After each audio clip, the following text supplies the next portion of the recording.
Well now, hello everybody. We are finally live after we totally forgot to reset OBS from Twitch last week. Very fun stuff. So anyway, welcome everybody to the Robot Rampage League. We are on to week 8 already. We are actually at the halfway point of the season. I'm actually surprised we've made it there already. Obviously through some technical issues last week, as you know, but we are here to bring you some more virtual robot combat action. How's everybody doing in chat, by the way? See our usuals: KJ, Razor, Logan the 9F51. How you guys doing? Yes, how's the voice? Terrible, because I couldn't rest it all week, so we'll see how long it lasts.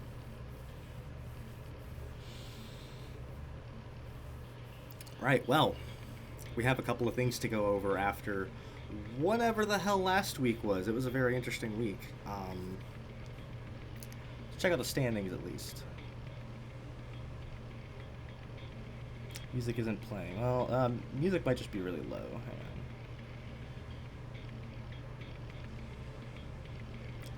There we go. Turned it on a little bit more. Alright, anyway, last week's results. So, here are your judge's decision results. Relatively standard stuff. We had a couple of close ones. I know Demagnetized Internet Quick had a very close 22-second double TKO. That was a very weird one. The notable one is Caraboss and Dysfunctional Stepsister.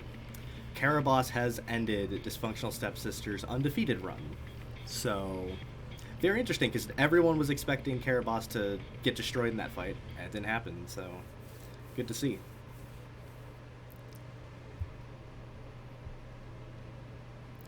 And as it goes for standings, very interesting stuff, even though not a whole lot has changed here. Jubilife is still way ahead in Division 1. They're on, I think, 3 consecutive shutouts now. Like, Jubilife set the RRL record for most consecutive fight wins with 13. And there's a good chance they're going to get more of those this week. So, they're just absolutely running away. Even though they're not really maximizing their point output, they're just being good at winning the whole time. Pelagic has taken the lead in Division 2 after taking on the Syndicate last week, who obviously dropped after their match loss. Heavy Metal is now down to 4th in the division after just having to face all the best teams.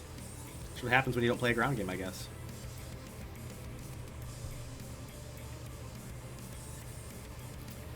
And then for the other divisions, not a lot changed, especially in Division 4, just a broken tie between the C4 Circus and the Lads. Division 3, on the other hand, the Nightvale Spider Wolves have moved into a playoff position. The same team that was last in the division for the first 5 or 6 weeks of the season is now in a playoff spot. I don't get it either. It's weird. But they're winning. Hellrazers got out of the basement of the league after a very clutch win over Team Sanctuary at the end of last week. So Division 3 really seems to be the one where there's a lot of movement going back and forth, because obviously, even though Sinister's way ahead, like, the gap between 2nd and 8th is only that of like a shutout. So people can really jump up in the standings depending who they face.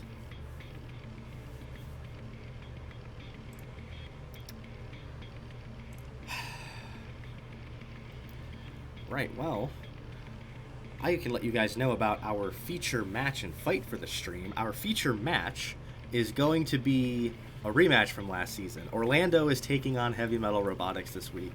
It is a repeat of the Season 1 Grand Final. We get to see if their revamped rosters help them in any way, because both of them are currently 4th in Divisions 1 and 2 so far. They're not doing so hot.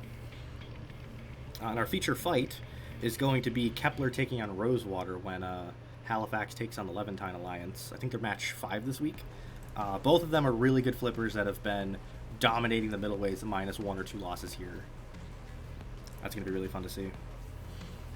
And the main thing we need to look out for this week are the 3 currently undefeated machines. We have Metallica, who's in the lightweights on the Mantines. We have RRL, who is the middleweight flipper on Team Sanctuary. And Transfusion, the front hinge flipper on NYC Pride. We'll see if they can extend their undefeated streak to 8-0 this week.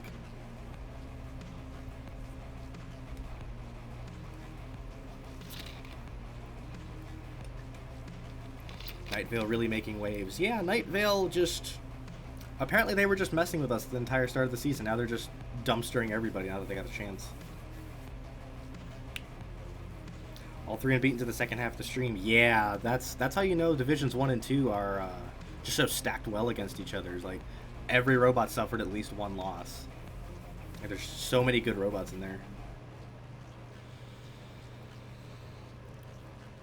Alright. Well, I believe with that out of the way, it is time to get into the robot combat. But first, before we do so, I would like to thank our Patreon stream sponsors. This is a $10 tier on Patreon where you can be a sponsor of the stream because you are literally paying for us to keep the lights on and keep the internet on and for dealing with YouTube and Twitch's BS sometimes. Cannot thank you guys enough for it. The gold tier at the top, the $15 tier, is also so you can see the IRL robots that we are making. Mike's actually putting together the robot he's taking to RoboNerd later this year. So you guys get to see a sneak peek of that if you're at the $15 tier. So let's get into the game. We'll see how well everything behaves for us this week.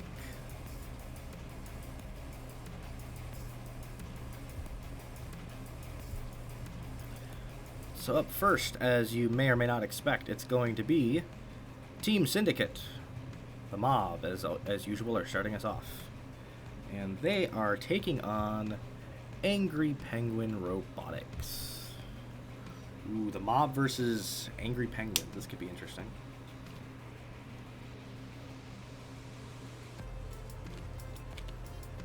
Logan Anthony had Logan the 9F50 wants to tune out early. Yeah, go for it, man. Like, if you guys don't have to sit here and watch the entire stream, like it's a huge commitment to watch a 5-hour live stream. That you guys can come and go as you want to and everything. Everything will be up here, and the streams will be archived on YouTube afterwards, so it'll be fun.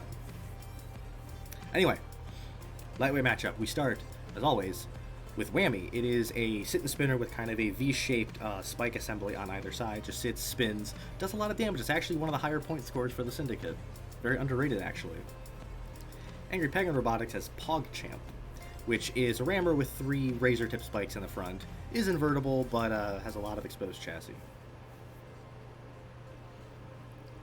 So what are we thinking, folks? What do you think? Robot Combat Fox? Yeah, no, you just want to see the Rotterdam later. That's fine. This is my science Fox. He just wants to see the Rotterdam and Team Permanganate later.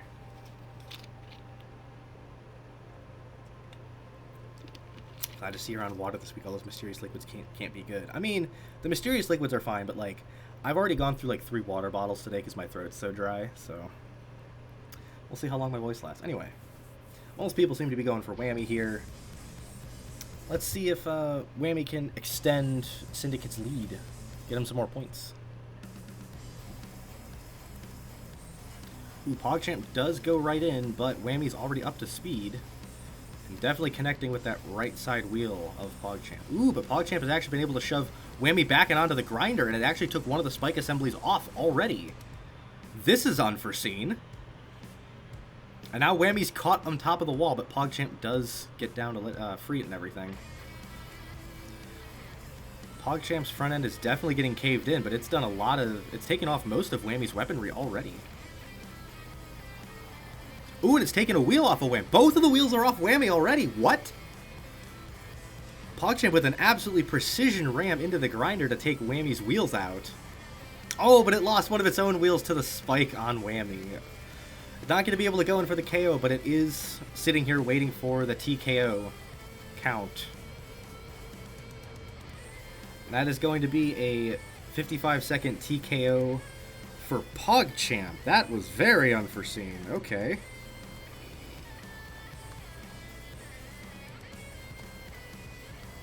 I was saying Whammy's been really good for the Syndicate this season. Gotten a lot of KOs and everything, and PogChamp just doesn't care, apparently. So that is a 2-point lead for Angry Penguin Robotics, who's currently last overall in the entire league. And they're taking it to one of the top teams. Things you love to see.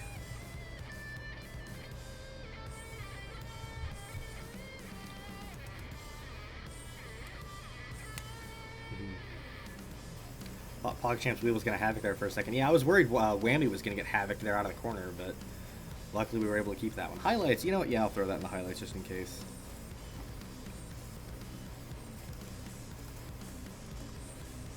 Anyway, middleweight time. Syndicate has exceptionally gifted the 4-wheel drive battering rammer. Very destructive, highest damaging middleweight so far, does a lot of damage. Angry Penguin has the winless Stanley. It is basically a huge clone. It's 2 giant tractionless vertical discs and has a vertical disc spinner in the center. Hasn't won yet, but we are all rooting for it in spirit to a degree. What does chat think, though?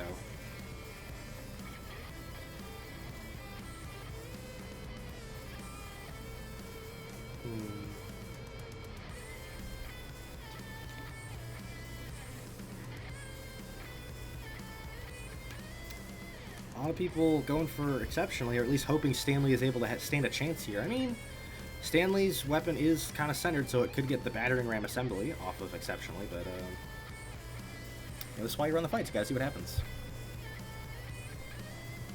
Let's see if the Syndicate can get back in this match.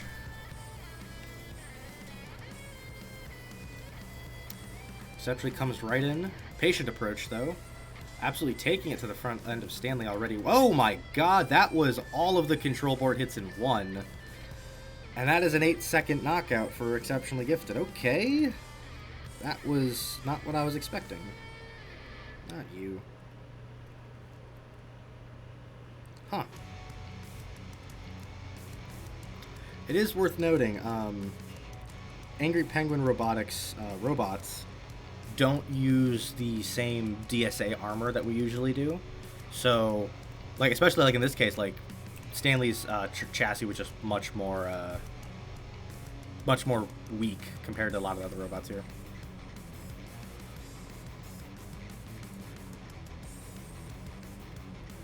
All right, so that is a retaliatory 3 points from the Syndicate. They were not happy about losing their opening match.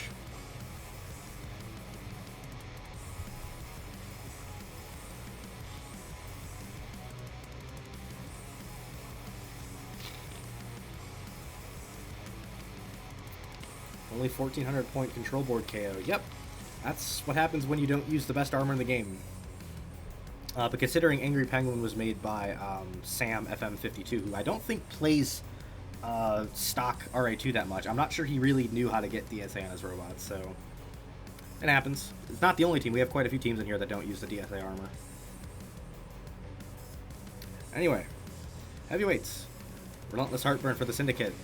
Big dual vertical spinner, 4-wheel drive, really good wedging. I think it's only lost twice this season. It's been a very effective robot. Let me double check that.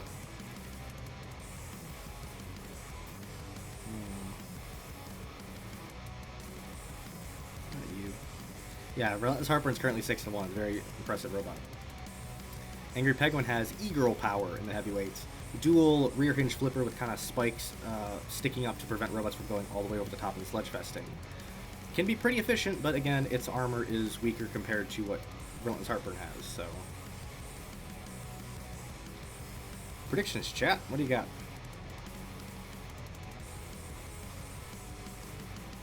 What was that, buddy? You think Relentless Heartburn will win? Okay, that's fair. Good shout. Robot Combat Fox knows his stuff.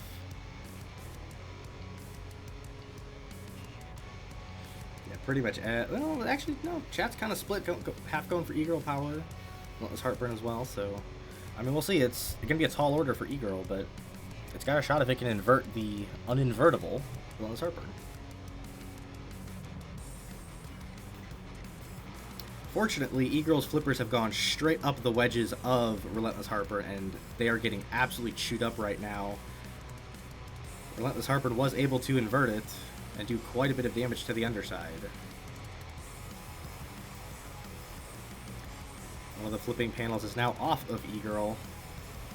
Now it's on control board hits, and it is dead in 24 seconds.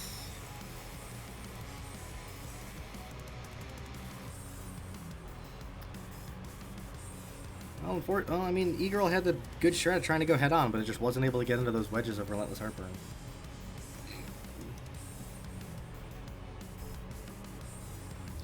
Alright, so that is 6 points for Syndicate. They can no longer lose this match. They have guaranteed a match win, so we'll see if they're able to make up any ground in their division, because they are now trailing at least 2 teams.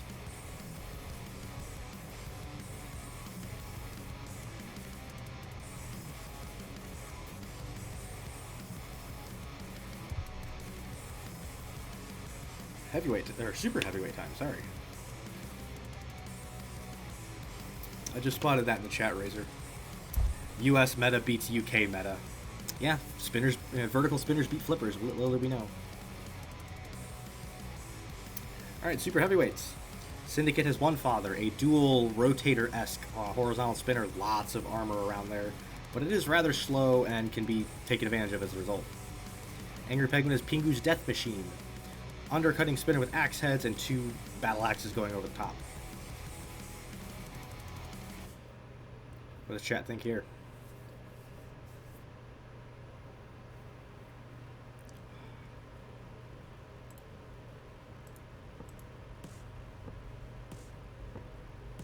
I believe both of these robots are actually struggling quite a bit. Yeah, actually, both of them are 1 and 6. They only have 1 win each, so see which struggling robot's able to come out on top. Oh, god damn it.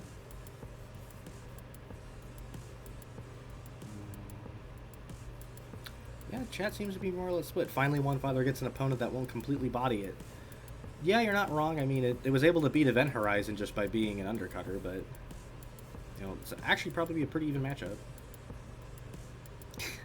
I take it the Swearing Fox was fired, says Steve-O. Yeah, well, actually, no, Swearing Fox is just booted out the door over here. Let's see how this opening match ends.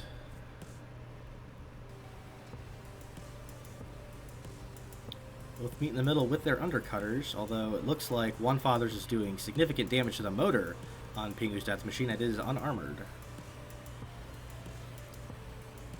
Although PDM has taken one father over towards the grinder. It has now lost the undercutter and one of the battle axes, but it is still swinging away with its remaining one.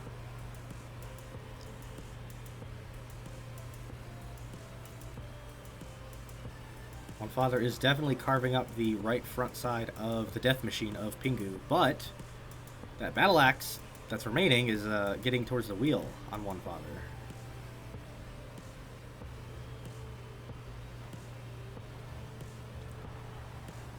There is some of the protective armor on one father as well. That's going to make it easier for Pingu's death machine to get close to that wheel. But will it survive the undercutter taking up the front? Ooh, it's on control board hits now. I don't know. It looks like Pingu's stuck on debris. Oh, there goes the last remaining axe head and the remainder of its chassis. So that's going to be a 69-second KO for one father.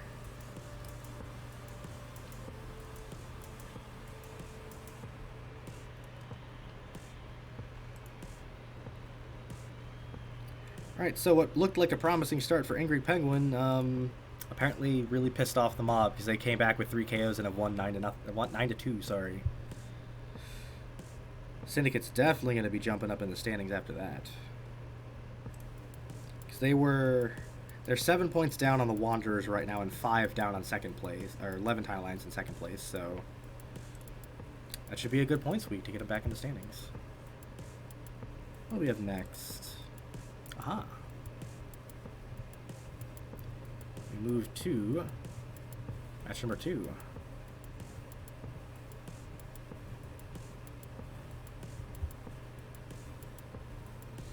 Syndicate took out its frustrations on the Penguins. Yeah, I feel like that's been, unfortunately, the whole season for the Angry Penguin is just every high-end team has taken out their aggression on them to score a lot of points.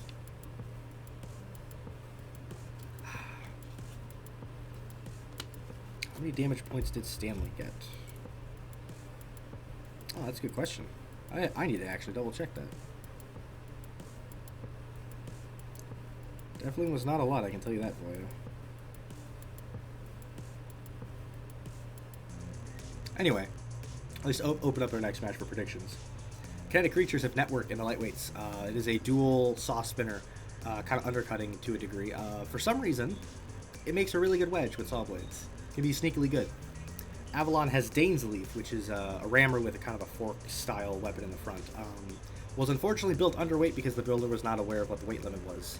But that's okay, because it got its first win last week, so not all is lost.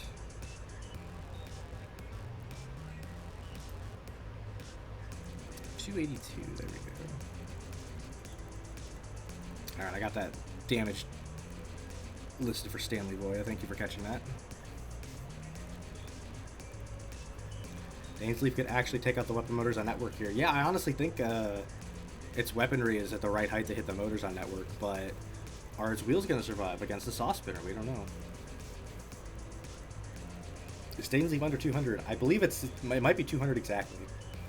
But yeah, the builder thought the weight limit for Lightweight was 200 and not 250. So, but it might not matter here because the chat seems to be kind of half on Dainsleaf's side. So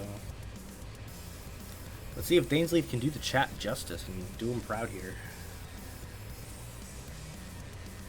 It immediately met right up. It was hard. Oh yeah, Dainsleaf is definitely getting some hits on the motors of Network, but Network is forcing it back into the wall and doing some grinding damage.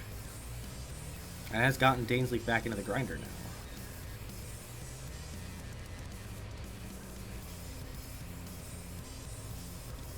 Both of them just kind of stalemating with their weaponry to see who blinks first. Can't really tell who's getting the better end out of this, because Dainsleaf is definitely taking some grinding damage. But Network's motors are still holding up, even though they are both smoking heavily.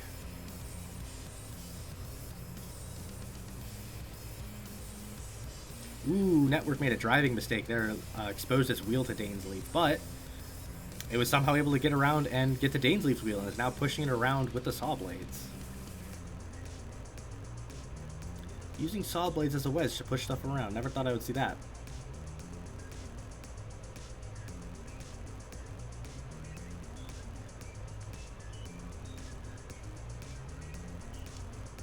These two are kind of caught in a little bit of a microwave here.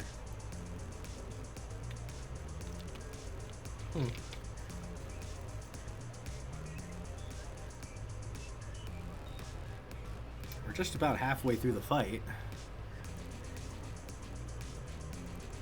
These two appear to just be stuck in a microwave.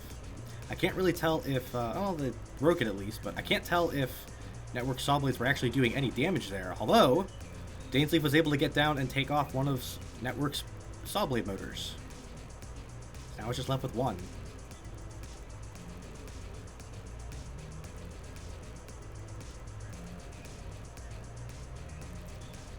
Network is still doing a great job using its superior drive power to shove little Dainsleaf around the arena.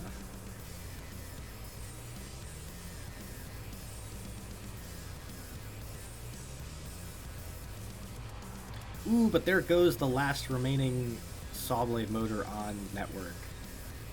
It still does have that little spike kind of protecting the connector, but Dainsleaf weaponry is longer and can do more damage as they connect on rams.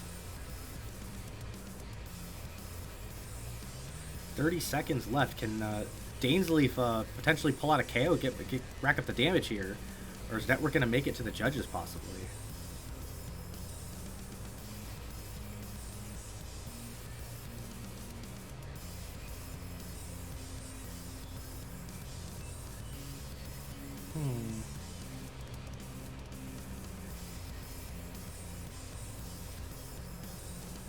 Does look like, though, this fight is going to go to the judges. Oh boy. Dainsleaf was able to withstand Network there and at least push a decision. Or actually, it really should be the other way around, since Dainsleaf took out its weaponry pretty easily.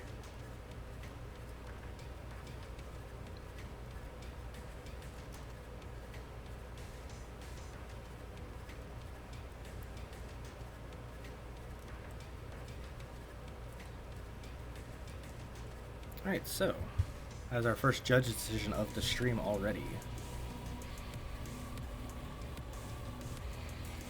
Now we go to the middleweights.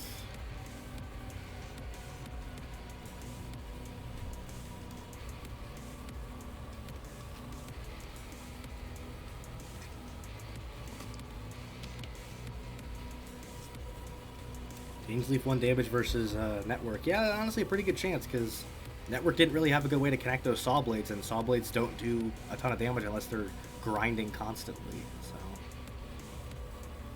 anyway, middleweights. The Kinetic creatures have Siege, which is a big kind of quad bar vertical spinner. Kind of has ram plates on the side and can be pretty chaotic, but it has been absolutely terrible this season. I think it's got 2 wins already. It's not doing so good. Avalon Resurrectionists have Trishula, which is a piston poker with kind of a fork assembly of spikes, 2-pointed upwards, 2-pointed downwards. It has been incredibly good for Avalon. It's been like the main point scorer for them this season. It's really shocked a lot of us how good it can be.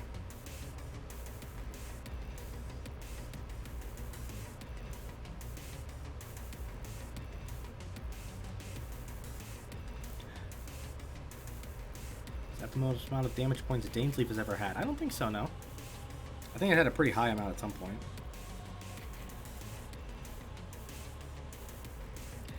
Yeah, I think as Nitro pointed out, it had over 3,000 in its week 1 match, so nothing too incredibly surprising.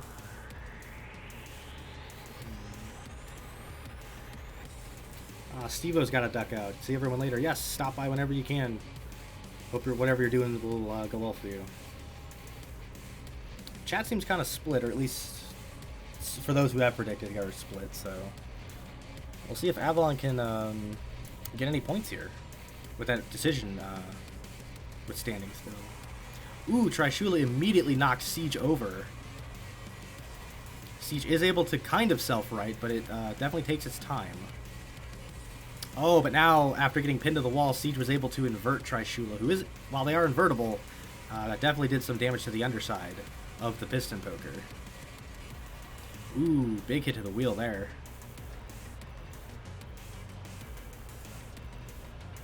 Kind of going weapon to weapon, but Siege was able to get under Trishula once more. Ooh, and it's broken half of the piston weaponry off.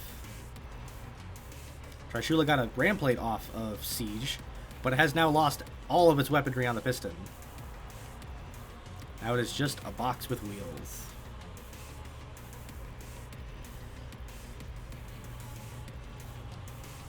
Ooh, there's control board hits now for Trishula. Siege was definitely able to get that damage racked up for a 58-second KO. Well then. That was actually a lot closer than it probably looked. Trishula was doing a good job shoving Siege around and getting him inverted and everything, but just kind of lost the type matchup there.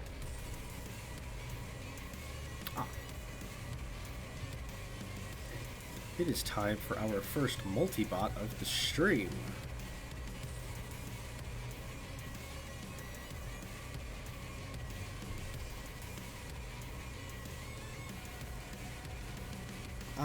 Ratty's gotta go. Yeah. Come back anytime if you need to, man. Thanks for popping in when you could. Siege needed that. Yes, it kind of did. Siege has been having a bad time with the new and improved middleweights that are out here. Heavyweights. Kinetic creatures of Dunning and Kruger. Dual overhead multi-bot spinners. Can be pretty dangerous. I think that all of their wins so far have been by KO. But there can be a lot of friendly fire, and they are half the weight of the heavyweight limit. Avalon has Phalanx, which is a dual rear hinge flipper with spike strips. Kind of a fork-shaped chassis, very interesting setup, but it does have a lot of exposed chassis.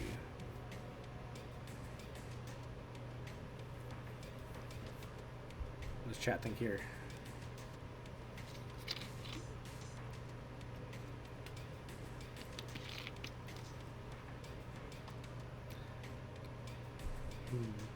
A lot of people going for Dunning and Kruger right now. They did the multibots definitely have the weapon power advantage, but as we've seen with other multibot fights against Phalanx, Phalanx can definitely flip them over and invert them, and the multibots can't self-right when their spinners are on. So let's find out if Avalon can get some points back. Phalanx has chosen to go for Kruger, who has gotten underneath the flipping arms after a mistimed flip from Phalanx, and now both of the multibots are chewing away at the chassis.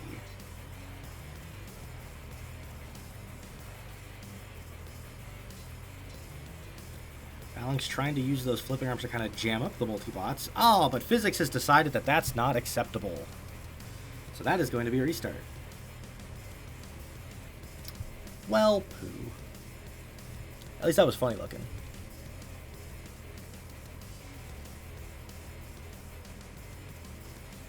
Phalanx goes after Kruger yet again, who was apparently lower than Phalanx. Slipped right under the flipping arms, and Dunning is able to take advantage and rip up the rear of Phalanx with its spinner. Now these three are kind of interlocked in a bit of a very slow microwave, I guess. Ooh, but Phalanx was able to take off half of Dunning or Kruger's weaponry just by jamming the spikes in there. That's interesting. These multibots are only at half their power now. Ooh, and Phalanx was able to tip up Dunning and get it inverted. While it has lost a wheel to Kruger's spinner, it has been able to invert the most damaging of the two middle mini-bots. That is a big twist to this one. Dunning has now lost one of its wheels to the grinder as well. Well, I believe there's a count going on right now. It might be on Phalanx. I don't know if it can break this, and I don't think it did. Nope. Phalanx did not break the count that was on that, and that is unfortunately going to be a pin.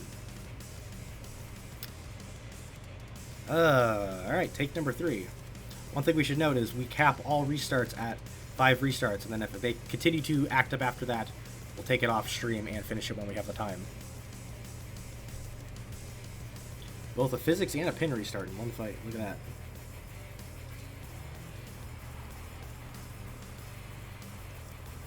Phalanx going to town on Kruger, but it has lost a wheel to Dunning's spinner when it was coming in from the back.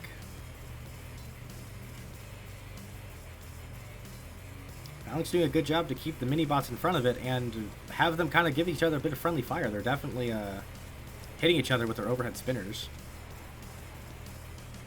Oh, Dunning's lost half of its weaponry already. Wow. Although it looks like Phalanx has lost both of its flipping arms while they were kind of interlocked with the spinners.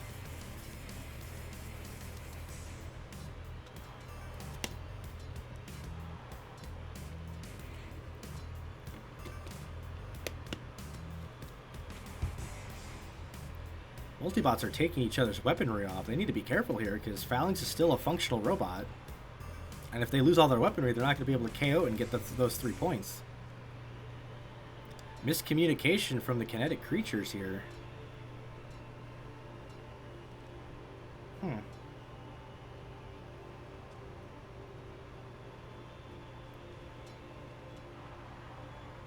Dunning has now lost all of its damaging components. There's a TKO count on Phalanx, and I'm not sure it's going to be able to break it with only one back. Oh, no, it did break it. Never mind. Okay. Phalanx only has one rear wheel, so with it propped up in the air, it's only got one wheel on the ground.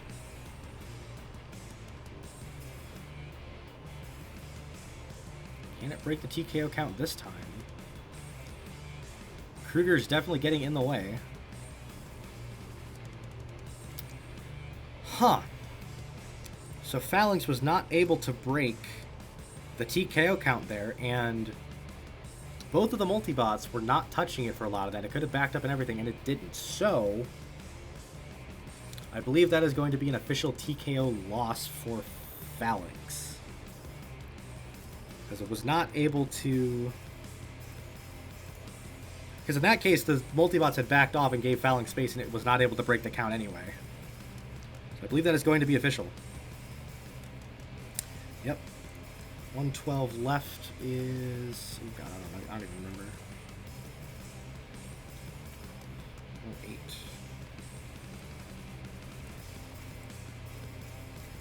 Very weird way for the multibots to get a win in the fight they were dominating. But that happens sometimes.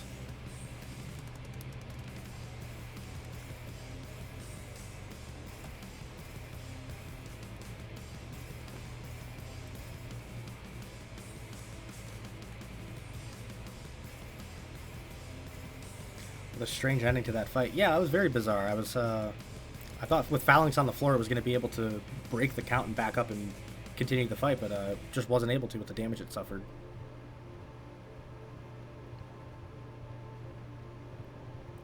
Now we move to the super heavyweights.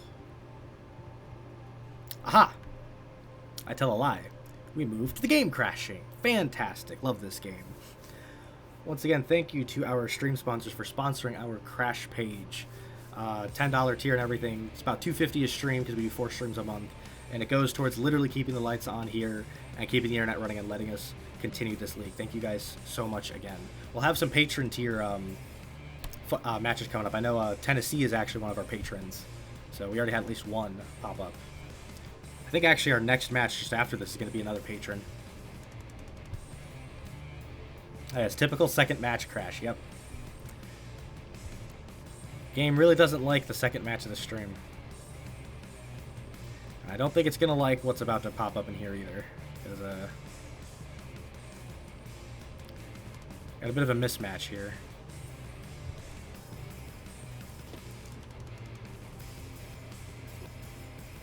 Alright.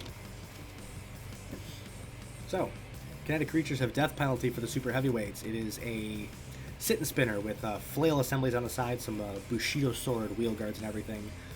One of the most damaging super heavyweights. Has the highest DPS at 193 damage per second. It is insane. It's also only lost one time this season. Avalon has Excalibur in the super heavyweights. It is a heavy metal noise style vertical spinner. 2 big vertical spinning blades as the robot is propped kind of in the air and spins like this. It is winless on the season. Had a bit of bad luck. It's had some pretty decent fights, but just hasn't been able to pull it out. I know it had a couple of close decisions and everything. They kind of point out unfair sword fight. Death penalty does have the Bushido swords, and the Excalibur has the blades, which are kind of swords, I guess. So, yeah, chat really seems to be going for death penalty here. Yeah, death penalty. Death penalty's been no joke this season. It really puts on the hurt. And we've seen the main key to beating death penalty is having like a 4-wheel drive fast robot that just gets in there and gets under it before it gets up to speed. Excalibur is made of ground clearance too, so outcome of this match doesn't really matter in terms of who wins the match, though, says Lucian. Yeah, Kinetic has won the match. They have 5 points right now, and with the impending decision, the best Avalon could do is 4. So Kinetic has gotten the win. They're just looking to maximize point output here with their most damaging robot. See if Excalibur has a chance here. Could drive up the top of death penalty, maybe get some of the flails off. Who knows? Death penalty gets up to speed. They're kind of dueling weapons here. Excalibur kind of being patient. It's taken off at least one death penalty flail. I believe it is losing some of its blades. Ooh, but it's now lost one of its wheels. And death penalty is getting control board hits now. And that is going to be a 22-second knockout for death penalty. Well, it was going great up until it wasn't. Holy fucking shit, 11,000 damage in 22 seconds. Okay. Alright. Calm down. That's a lot. So I believe Voya in the Discord pointed out before we started this week, Kinetic has the potential to get to 500,000 career damage points, including last season's total. If they got, I think, 14,000 this week. Yeah, they definitely did. Just because death penalty just puts up 11,000 in 22 seconds. Holy shit. Alright, so that is at least 8 points for the Kinetic creatures. Avalon, potentially 1, depending on the judge's decision. Kinetic is currently 5th in Division 2. They're 2 points behind a playoff spot right now, so that could vault them into the playoff spot, even though obviously playoffs don't start for a little while. Not bad to get to. As Esther pointed out, they'll need those points to overtake Heavy Metal coming up soon. Death penalty's DPS is now 215. Jeez. As I said, when death penalty gets up to speed, it is very, very scary. And speaking of scary, we move to the leader of Division 2 right now, the Pelagic Wanderers. They're going to be taking on the Anthracite Colliers. Oh boy. Potentially the second week in a row where Dainsleif wins and the rest of the team loses, says KJ. Yeah, that's kind of how Trishula was feeling for a lot of the season, because Avalon's been struggling very mightily, and Trishula was just carrying them with all the points it was getting, so. Alright, so, lightweights. Pelagic has Carcinized. It is a dual side axe robot, kind of crab themed in a way. Bushido sword on one side, spike strip on the other. Can be very damaging. I think it's in the top 5 most damaging lightweights right now. Anthracite has Quick Pick, which is a pontoon-style overhead pick. Has very long pontoon wedges that are really good for scooping under controlling robots around. Unfortunately, they are not the most well-armored. So what is chat's prediction here? Not predicting robots, they're just predicting crab. As to be expected.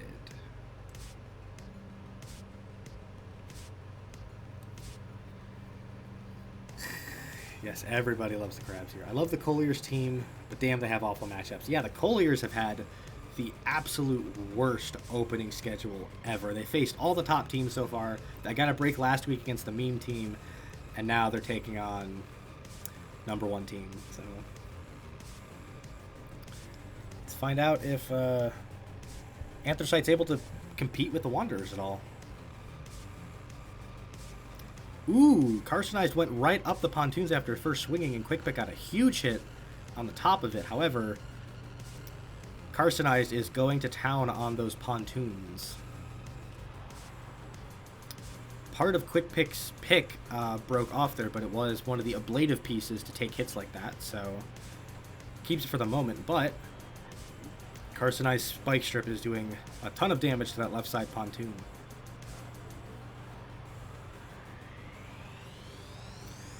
There are control board hits now on Quick Pick. The damage really racked up from that right side axe, and it is KO'd. 38 seconds.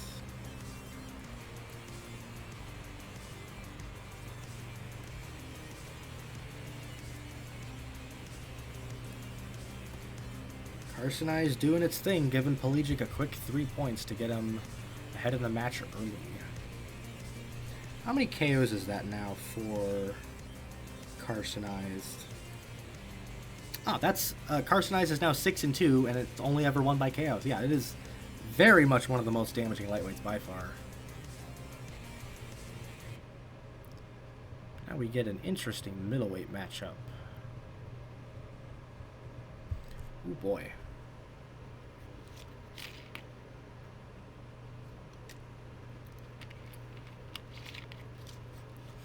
So middleweights.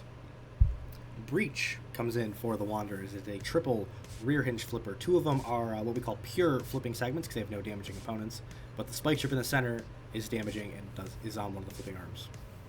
Anthracite has Tumbler, which is kind of a full body tuna can style spinner with lots of ram plates and spikes. A bit more of a defensive spinner, but can really rack up the damage points over time. What does chat think might happen here?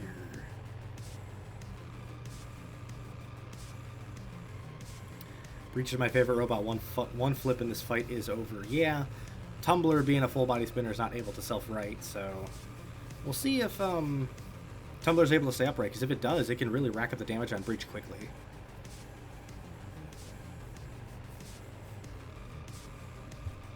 Zester is very confident in her team. And we'll see what Tumbler can bring to Breach. If it's able to do some damage, it could potentially steal a win here. Breach immediately comes in and launches Tumbler practically to the ceiling, and now it is stuck on top of the grinder. Breach is just absolutely tossing Tumbler around right now. Well, Tumbler briefly got up to speed. It has done some damage to the front of Breach, but is still getting flipped around and controlled very heavily. Ooh, another big toss. And now Tumbler is inverted. Well, Breach is still going at it. Maybe it's trying to move it over to the wall for a ring out here, but get a little more spectacular victory. It's going to have to be careful, though, because Tumbler's weaponry is still doing damage.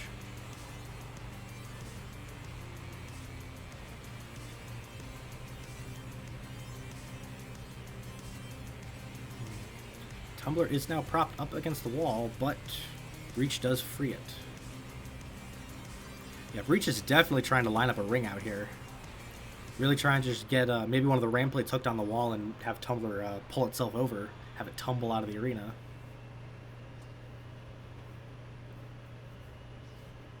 Ooh, another big toss there. Unfortunately, was not able to get it over the wall.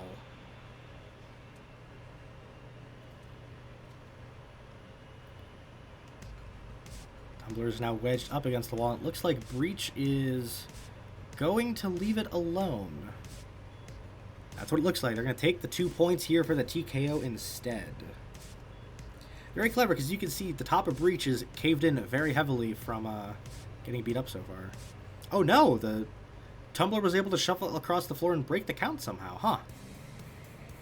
Well, okay. Not entirely sure it's going to be able to get down and move here at all, but... Huh. This is interesting. Tumbler's weaponry is just enough to let it move to break the count, and now Breach has had to go in and try to stop it. Breach has now lost one of its flipping panels. It did take some minor grinding damage, but it is still very much in control of Tumbler here.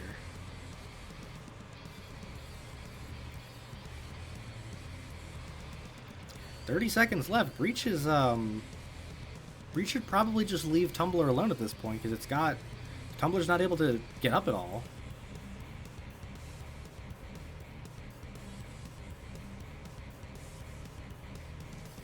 Oh, Breach moves it over towards the grinder once more. Unfortunately, with 10 seconds left, I don't think Breach can get a TKO now. Unfortunately, Breach tried a little bit too hard to get that ring out, and has now resulted in them going to the judges rather than getting the 2 points that were given to them already. That is a big mistake, in my opinion. Wanderer's really losing out on some points there.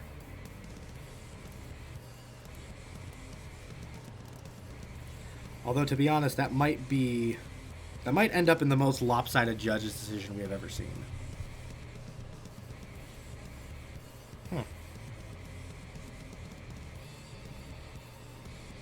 Breach just had too much fun tossing it around Sinister. Yeah, you know, it looked like Breach was having a good time. Just, I think it just lost track of how long it was in the arena. And just be like, you know what, no, it should have left it, but nah.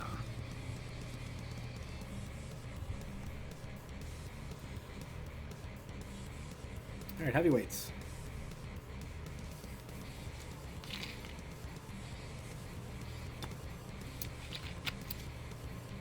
So for the heavyweights, Twin Gyre is the Wanderer's entry. It is classified as a horizontal and a vertical spinner because it's an angled spinner at 25 degrees. One of the most damaging heavyweights by far. It's only lost once and has been absolutely destroying everything in its path.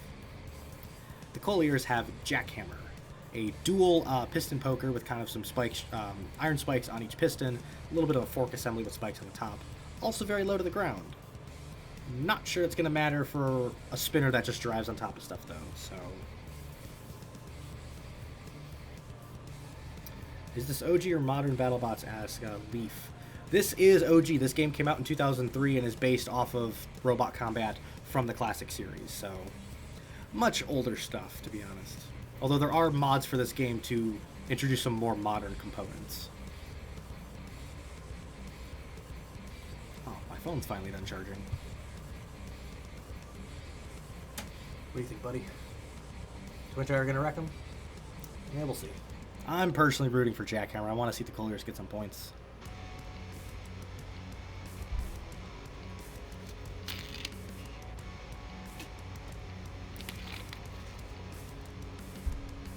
Everybody going for Twin Gyre here. So, let's see if the Wanderers maximize points in this fight rather than last one.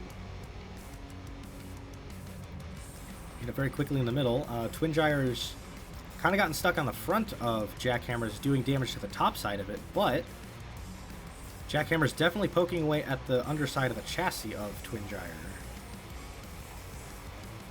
Jackhammer's taken a lot of damage to its top, and it's lost most of the spikes on the pistons. And Twin Gyre is just happily carving away at the top of it with its spinners. The rear defense on Twin Gyre coming in clutch there, protecting from a shot at the rear. Jackhammer has lost all of its weaponry on its pistons now.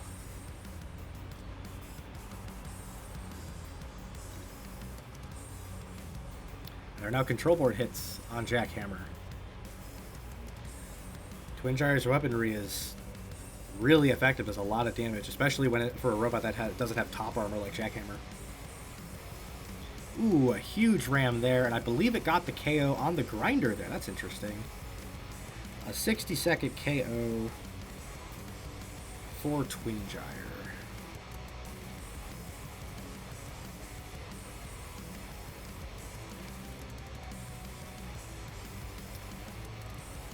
So that does seal the match for the Wanderers. They have at least 6 points. Most the colors could do is 3 of the supers and 1 if they win that judge's decision. So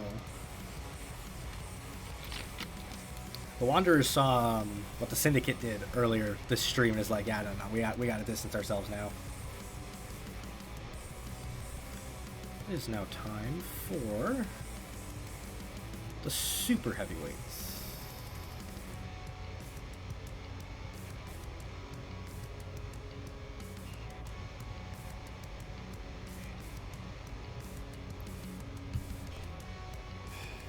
What game is this again, to ask Leaf? This is Robot Arena 2, the vanilla, no mods or anything in this one. Right, so, super heavyweights. The Wanderers have the multi-bot, Sharp Snout, and Blunt Nose. Both are overhead axes. Sharp Snout has a more narrow iron spike axe. Blunt Nose has a more traditional overhead axe. Anthracite has Big Bore, which is kind of a chained spinner. It has 1 main motor mounted for the disc and 4 Redbirds kind of offset on the disc to do a big drilling weapon. It can be very effective and does a lot of damage, but its weaponry is not the most durable. So what does chat think here? A lot of people already going for the Sharks. The Sharks have actually been incredibly good. I think I have to double check our multi-bot records for the RRL, but like I think the Sharks are 6-2 right now. And pretty much every other multi-bot we've ever seen is like right around 500 with losses and wins. So these two have been very, very effective for a multi-bot pairing.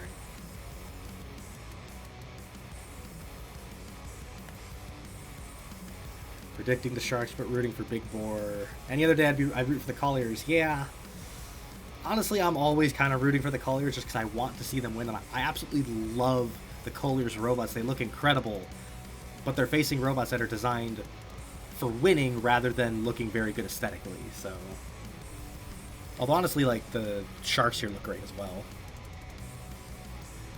Let's see what happens here. Will there be a feeding frenzy, or will the Sharks be bored through? Big Bore going for Sharp Snout to start. It's already been able to kind of invert it, and Blunt Nose.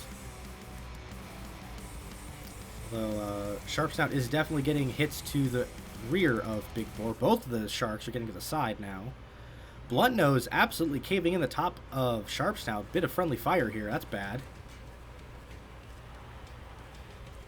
Looks like one of Big Bore's spikes has come off from Sharp Snout, although just absolutely ripped Sharp Snout's axe off. Ooh, huge ram from Blunt Nose right there, caving in the top side of Big Bore. Ooh, Big Bore's wheels are off the ground. It can't move now. This is a perfect point for Blunt Nose to go in for more hits.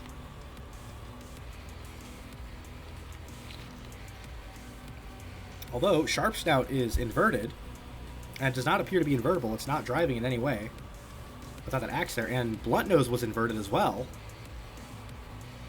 Although Big Bore has lost most of its weaponry.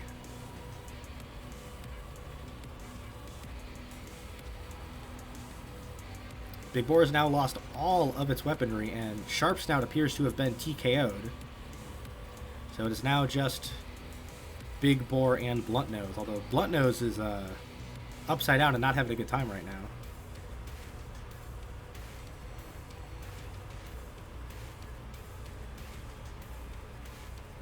Oh no, I don't know. I don't think Blunt Nose can self-right from that position, although Big Bore did free it briefly.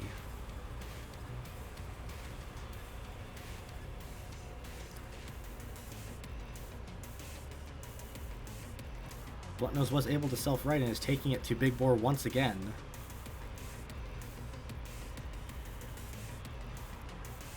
It has nothing for the wedge, the fork wedges that Big Boar has. And Boar is now taking it over to the grinder to do a little bit more damage. Although, Big Boar is now on control board hits. He's got to be very careful to not take more hits from the Shark. There's another one there, though. Oh, but that was the KO. It got both of the control board hits at once. That is a 128-second knockout for the Sharks. That was very, very close between the two.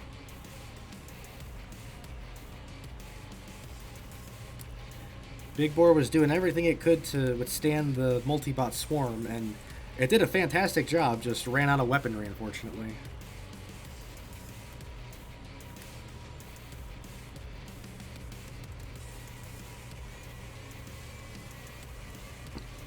Oh boy, that is going under Fight of the Week contender for sure, because that was really good.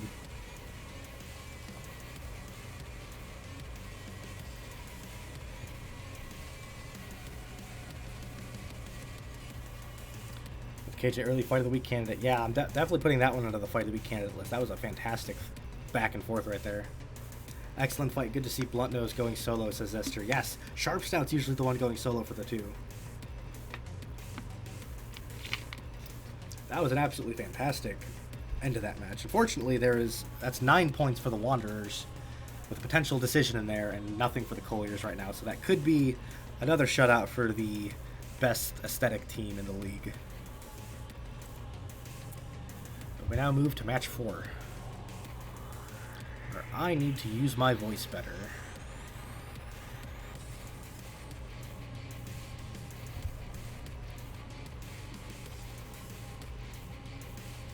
Big Boar's weapon disintegrated, but no glitch. Yeah, thankfully that fight was not ruined by any physics there. That was really good.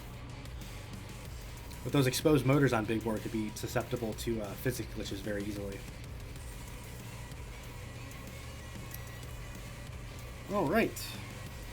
Second place is taking on the Pinwheel Pulsar. Second place has Unknown X in the lightweights. It's kind of an overhead crusher, kind of as a pointy tip spike on a wedge setup. Very kind of similar to like the front end of Razor from Robot Wars, but without any of the drive power or the success. And Unknown X has been very poor this season. On the flip side, the Pulsars have Nightmare Fuel, which is a dual side axe robot, but instead of kind of closing in like Carson Eyes from earlier did, it shoots outwards, kind of like pinball bumpers to a degree. It is the most destructive lightweight by damage total. Breaks everything in its path. So what's chat think here?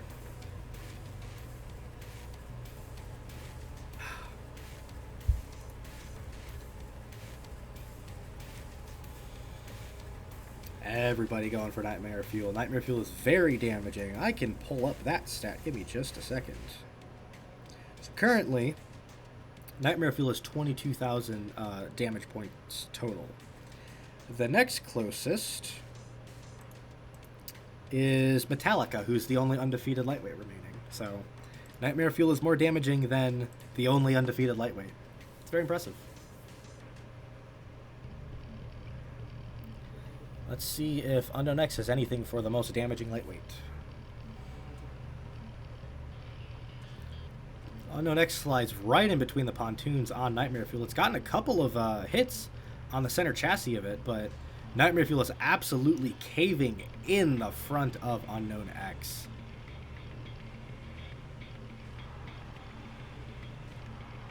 Ooh, and the entire motor setup has come out of Unknown X, so it is just a wedge now.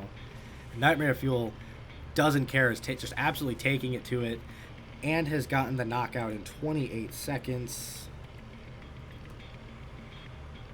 That was brutal.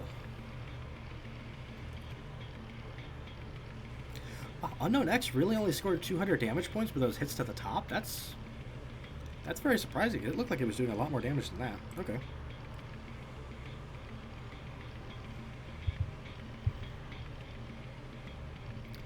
Well, that's 3 points to the Pulsars, who are really looking to get some points here, because they're second in Division 1, but they are 8-9 points behind Jubilife, and Jubilife has a relatively easy week this week, so Oh boy, they're gonna need those points for sure. Let's see what the middleweights bring us. Ooh, this could be a really fun match. Fight. Pointy tip normals meant... yes, I forgot. Unknown X is a pointy tip spike in there, which, unless it's like an absolutely perfect precision shot, it doesn't do a ton of damage. But still, even for the hits it was getting, I thought it was doing a lot more than 200 damage. Alright, middleweights. Second place is Yeetus. 4 rear hinge flipping spikes, very similar to Creighton from last season. It can be very damaging and really fuck shit up. Pulsars have Vika, which is a completely unique robot to the league. It is a whipper. It looks like a side axe robot with these kind of spike setups on the side, but instead of them being on motors and swinging inwards, they're fixed on an anchor, and it just bats around back and forth, just kind of oscillating, slapping them back and forth. But because it has so much weaponry on there, it can do a lot of damage. So what are we thinking here? This fight doesn't look god, says KJ. You know, I don't think most fights look god, KJ. Happens. Yeet is gonna yeet, says Zester. You know, it's possible. Vika does not like flippers. Vika is invertible, but we've seen it lose to a couple flippers already this season.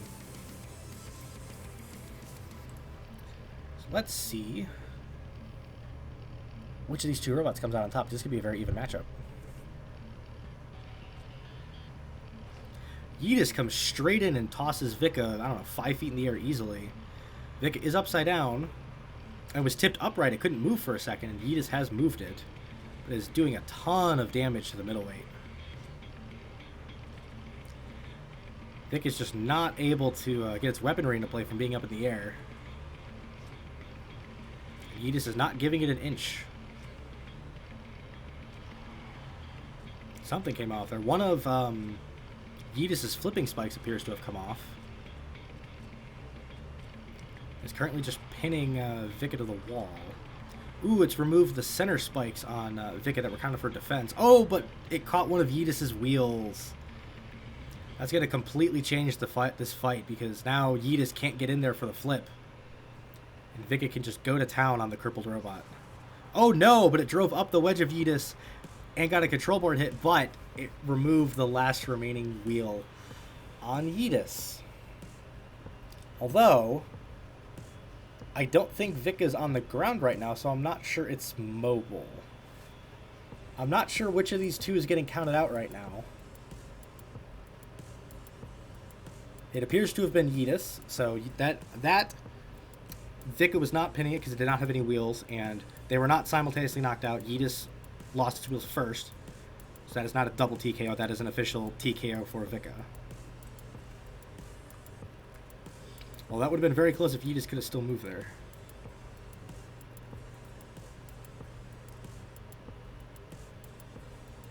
I didn't catch time, of course.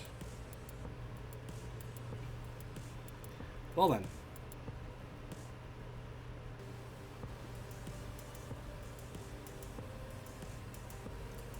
Just need to get the time on that, because 144 left, so that's 76 second TKO there, okay.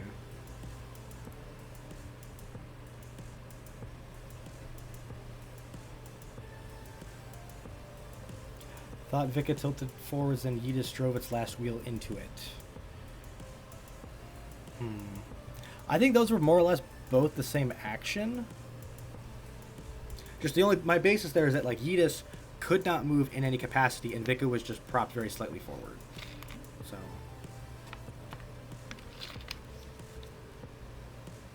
I think that was a clean TKO end there. Now we go to the heavyweights.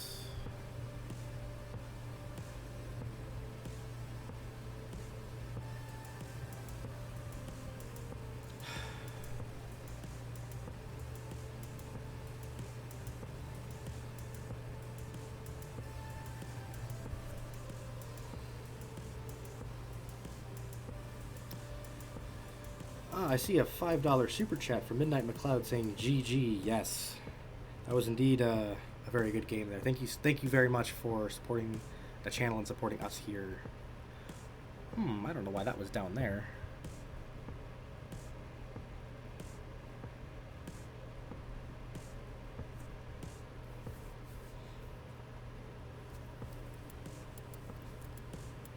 Alright, anyway. Heavyweight time. Second place has Rumblebee in the heavyweights. It is a dual front hinge flipper with spike strips. It has, contrary to the photo here, it has ram plate wheel guards going all the way around. Can be pretty damaging. It has a pretty good wedge, but is kind of slow. Pulsars have the multibot Leslie and Gale. Leslie is the overhead spinner, has iron spikes on the sides of it. Can be pretty destructive and does a lot of friendly fire sometimes. Gale is the triple front hinge flipper with spike strips. Also can do a lot of damage, but also takes damage from its partner.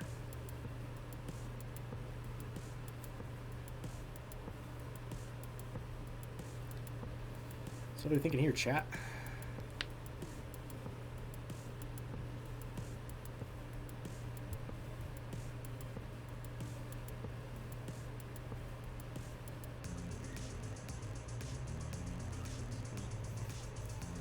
I predict friendly fire. Yes, I predict violence. Yeah, when Leslie's in here, Leslie identifies as a murderer. Let's be honest. Okay, Rumblebee has a clear advantage because Leslie's on nobody's team. Well, yeah, you know. Let's see if second place can get some points back here, because they're down by 5 right now. Rumblebee has chosen to go for Gale first, which has opened up its side and back to Leslie. And because of it repositioning, it has now gone up Gale's wedge. Gale got a couple of hits to the underside, but Leslie is definitely taking it to Gale now. Just the murderer doing its thing.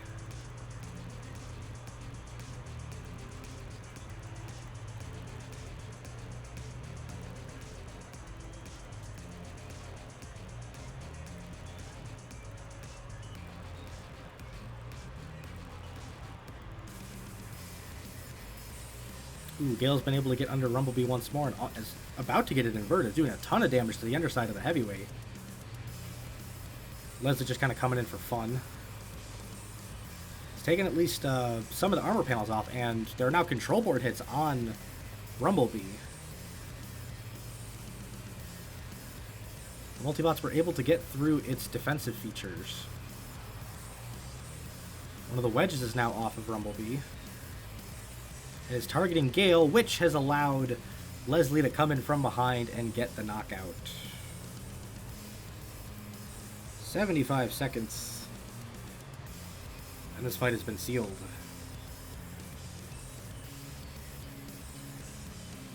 So that is going to be the match win for the Pulsars. They have at least 7 points now. Or 8 points, sorry.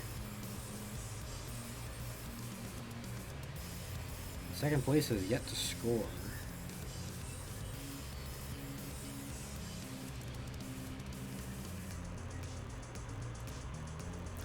That's probably the best those two have worked together this season, yes.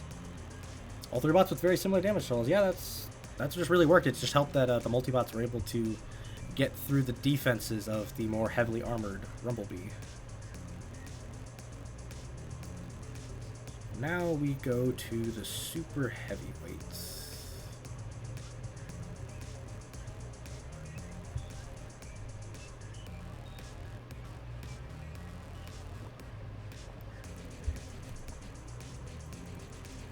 What's the record for most shutouts in a single week, asks Razor. I believe we set it this season with, I think, 5 or 6.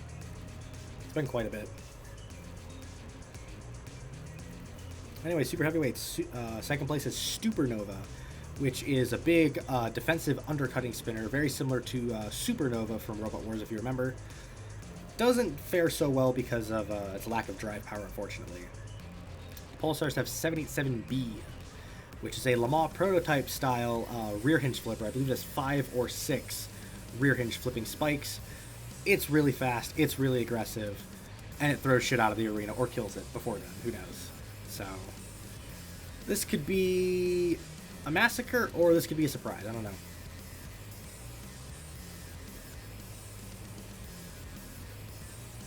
We had 6 shutouts in week 5, says Liam. Thank you, Liam, for pulling that up. I got a feeling there's going to be more than 6 this week, says Razor. Yeah, this week's scheduling is very one-sided. Like, I'm actually surprised we've had so many good fights so far, because some of the matches are very lopsided already. Everybody going for the Lamar style flipper.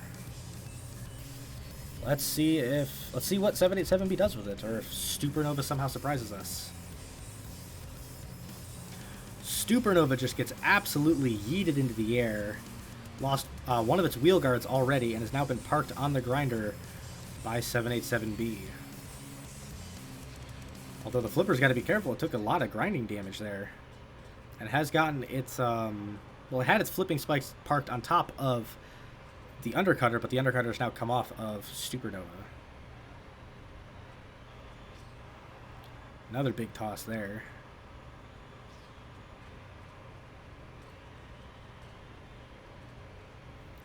.787B just kind of pinning Supernova at the moment.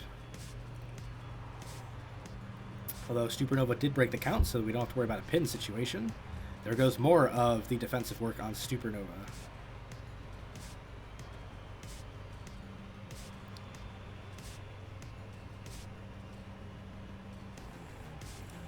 This is a surprisingly drawn-out fight for 787B so far. It's not entirely able to get under those front spikes on Supernova. It's actually mistimed it and went on top of Supernova.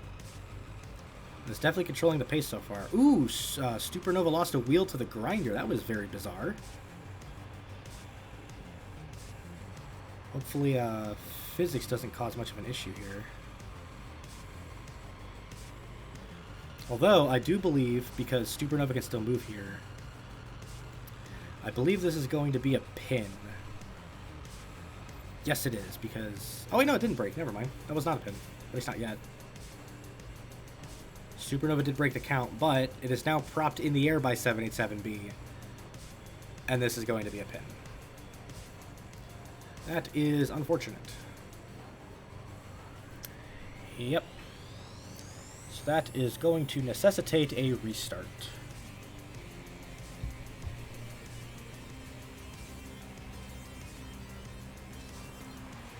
Big opening toss from 787B. Immediately parks Supernova onto the grinder and loses a wheel despite the wheel protection. Enclosed wheels, not a good idea. And is now parked Supernova onto the wall where it cannot move. And it looks like the Pulsars are going to leave it alone to just settle for 2 points here. Okay. You know, they've already won the match. They're just getting this fight over with, getting some points, I guess. That's going to be a 31-second TKO for the Pulsars. And that's also going to be a shutout. KJ was saying he wouldn't accept anything other than a match win, and, well, you got a sweep, partner. That's a 10-0 sweep for the Pulsars.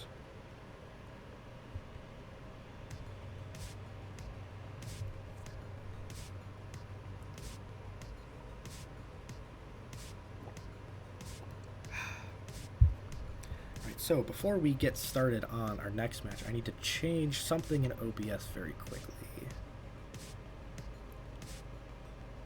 Okay, there we go.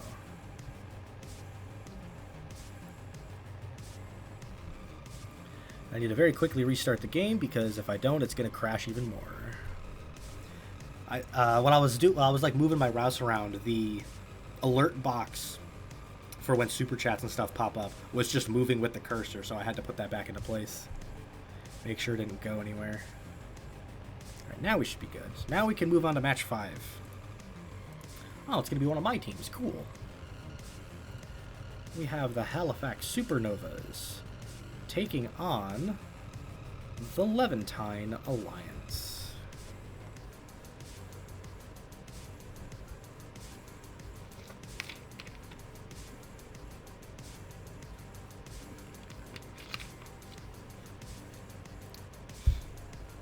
Alright, so, lightweight fight. Supernovas have Tycho.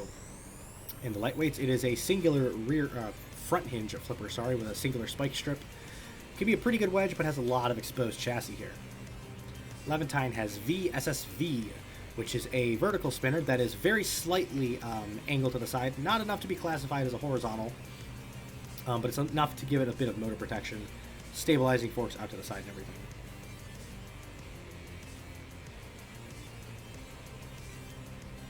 Should be a good match for you, Burnout, says Logan.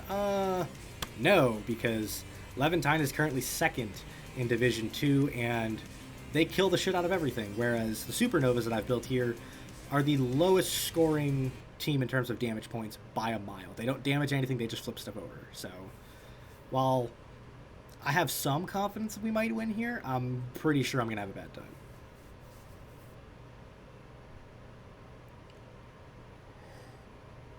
If BattleBots are an equivalent series made a new game, would you run that instead? Only if we could AI our robots to fight. Like, the whole reason we can do this is we can AI our own robots. If there's another game out there that doesn't let us do that, then we can't really. I would love to play, like, I would love for there to be more modern robot combat games, but this is pretty much the best we have, or like the modded version of this are the best we have, so.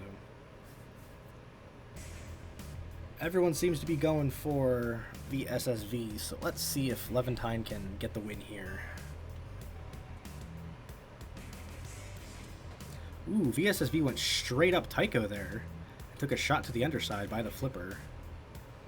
And now it is kind of wedged on top.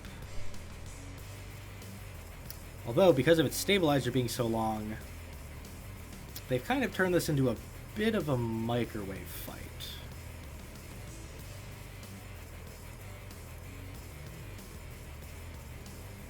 Well then, I just noticed the super chat that popped up, Midnight McLeod, $5, saying I'm calling VSSV win somehow. You know, I wouldn't be surprised there at all. Thank you for the $5.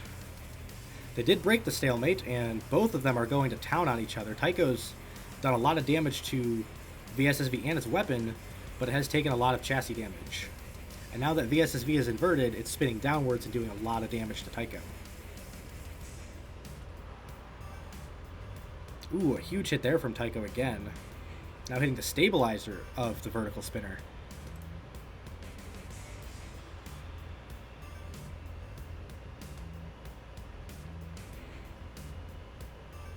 Now they've kind of locked into a stalemate yet again.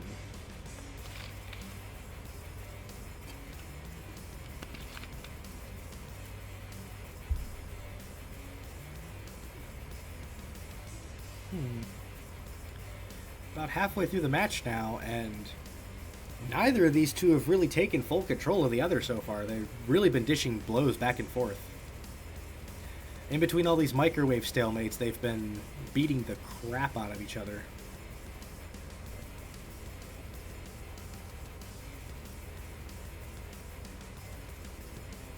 Although I'm getting kind of pinned up against the wall here. Ooh, oh no! Ooh, Tycho got down though. Tycho was briefly on top of the stabilizer on VSSV, but the spinner was not able to capitalize.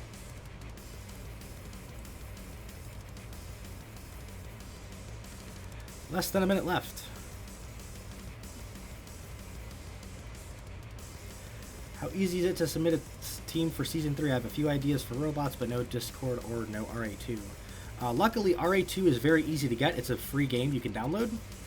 Discord, on the other hand, that's usually where we do all this stuff, but we can find other ways of getting people to submit stuff if we do a Season 3. Or it's especially common for some people who don't have the game to commission robots that other people build for them. Or in some cases, we have a free agency policy where, like, there's pre-made robots that you can, like, select and draft to build your own team with. We have one of those coming up in the second half of the stream later. Well, it looks like this fight is going to be taken to the judges, and I have absolutely no idea how this is going to be scored. Because in between those stalemates there, those two beat the crap out of each other.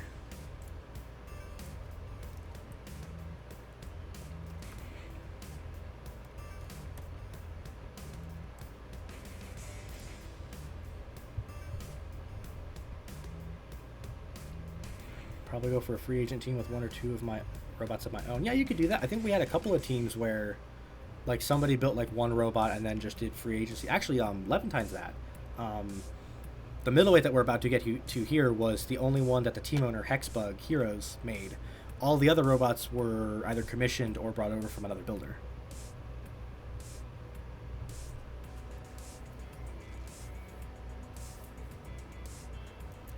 JD here is real bad for both teams. They're both near the top. They could use the points. Yes, definitely Levantine especially, because Pelagic and Syndicate both got big weeks. And Halifax isn't known for scoring very many points.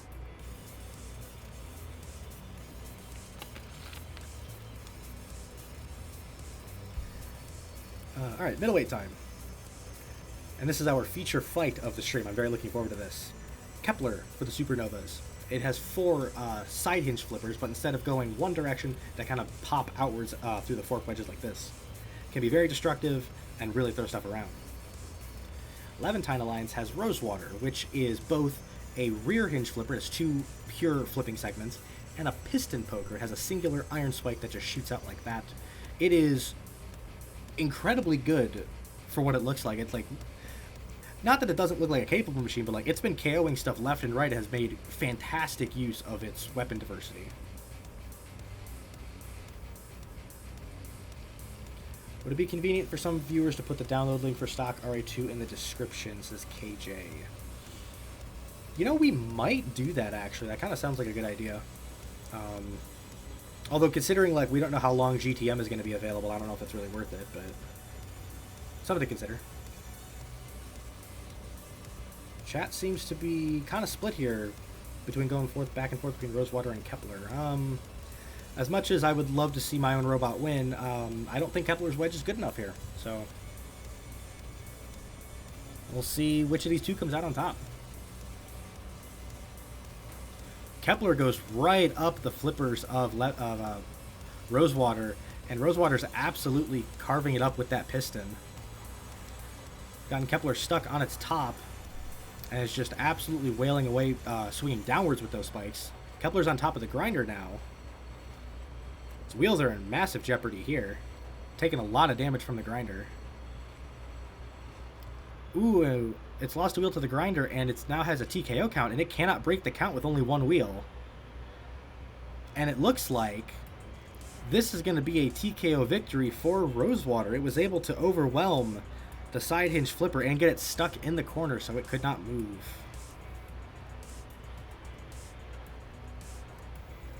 Well then, that's interesting. Even though Kepler put up much more superior damage numbers, in the end it did not matter. That's 2 points for Levantine. As I said, Kepler's wedge, not as good as Rosewater's. Rosewater overwhelmed it and did not let it get any ground. So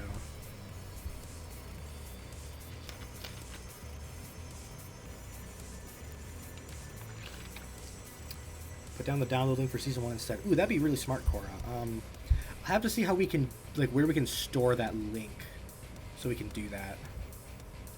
But I do like the idea of having the season 1 link in there instead. Yeah, Rosewater proving it's worth getting in. Yeah, Rosewater's been sneakily good. It's one of the best middleweights, honestly. So, heavyweights. Progenitor comes in for the Supernovas. 4 pure rear hinge flippers. Can do a lot, has a lot of flipping power, but no damaging components, and really relies on getting ring outs and such for its wins. Levantine is Almudamir, which is the Judge's Decision Specialist. It went to 5 consecutive ones this season. Big overhead quad bar spinner. Not the most damaging, but it pushes decisions very well.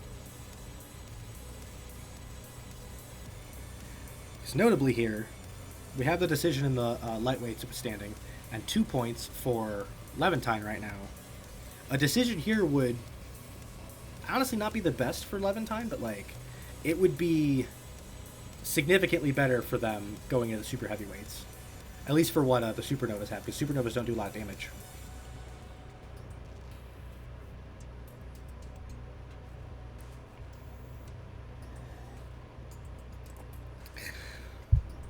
I appreciate that nightmare. Progenitor, but I wouldn't be surprised if it chokes somehow. You know, Progenitor's not really good about finishing its fights.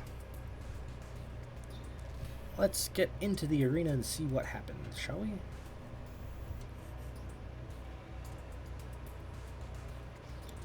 Both meet up in the middle. Progenitor misfired its flippers and is now on top of Almudamir's wedge.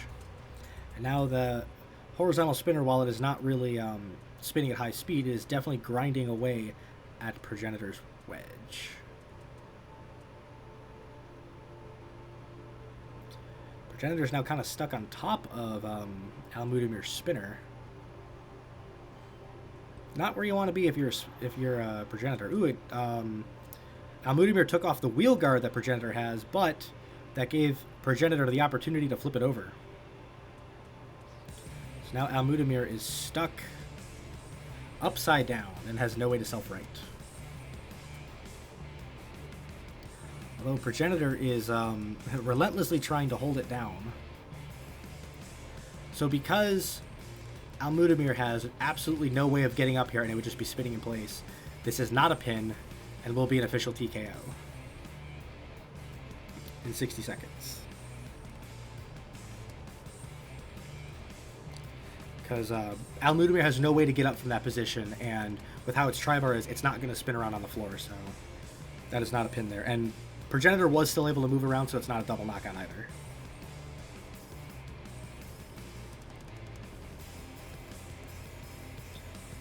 That is a very unfortunate for Levantine that they gave the flipper one chance.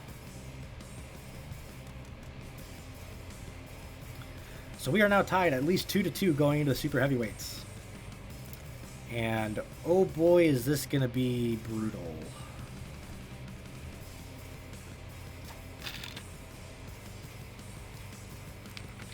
I say 2-2. It's 2-2 with a pending decision, which we'll get to when the judges can watch this later in the week. But really, this super heavyweight fight decides it, and not looking good for the Supernovas here.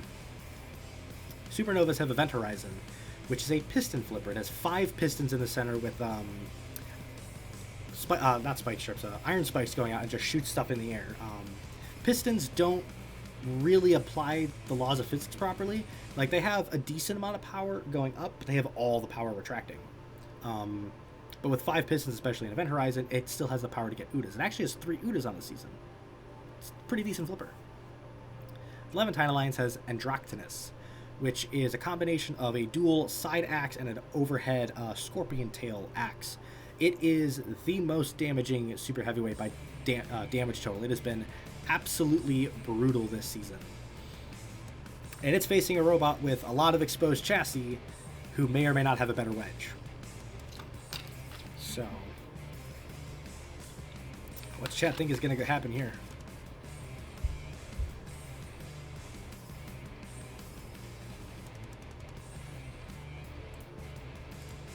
Everyone seems kind of split at the moment, at least. Hey, brutal, you say, says Helen, and then gets popcorn. Yes, this is, if you like to see death, I think you're about to see some here. The Season 1 download link in the Discord is a Dropbox link. Just use that, says Liam. Yeah, I guess we could use that, but I also know we have the Season 1 pack saved on Google Drive.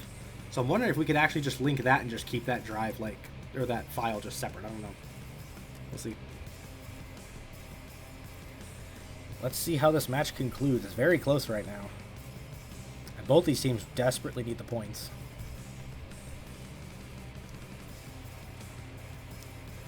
They meet in the middle. Ooh, huge hits from Anthracite on the sides of Event Horizon, who misfired its pistons and is stuck on top of the scorpion tail. Anthracite is just firing away with those side axes, and now Event Horizon has thrown itself upside down. While the scorpion tail has now broken off, the side axes on Anthracite are tearing Event Horizon apart. One of its large wheels is already off. I'm not really sure how it's going to be able to break a count here. It does. But it's not able to get those pistons into play while it's upside down like this. And there goes the last of the big wheels, and Anthracite has got all of the KO shots in one. That was a, what was that, 44-second knockout for the Scorpion robot. Not playing around, not giving Event Horizon an inch to get back into that fight.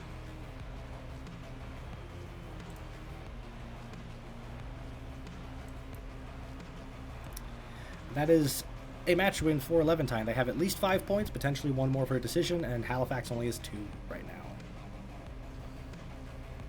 That's going to be huge for them at least, because they are... Let me check. So Levantine was 2 down on Pelagic, who just got a 10-0 shutout, so... Yeah, they're going to be down more even with that, but... They should at least stay within the top 3 of Division 2 right now. Halifax, on the other hand... They needed more points there, and they didn't get them. Alright, match 6. Our feature match is upon us. It's the Orlando Commandos taking on Heavy Metal Robotics. Does anybody remember this match from last season?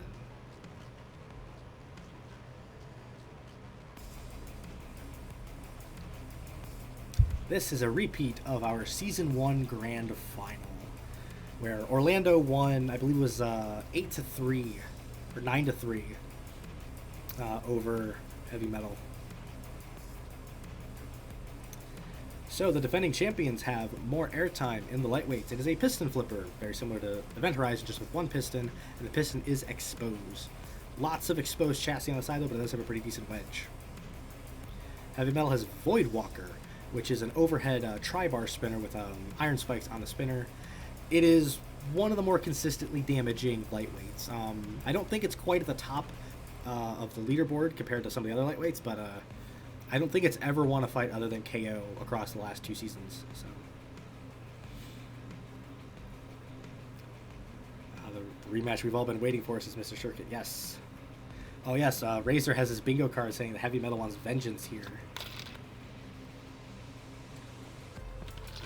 Chat seems to be on Voidwalker's side. As a builder of Heavy Metal, I am not confident here because knowing my luck, more airtime is going to somehow flip Voidwalker over and make me sad. So, let's see if this is a repeat of last season or if the revamped rosters change the outcome of this match. Ooh, more airtime missed the flip there on a huge hit from Voidwalker, and now more airtime is inverted. Well, that impact did allow more airtime to get back up. It very nearly got Voidwalker over, but instead it just flipped itself over.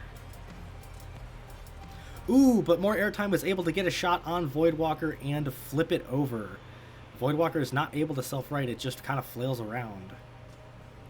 Is more airtime just going to leave it? It looks like it will because it flipped itself over as well. Both robots just kind of flailing about right now.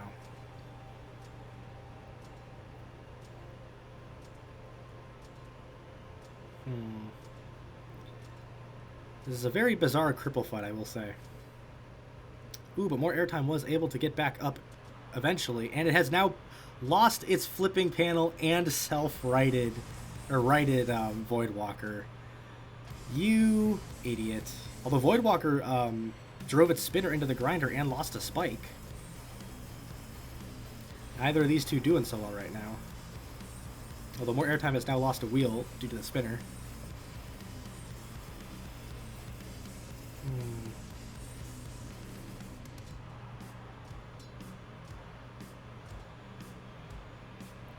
Halfway through the fight, halfway through an airtime fight, okay.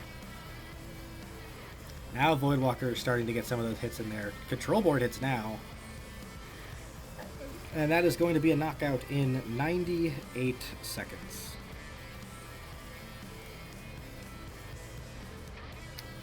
Oh boy.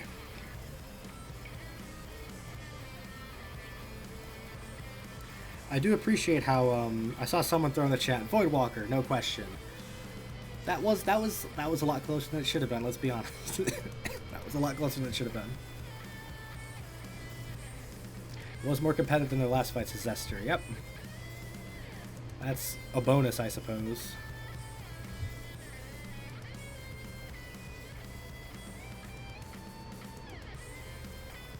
Alright, that's 3 points to Heavy Metal. Now it's time for the middleweights. Bigger throw than this week's Grand Prix this corner. Yeah, you know. I mean, we don't really have anyone who throws fights this season, so more airtime kind of had to pick up the slack a little bit. Anyway, Barbecue for the Orlando Commandos. It is a sit and spinner, very well armored, has spikes kind of out of the corners, and just sits and spins and does a ton of damage over time. Heavy Metal has Immortal Corruptor, which is a giant vertical spinner with kind of a fork setup of chassis. It is a giant vertical spinner, but it is also very top heavy, and does not really have a way to get up if it gets knocked over.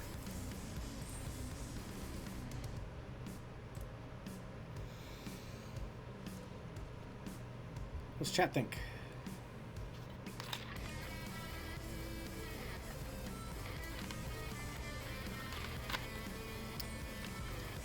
Everyone seems to be going for Barbecue here. If it has enough reach, Mortal Corruptor could snipe those wheels, says Mr. Circuit. You know, that'd be if it has the reach, but somehow I doubt it.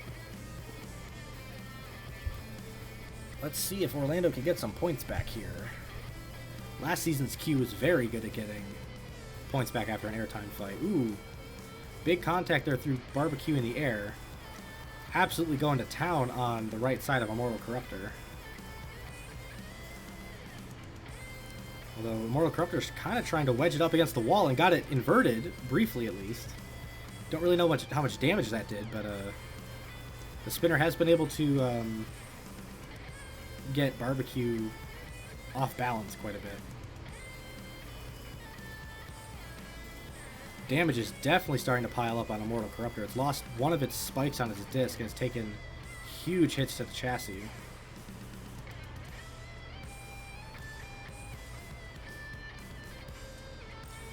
Both just kind of going weapon to weapon right now. Immortal Corruptor's lost another spike off his disc. It is horrendously unbalanced now.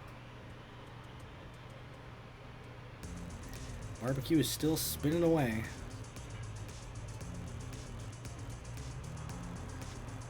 Ooh, but Immortal Corruptor's lost one of its stabilizing forks now, and the weapon disc has now broken off as well. Barbecue definitely has the superior weaponry right now.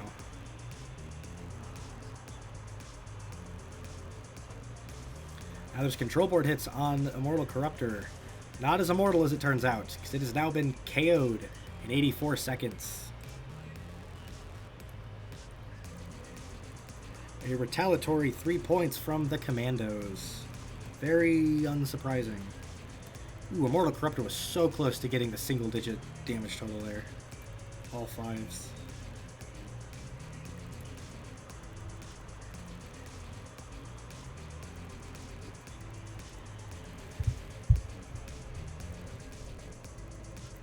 Now we go to the heavyweights.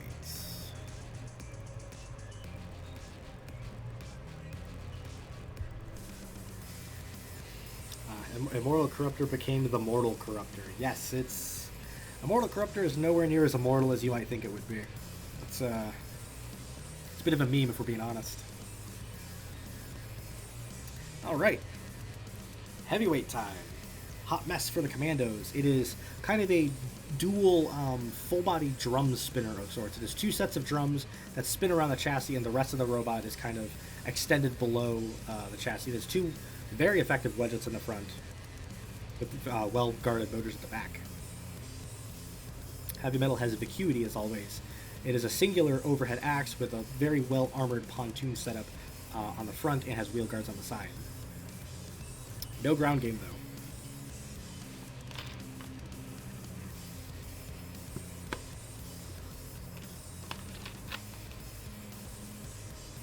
What does chat think is going to happen here? Does Vacuity have the ability to withstand the vert, or is Hot Mess going to make a hot mess of this fight?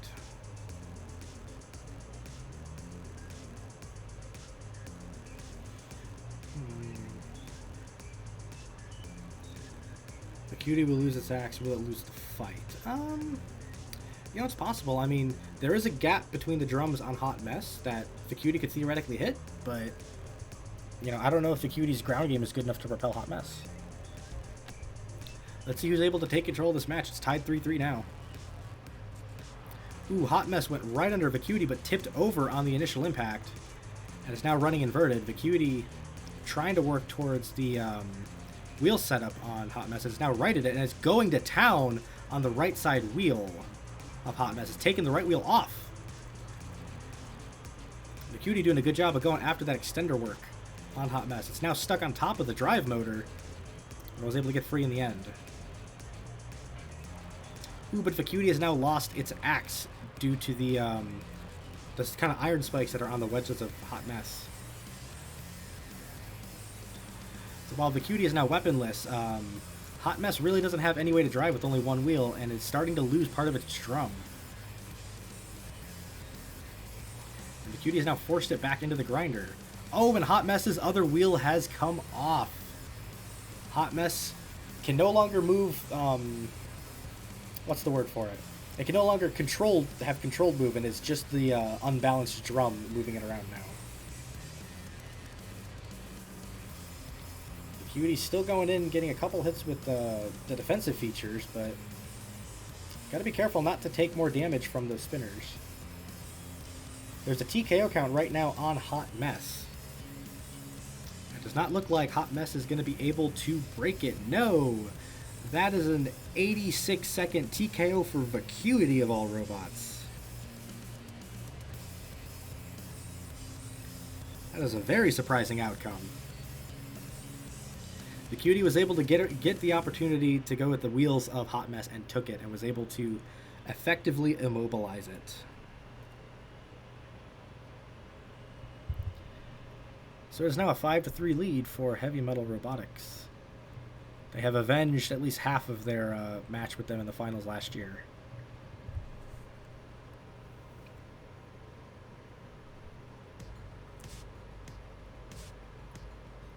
How many axe breaks is this now for Vacuity? Probably like 4, who knows. I still maintain that Nightmare plus axe backwards is Hot Mess. Yeah, I honestly think that's a really good way to put it.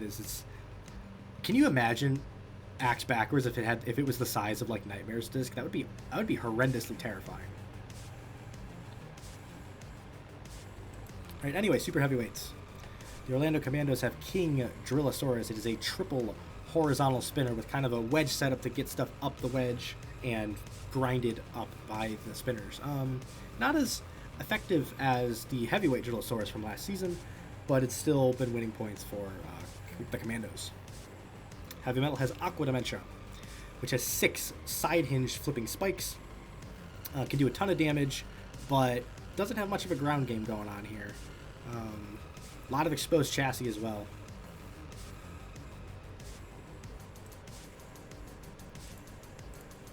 Who does chat think is a shot here?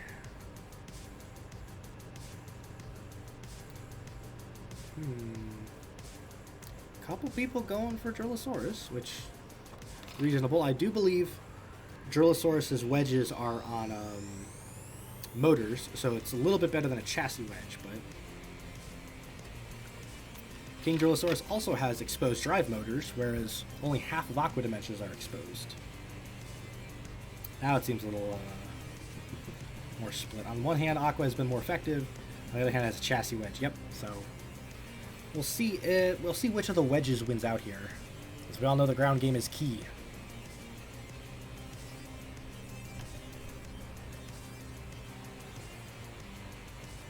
Ooh, they both kind of like stuck each other up in the air like that, and Aqua Dimension was inverted as a result.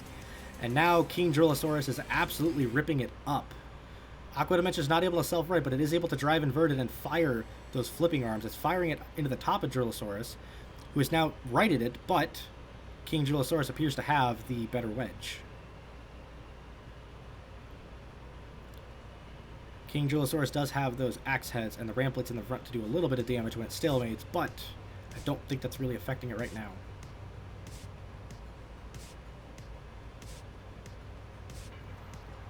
Ooh, King Drillosaurus was able to get underneath Aqua Dementia there with a lucky hit and is grinding away at the underside of it. There's control board hits now on Aqua Dementia, and it has been knocked out in 51 seconds. King Drillosaurus coming back and stealing the win from Heavy Metal Robotics. That gives Orlando a 6-5 win. Even with the revamped rosters, Heavy Metal still has nothing on the defending champs, as it turns out.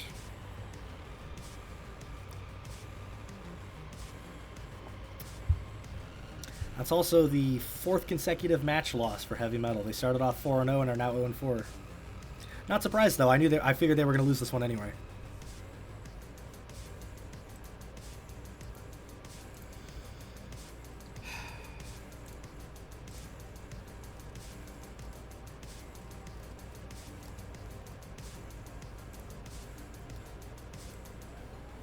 What the fuck?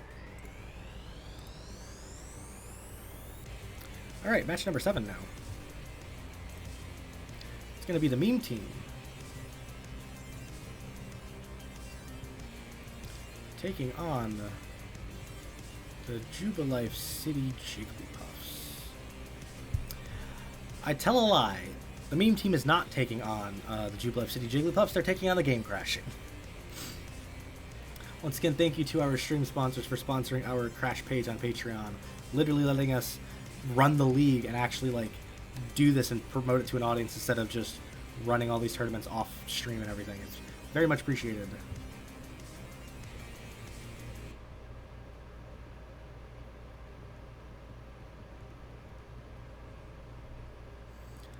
Alright, back to the action. As I was saying, we have the meme team.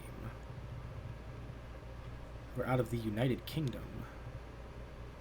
They'll be taking on the Jigglypuffs out of Jubilife City in the Pokemon region.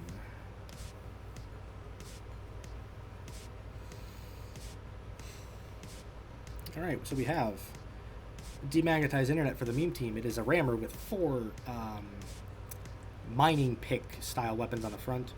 Despite being a rammer, it is not invertible. It's taking on Y2K from the Jigglypuffs.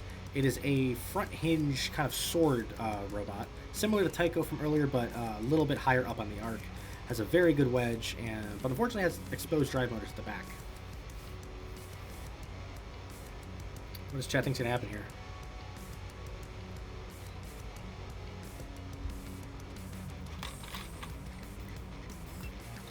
Worth noting, the Jigglypuffs are on a record streak right now of 13 consecutive fight wins. And they're currently facing a team at the bottom of Division 2, so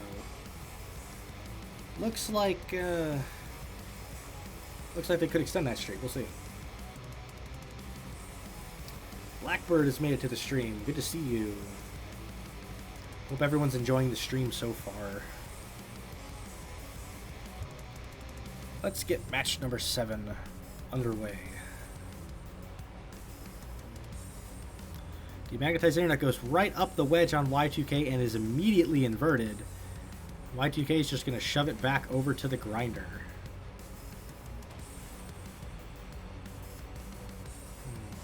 Grinder looks to be doing a lot of damage to demagnetized internet in the back corner there.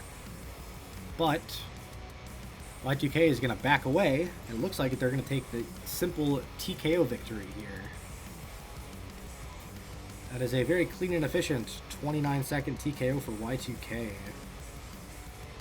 Taking advantage of a robot that cannot drive upside down or self-right.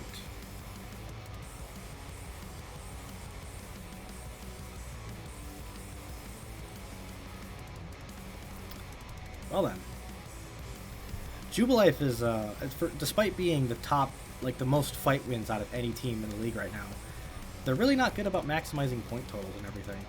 Like, they have, I think, now 5 more fight wins than any other team, and they still have, like, the same number of points as, like, Moscow and stuff, so. Real interesting. Middleweight time. Ah, Robert Bull has arrived to the stream. Good to see you, Robert. What have you missed?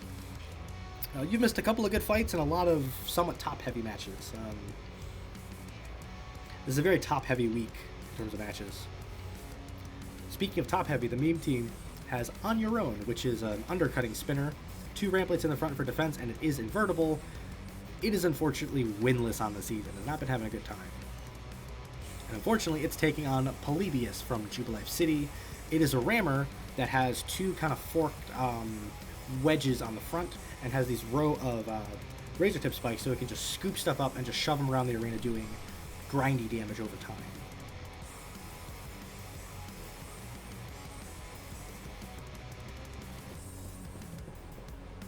Does chat think On Your Own has any shot here.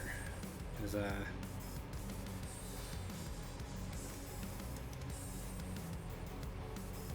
hope for some competitiveness in the next matches. Yeah, I mean, despite being relatively top-heavy matches, we've still had some pretty exciting and close ones. So, like, it's already a win in my book for this week. It just happens to be like this is when a lot of the high-end teams get lower-end ones, or lower-end teams get something. Like it's interesting. Yeah, everybody's going for Polybius here, so let's see if the meme team can do anything to Jubilife. Or would they be serenaded by the lullabies? Polybius immediately has On Your Own up and shoving it into the wall.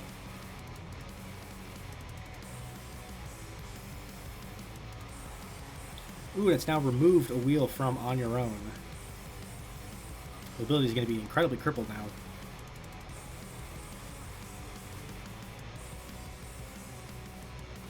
Now Polybius is just shoving On Your Own up against the wall. Oh, I hear a TKO count. This is going to be a pin if Polybius does not move. Unfortunately, that's what it looks like we got. That is going to be a restart.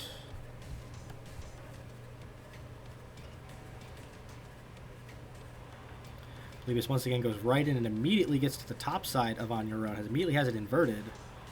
And it's managed to take the undercutter off immediately. Wow, it managed to snipe the connector. So now On Your Own is just a box.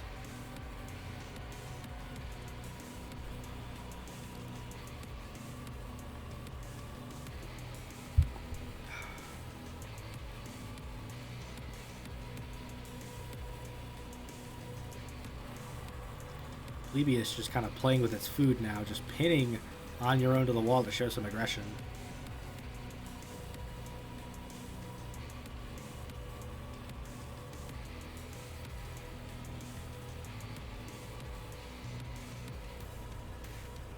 Those big wheels on Your Own are able to let it kind of drive up the wall and escape pins a little bit, but Polybius is not giving it an inch.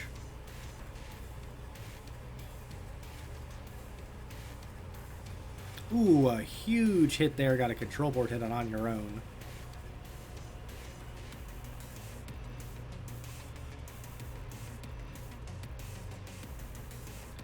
On Your Own is smoking very heavily from the damage it has suffered from Polybius.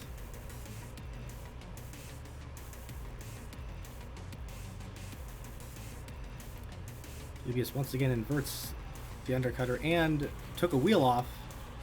And On Your Own appears to have gotten KO'd by the Grinder. 92 seconds for Polybius to get that knockout.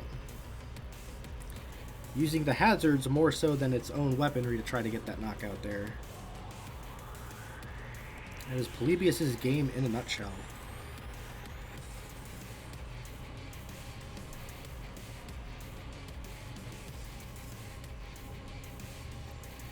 Now we go to a multi-bot match.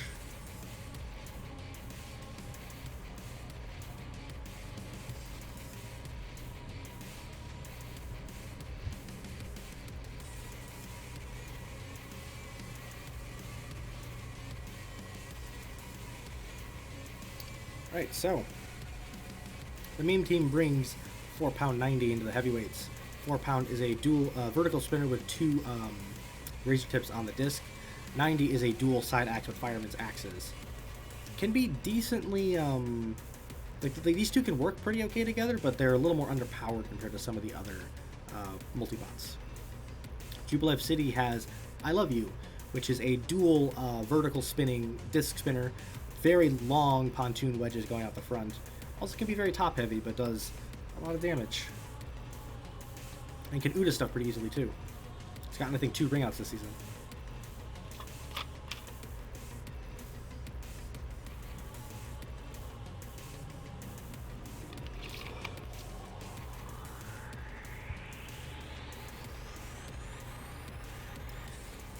Pretty much everybody in chat going for I Love You. KJ hoping 4-pound 90 knocks Jubilife down a couple points, but we'll see if the meme team has anything for Jubilife here.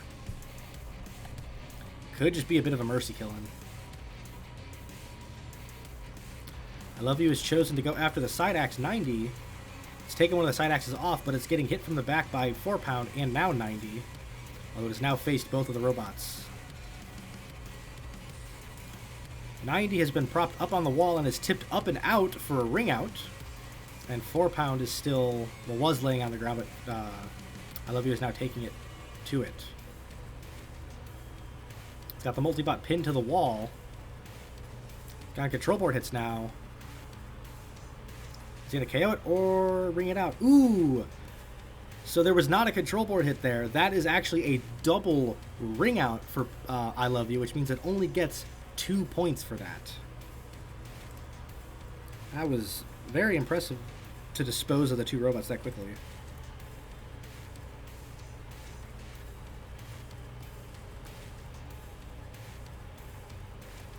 Even though the multi-bots are obviously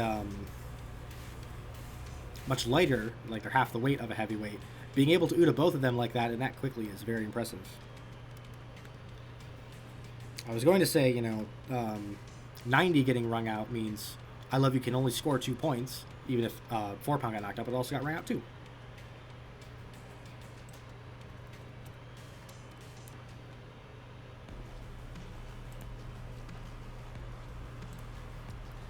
That is definitely going in the notes.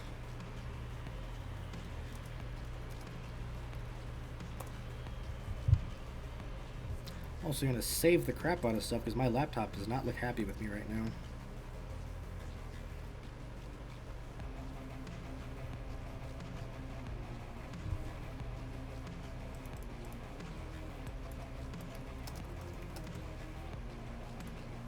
Alright, but now we get our super heavyweight match.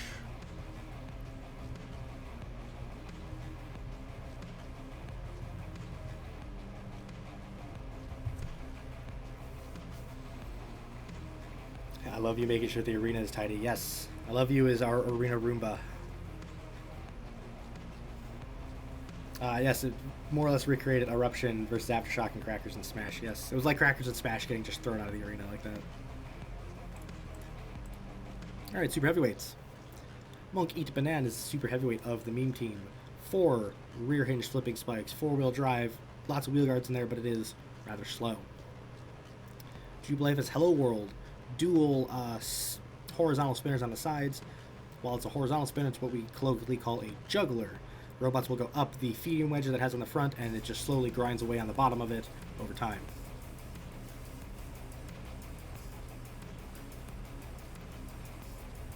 I am very much getting to the point that I need to talk less because my voice is not happy. That's okay.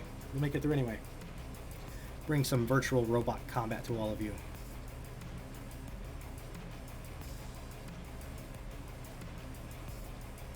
Yes, Cycle Watch, says Liam. Yeah, fucking... So Jubilife has gotten 2 cycles this season where they've gotten one of every possible win method in one fight. Currently all they're lacking is a judge's decision. Not entirely sure the Hello World is going to do that, though.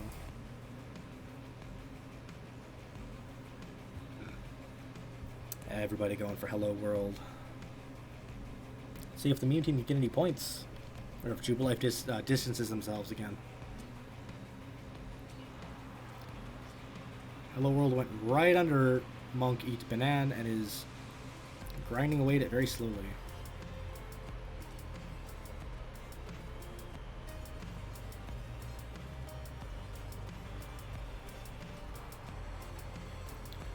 Broken account, and Monk was able to break it as well, but the world goes right back underneath it.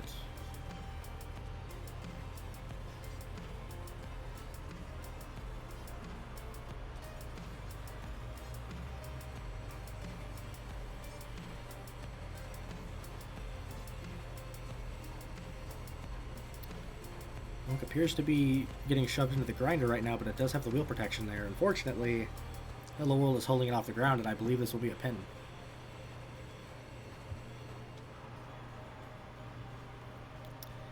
Yep, that is a pin right there, folks. So we get to do it again.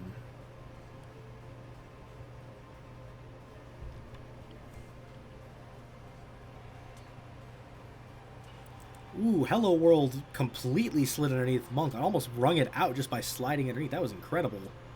It's gotten the monkey inverted and over to the wall again. Something is coming off there. I think those are the claws on the monkey coming off. Hello World is just unrelenting.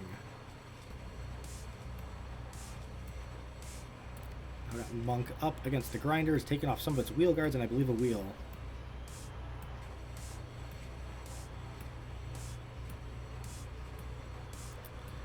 Alright, so there's currently a count going on now. This is going to be an official TKO because Monk cannot self-right and is stuck propped up on the grinder. It would not matter if Hello World was in the way or not. So that is going to be an official TKO right there. 39 seconds for Jubilife, and they have gotten yet another shutout.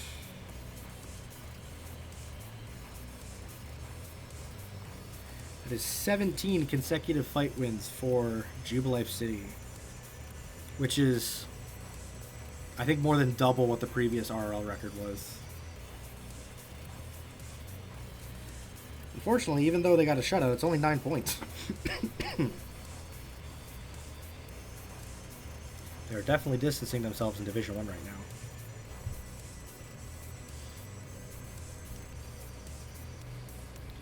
Alright, so we are on to our final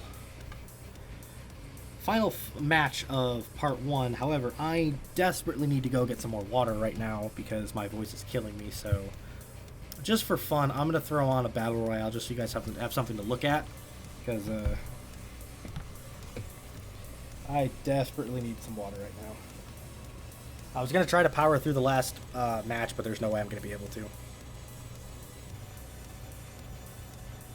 I'll just throw on something silly for you guys to watch and be right back. How about you? You'll do.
Sorry about that, folks. Just I absolutely needed that right now.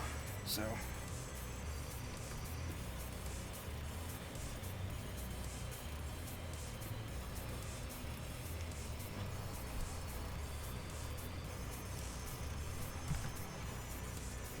There. Now we're back in. All right.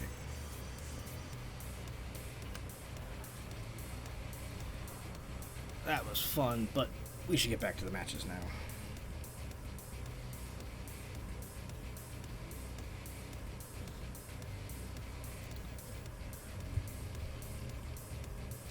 Finding Jubilife increasingly unenjoyable to watch, and not because they're the ones in front of me. Yeah, Jubilife, they're all about winning, really. Like, they're one of the ones that, like, unless you get under them first or have something, they just straight beat you in whatever manner. Like, they don't really put on fun fights as much as you would hope they would. Anyway, final match of the first half.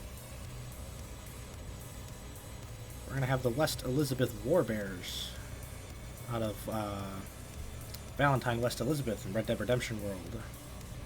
They'll be taking on the Robot Rebels out of Detroit, Michigan.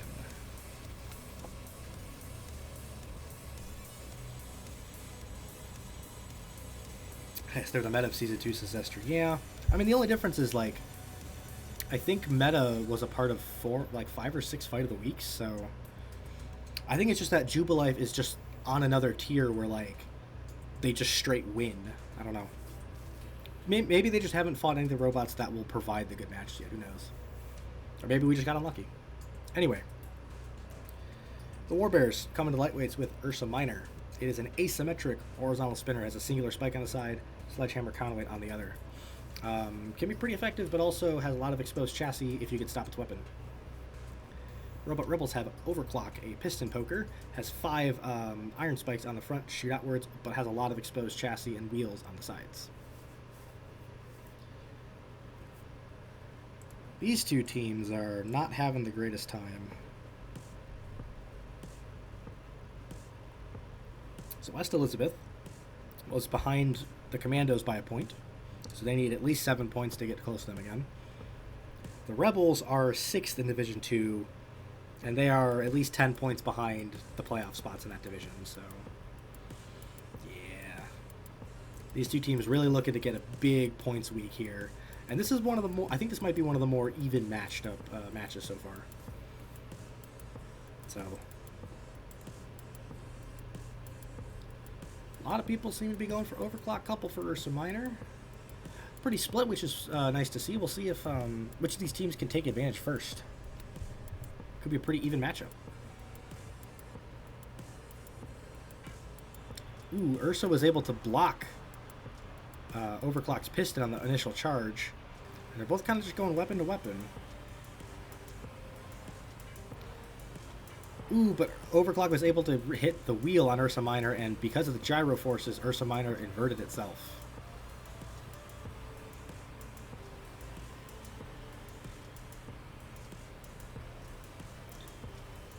Overclock is poking away at the flailing Ursa Minor. Really only hope it has is getting righted and just hoping to break that weapon on Overclock.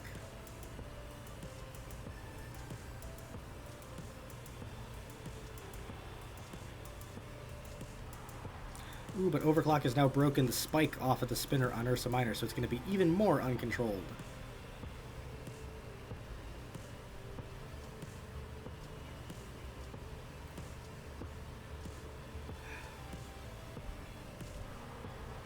Ooh, Overclock was able to get the remaining wheel on Ursa Minor. There's a count on the spinner right now, although it appears to have broken it just by shuffling with the counterweight.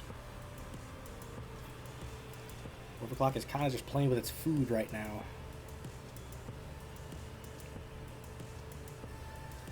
Overclock appears to be running out of piston power, though, for sure. It's gotten control board hits on the spinner now.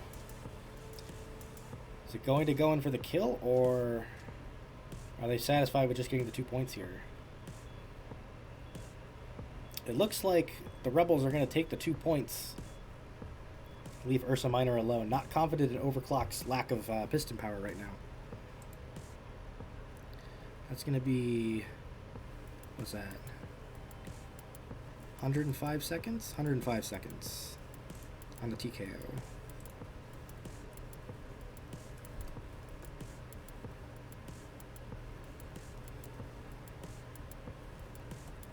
Ursa Minor with the bookend damage total. That's nice to see.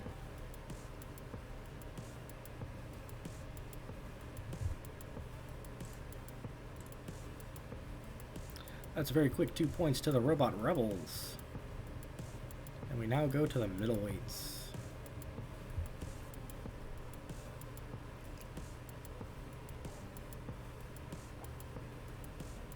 Alright.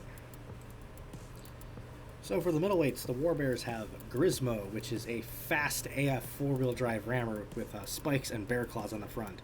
Can do a ton of damage, but is also a bit of a wild card as to where it actually throws itself. The Rebels have Woodrow Kilson, which is a hammer saw. 2 overhead saws on swinging axe in the front, has 2 kind of stabilizing forks in the front and the back. It is named after Jevin Woodrow of the World of Woodrow YouTube channel because he hates the term hammer saw. So now there's one named after him.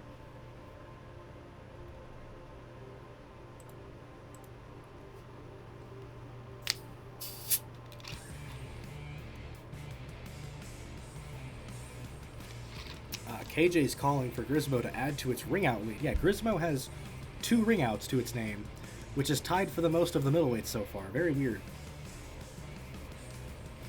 This could be interesting. Can Woodrow keep up with the speed of Grismo? Question.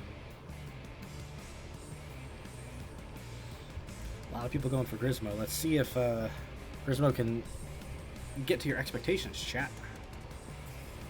Huge opening ram. Grismo was going to throw itself out of the arena, but the hammer saw on Woodrow Kilson blocked it from doing so. Although, because those stabilizing forks on Woodrow are doing a great job of repelling Grismo, Woodrow's doing a ton of damage to the rammer. Already taken a wheel off and dented the hell out of the chassis. Now gotten another front wheel on Grismo, but Grismo's now going to be a little more controlled. Only has half of its drive power remaining. Hammersaw is doing a ton of damage to the rammer right now.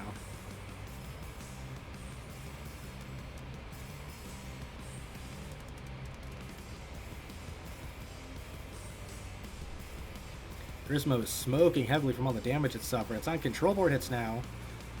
And Woodrow Kilson was able to get a 55-second knockout with saw blades. Would you look at that?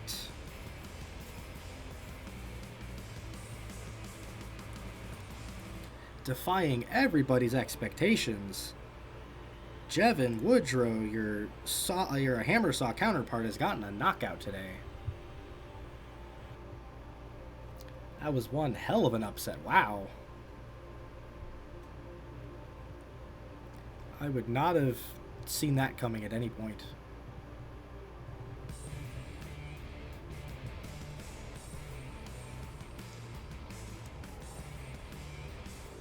Yeah, it was getting harder for the hammer saw to retract at the end. Yeah, the hammer saw is so heavy and there's so little battery power in Woodrow. It barely was able to get out there, but it was able to get the KO in the end. Anyway, now in the heavyweights, we have a mirror match. We have a Spider-Man pointing at himself meme.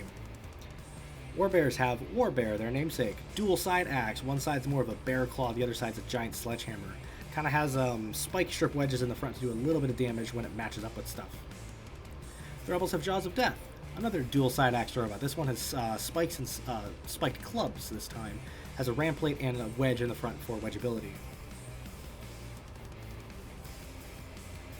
Have the lads fought yet? Asked Martin. No, the lads are coming up in the second half. You still got like 2 hours before the lads pop up. They're going to be the second to last match of the stream.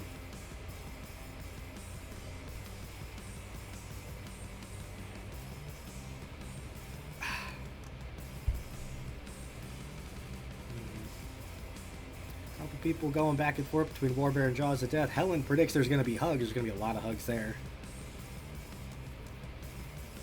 People seem to be thinking Warbear has the longer reach.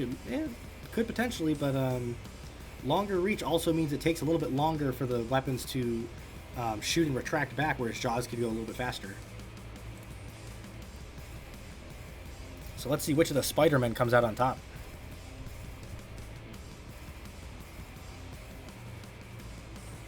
Ooh, Jaws went right up the wedge of Warbear, and Warbear is taking it to the sides of Jaws. Already removed the right side wheel. Now they're kind of trading blows back and forth with their side axes. But Jaws is definitely on the back foot already. Although Warbear has lost its sledgehammer and part of the bear claw, although it's on control board hits now on Jaws of Death. Oh no, but Warbear lost its bear claw, so now it doesn't have any side axes left. And Jaws still has its singular remaining one. That's a huge twist to this match. Warbear still has the wedge and is able to wedge under Jaws and drive it around, but it's not going to have a weapon to get that last control board hit with. Now it's just moving Jaws over to the wall.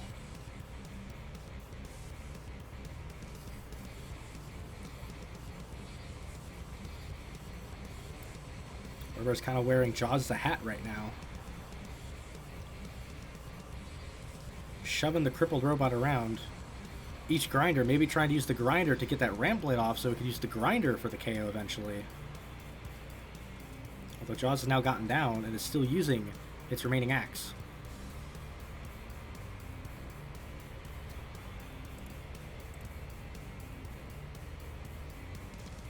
There it goes in again. Jaws is still mobile enough to break counts. That side axe is definitely doing damage to Warbears' chassis.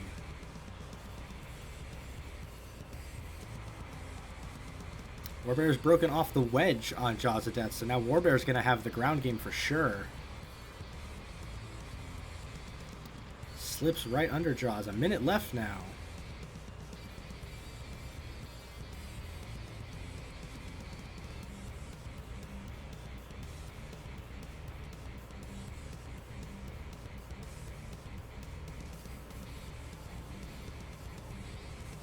Interesting, the robot with all the control does not have the weapon power to go in for the kill, but the robot with the weapon power does not have the control to make use of its weaponry. Jaws has lost part of its remaining side axe.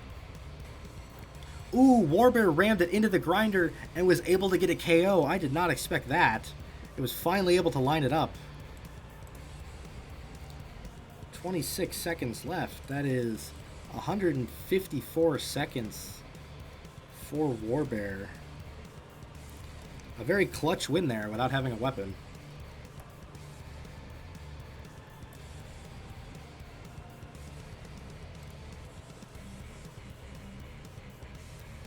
And just like that, the Warbears are back in this match. It's only 5-3 now.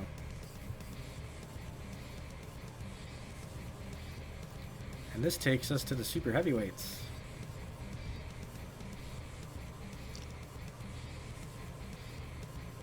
That felt really long for such a good fight, Sinister. I mean, it was 150 seconds. It was a long fight to go, but Cora's got to leave. The thing in your eye exploded. Sheesh. I hope you're able to get through whatever that infection you got, Cora. Pop back in whenever you get the chance if you would like. I'm going to note that fight in the notes because that was a pretty good fight. Anyway, super heavyweights, we have a rematch from the first season. Warbears of Smashy McSmashface 2, the sequel, has 5 overhead swinging arms, 3 sledgehammers, 2 picks, got some wheel guards and a bit of wedging in the front, and has been very destructive this season.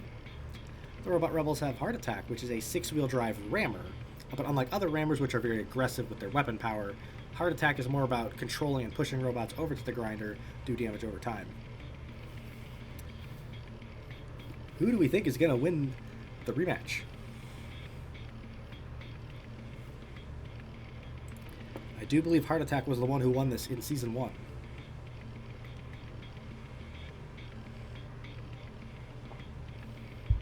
Smashy's here to prove that hitting the gym did it some good.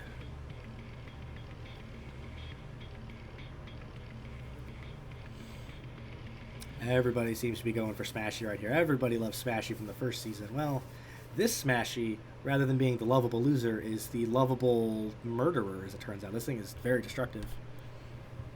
See if Heart Attack has what it takes. Can it withstand the new Smashy? Ooh, Heart Attack got propped up in the air on the initial collision and was briefly turned over by Smashy, who's taken a wheel off of it already.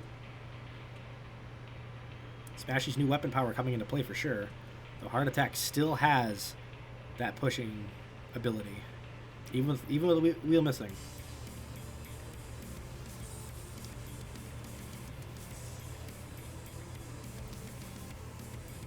Break the count. And they meet up with the wedges once more.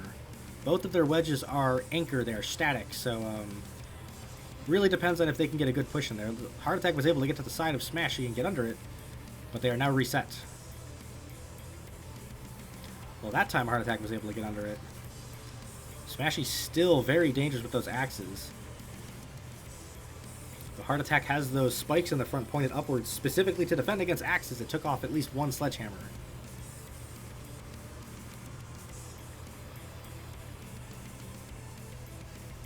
These two are not going to give each other an inch. They are out for blood. Smashy wants to avenge its first season loss, and Heart Attack wants to prove that that loss was not a fluke.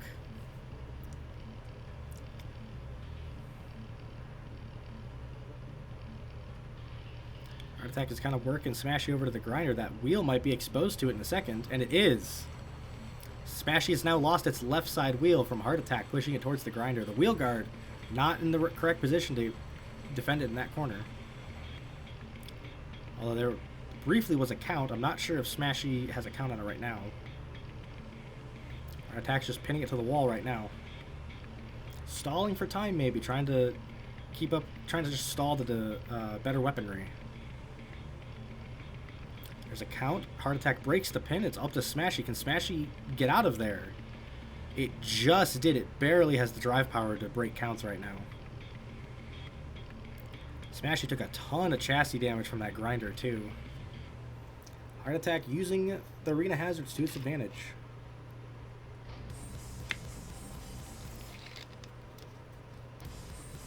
Very effectively just pinning Smashy to the wall to run the clock out. That would 100% seal the match for the Rebels as well, so Smashy needs to try to get a KO here. Heart Attack is not letting it. Another count briefly, but Heart Attack was able to take advantage of it. Pin Smashy to the wall again.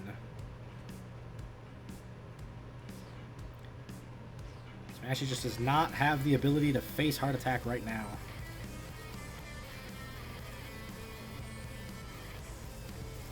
And this fight is going to go the distance. That is a judge's decision.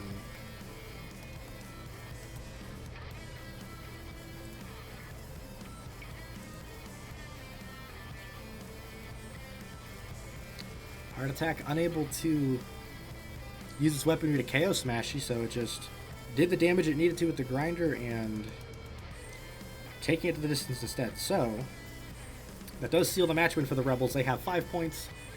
Warbears have 3 with the decision pending. Doesn't matter which way it goes. The Rebels have won the match. Although the points were pretty split there, so it's not going to be great for either of them in the standings. Alright, so we have reached the halfway point of the stream. Once again, I'd like to thank our Patreon sponsors for sponsoring our stream and everything. $10 a month on Patreon. Can be a sponsor of the stream, a sponsor of our Crash page, and help us do what we do and keep the internet and lights on here. We appreciate it so much for those of you who are here. So we're going to take a 10-minute break. Go ahead, use the bathroom, get a snack, get a drink, whatever you need to do. I'm going to rest my voice, get a bit more water. And we're going to pick up with another fantastic match. It's going to be the Moscow Mantines taking on No Beanie Robotics when we get back. It's going to be a very fun matchup. So let you guys know when we'll be back, okay?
Alright, we back, baby. Time to get into the Division 3 and 4 action. We're going to start off with the Moscow Mantines taking on No Beanie Robotics. I'm just going to check to make sure the chat is a good color. It is fantastic. I love to see that. Alright. So let's get back into the action. Once again, thank you, stream sponsors, for everything you do supporting us and the channel. It is greatly appreciated for some of the shenanigans we've had to deal with the last couple of weeks. Last week was an absolute car crash, but had fantastic fights so far, so hopefully we get some more fantastic fights here. We'll see.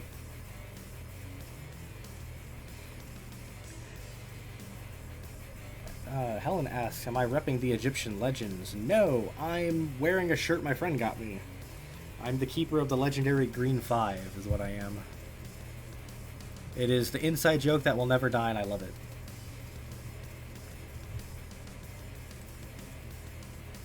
Anyway, we start with the Moscow Mantines. And they're taking on the beanie-less robots. They lost their beanie, even though I gave it back to them after they beat Sinister.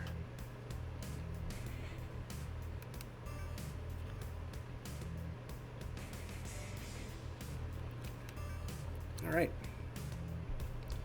We start the second half off with the undefeated Metallica, 7-0. Rammer with lots of iron spikes in the front, kind of in a W shape like this. It's invertible. It kills the shit out of stuff. It's only ever won by KO, 7-0 score so far. It's ridiculous. No Beanie has non-binary star, which is a dual front hinge flipper with spike strips. It is pretty effective when it gets stuff on top of it, but it has a lot of exposed chassis on it. Do we think it has what it takes to hand the Metallica its first loss?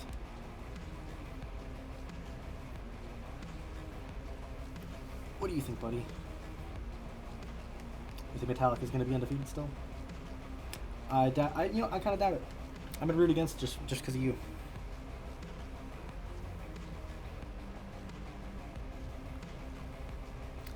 Everybody seems to be going for Metallica. A couple for non-binary. We'll see if the NBs are able to end the undefeated streak of Metallica.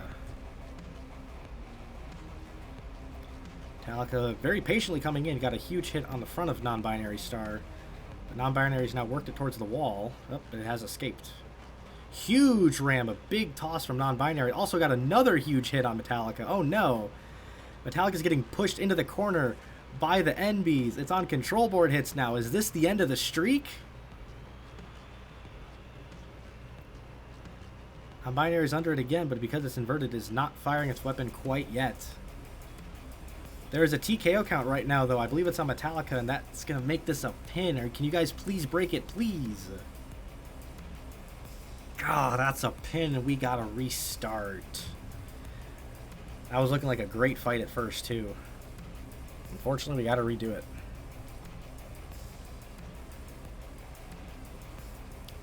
Metallica comes in a little bit harder this time. No Beanie, non-binary's gotten under it again and got a huge toss on it again. And again, absolutely throwing Metallica into the air. Metallica trying to run away to get a run up, but has nothing for the wedge on non-binary star. And now it is... Metallica has become the Beanie, apparently. Now wedged on top of it. They back up to break any TKO counts there. Meet back up. Metallica ramps off of it again. Non-binary did not fire. Ooh, a huge hit there.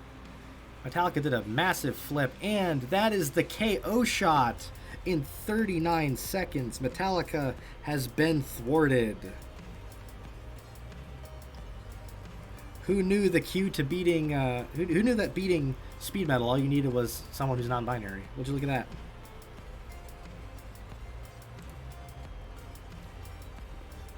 That is a fantastic 3 points for No Beanie Robotics. That's going in the notes, by the way.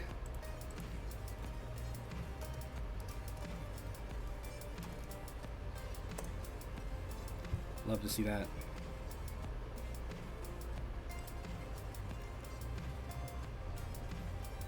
Fight of the Week candidate, says Liam. You know what? I'll throw it in there just to be sure. Feel free to pop in with some other Fight of the Week candidates, because some of them have been good, but I'm distracted running the stream, not necessarily getting them all down. It's time to move on to the middleweights. It's not... The Mantines are down for the first time after the lightweight fight this season. They're not going to be happy for sure.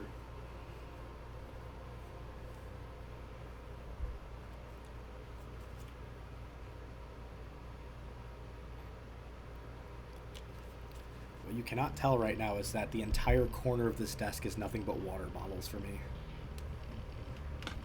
Anyway, middleweights. The Mantines have Falcon Paunch. It is a sit and spinner with 8 iron fists, very well enclosed wheels, and is a very destructive robot, but it can be overwhelmed depending on what kind of robot it's facing. No Beanie has remote control, which has 4 pistons that shoot out with iron spikes on them. Can be very damaging and do a lot of damage very quickly, but has a lot of exposed chassis. Potentially has the weapon reach to get those wheels on Falcon Paunch, but Falcon Paunch can just hit the chassis away potentially.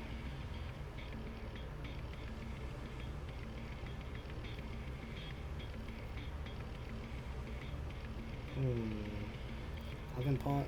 Chat seems to mostly be going for Falcon Paunch right now. I guess water everywhere, says Helen. No, there's some mysterious blue over here too. Fucking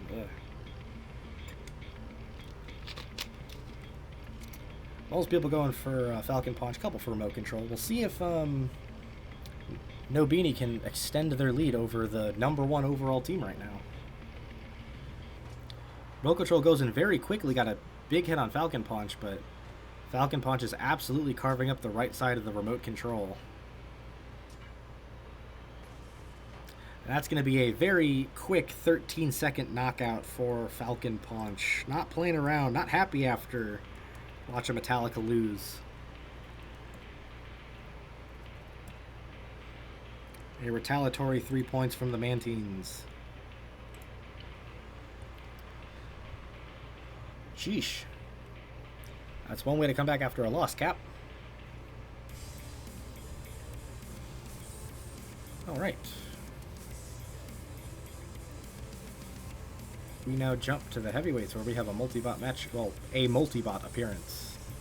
Not a multi-bot match, not yet. Anyway.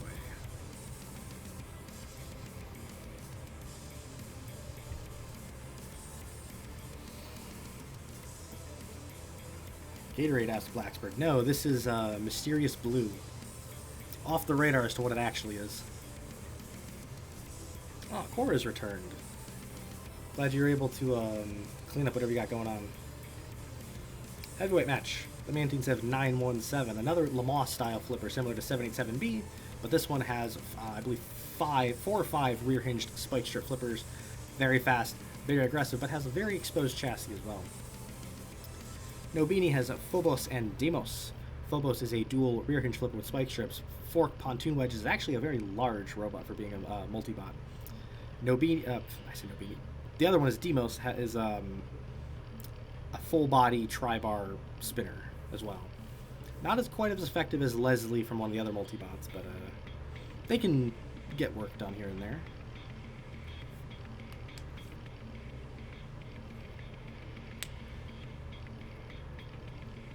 Generally, I prefer No Beanie, but 917 is based on one of my favorite real-life bots. Go with the race car, yes. I believe 917 was more based on the actual car, but P1 is also very similar to it, so I like it. Ooh, Robert Bull's predicting a double ring out for 917, trying to do what I Love You did earlier. That'd be a very emphatic way to get back in this match for the Mantines. How are they going to break this 3-3 tie? Ooh, 917's going for Deimos first. It misfired its flipping arms and wasn't able to get under the spinner originally, and now, while it has inverted Deimos briefly, Phobos is right on its tail trying to get under it. Ooh, Phobos was able to get under 917 and at least did some damage to the underside of it. 917's flipped itself over from its own flipping power. 917 cannot self-right with its weapon, but it can drive invert it and fire it downwards like that. That was an incredible hit.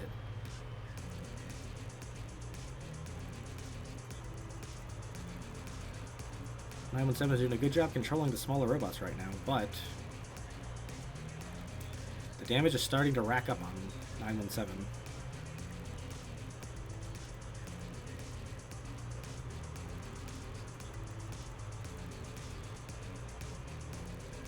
Ooh, 917 got a big hit on Phobos' fork wedgelets there. Although Phobos is still underneath it because 917's mistiming its flips. Oh no, Phobos is on control board. It's because of Demos. Don't do that. Oh, but Demos got both of the left side wheels off of 917, and now 917 is on control board hits. This is incredibly close. 917 is very close to the grinder as well. Gotta be very careful not to take a grinding shot there. They've broken a TKO count for the moment, but 917 is hardly mobile, and I believe Demos has knocked it out. It has. 92 seconds, and the multibots have taken the win. Would you look at that? I was saying 917's chassis was very exposed, and the multibots have proven it.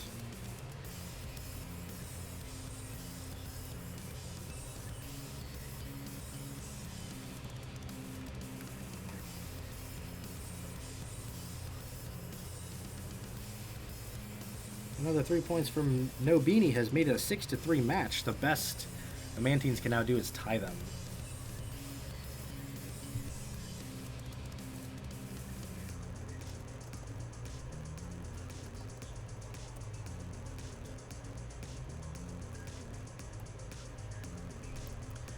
Now we get to the super heavies, and oh boy, could this be dangerous. I will be shocked if either robot leaves this arena alive, honestly. Just a simultaneous double KO.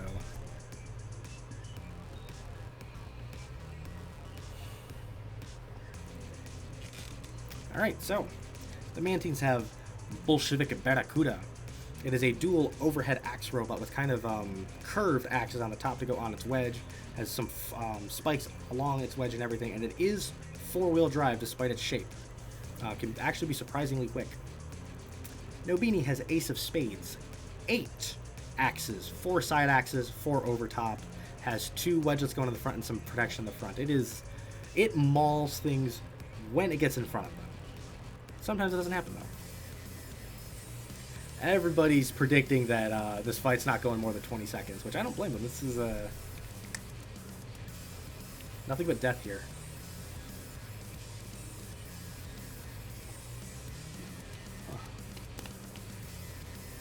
It appears like it might be raining outside. That's kind of neat. A lot of people seem to be going for Ace, calling Barracuda's chassis too exposed. I mean, we'll see. Either way, the Mantines need a KO to even this match up.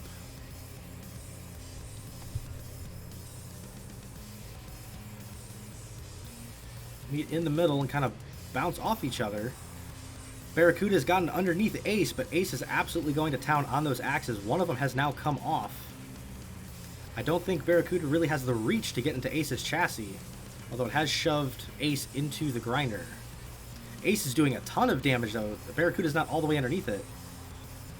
It looks like Barracuda has lost most of its remaining axe as well, and has lost the entirety of it now, but it still has the wedge and can shove Ace of Spades around. Oh, and Ace of Spades has now been turned over, but Barracuda righted it for itself. Another huge hit from Ace.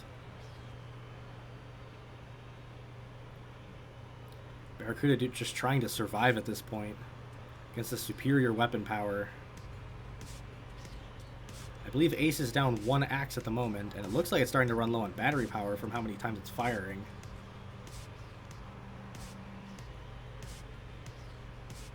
Barracuda just kind of holding it up against the wall right now. Stalling for time. Fortunately, the Mantines can't really afford to do that, although physics has decided that we gotta restart. Alright, that was weird. Okay. We get to try this one again, folks.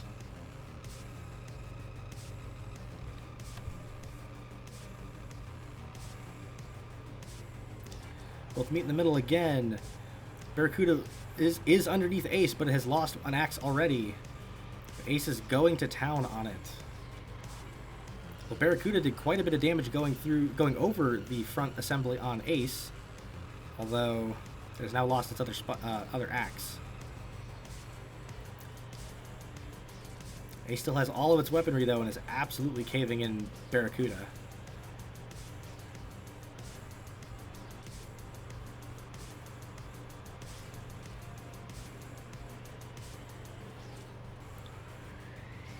Ace isn't quite able to connect fully with some of those defensive features that Barracuda has, but the damage is definitely racking up. Well, the Barracuda has now gotten entirely underneath Ace. Ooh, but Ace just got all of the KO shots in one and has a 56-second knockout of the Barracuda. It took a little bit of time, but Ace got there. Look at the damage number these two put up. My goodness. I think Barracuda might have the single highest damage points this season anyway. And that might actually challenge the most we've ever had. Let me check.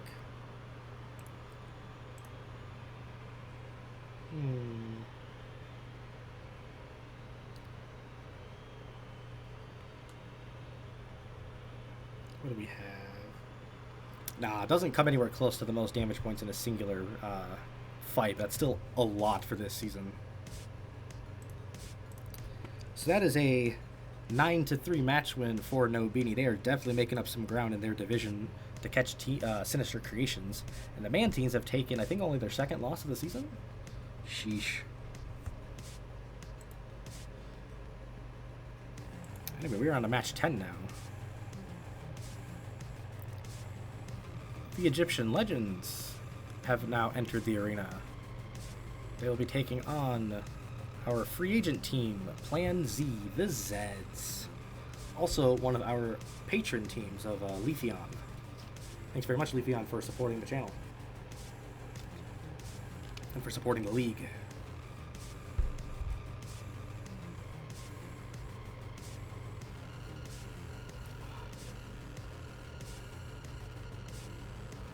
Alright. The Egyptian Legends have definitely not Tut-Tut. It is a pyramid-shaped axe with a kind of a war pick style axe in the center. It's supposed to look like Tut-Tut from Robot Wars Extreme Warriors, but it is definitely not Tut-Tut. You didn't see anything.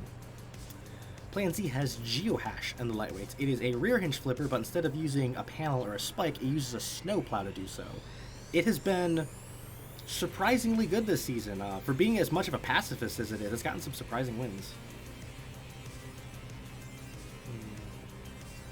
Yeah, Geohash is so adorable, I can't not root for it. Yeah, Geohash is pretty cool. I like how we kind of have a pacifist robot here that's winning fights.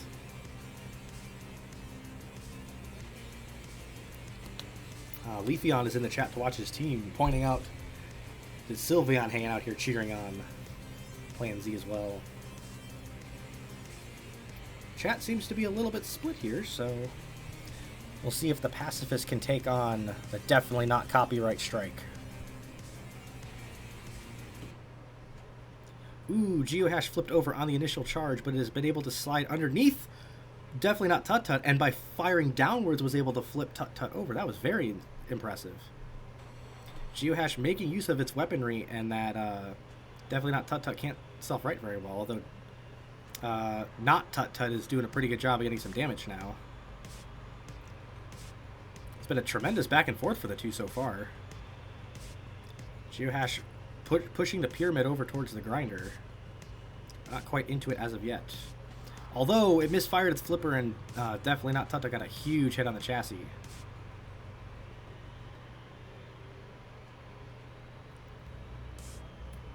Geohash working definitely not Tut-Tut towards the wall. Got kind of close to getting it perched up there and maybe going for an Uda, but I'm not sure Geohash quite has the power to make it happen right now. Oh, but definitely not Tut-Tut has removed the snowplow. And even so it did that, Geohash flipped it over towards the grinder. Definitely not Tut-Tut can't entirely self-right. It kind of flails around with that axe. Although Geohash sportingly came in and self-righted it.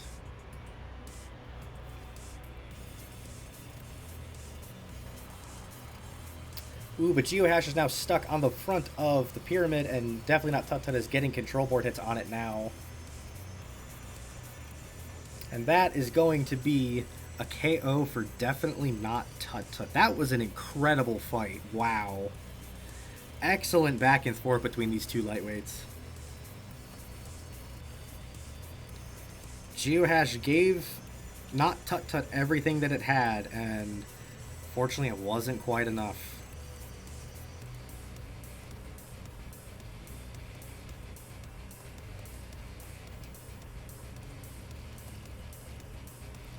That might be one of the greatest lightweight fights I think we've ever seen. That was insane. All right. We go to the middleweights on that note.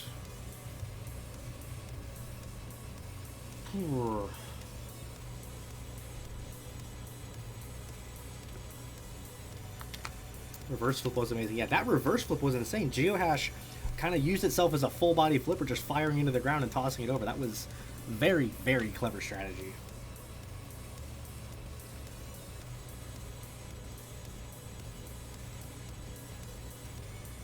Alright, middleweights. Egyptian legends have Thoth's Wisdom. It is a rammer, but unlike most of the other rammers, it's kind of in an H shape and has these forky iron spikes on each side. Very unique shape for a rammer, although it has enclosed wheels, so it can get stuck pretty easily. Plan Z has Planetary Conqueror, which is an overhead quad bar spinner. Can be very destructive when it gets up to speed, but has a bit of an issue actually getting up to speed sometimes. Has some armor in the front as well to protect from stuff like rammers, but hasn't been as effective as it was last season.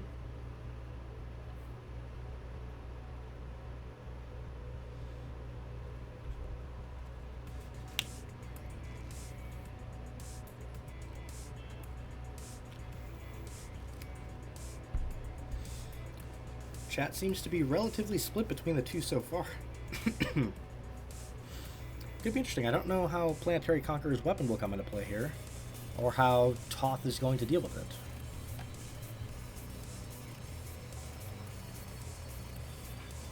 They do meet in the middle. It looks like those spikes on Thoth's Wisdom are high enough to block the weapon on Planetary Conqueror. They're definitely more going weapon to weapon, although there is some chassis damage on Thoth's Wisdom.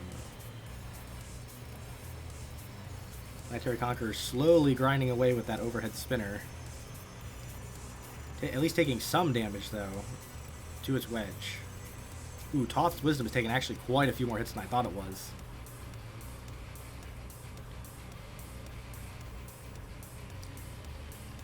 Although Thoth is doing a good job of... Ooh, but there's a control board hit there. Planetary Conqueror's weaponry is definitely getting into play, although it's lost its ram plate. Unfortunately, that's not going to matter, as Thoth's Wisdom has lost its life. That is a retaliatory KO from Plan Z.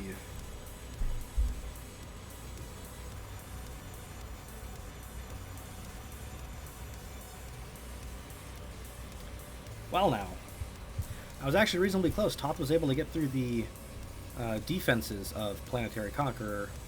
Just wasn't able to make it happen in the end. Hi, Aaron. I saw you woke up. Oh, boy. This could be everybody's favorite here.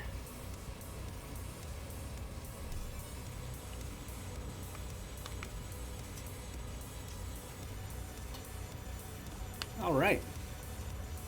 So, the Egyptian legends bring the Nile King into the heavyweights. 3 rear hinge flippers with a set of spike strip on each one can be pretty effective. It's very similar to Dysfunctional Stepsister, just with less weaponry in total. Plan Z has Mad Train, 6-wheel drive rammer with a battering ram of axe heads that doesn't know how to stop. A robot that doesn't know how to stop against a wedge. The only thing is, though, the axe heads on Mad Train can be low enough to stop some wedges, though, so it's possible that it's not a sludge fest, but the chat is calling for a sludge fest. You know, you know what they want.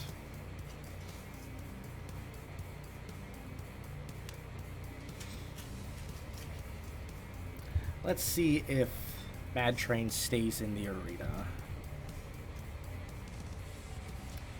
That train goes in for a charge and actually was more patient this time. It has only now flown over the top of the Nile King, who has shoved it back over towards a grinder. One of the axe heads appears to have come off of Mad Train already. Interesting that Mad Train's being a little bit more patient, trying to stay in the arena this time, be a little more tactical. Although Nile King is just throwing it around. Gotten Mad Train over to the grinder again. Although Nile King is taking some damage to the grinder now. It's definitely flipping Mad Train around. I can't really tell how much damage it's doing, though. Ooh, but now Mad Train was able to get underneath the flipping arms and push momentarily. And now they met up evenly again. Yeah, those axe heads are doing a good job of kind of meeting up with Nile King. Although Nile King is stuck on the wheel that it took off of Mad Train. I don't know if it can get off. Is Mad Train going to leave it? Oh, Mad Train just freed it. That was going to be very close. Another wheel has come off of the Mad Train. Slowly getting picked apart by the Nile King. Another wheel now.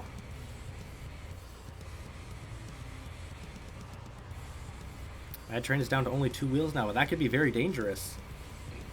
That's going to put those axes on the floor, and I don't know if Nile King is going to be able to slide under them anymore.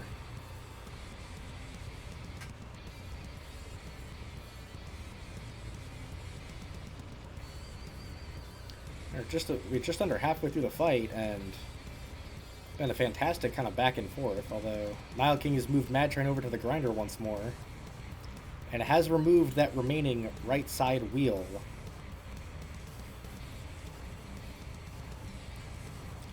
Nile King has broken the pin, and Mad Train was able to break the count just. Under a minute left. Does Mad Train have what it takes to go the distance here? It's starting to run out of wheels.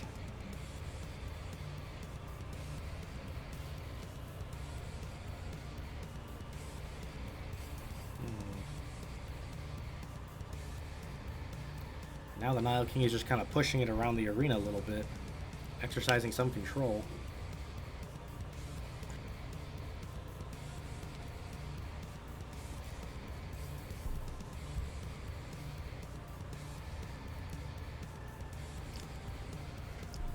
It's actually a very bold strategy from the Legends, because if this actually goes to the judges, they're essentially banking on Anubis winning the Super Heavyweight match, which, while it definitely can, Mad Train's definitely on the back foot here. They could take a win if they're a little more tactical.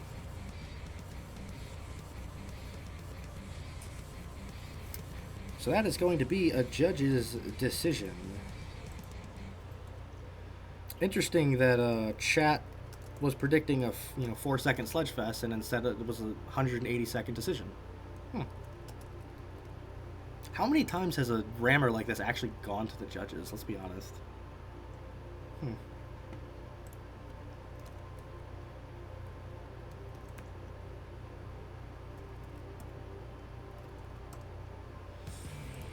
Alright, well, as that is an impending decision, the match is still essentially tied 3-3. We don't know who's leading now. It's all coming down to the super heavyweights.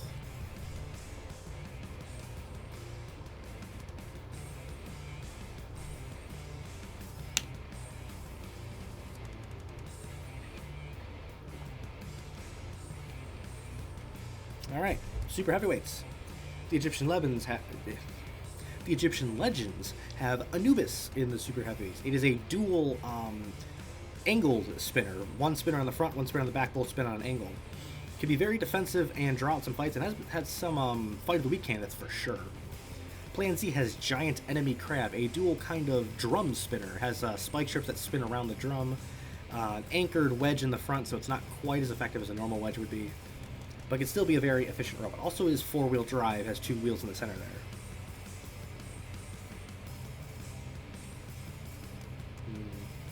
Ephion, Mad Train has to be the most tactical rammer in the league. Counterpoint, Comatose is the most tactical rammer in the league. We'll get to Comatose in a little bit later this stream. Wow, everyone's voting for Crabs, says Kevin. Yeah, people just like voting for Crabs. We have a lot of Crabs here. Let's see if the Crab can win for chat. Or if the Legends can potentially steal a win here.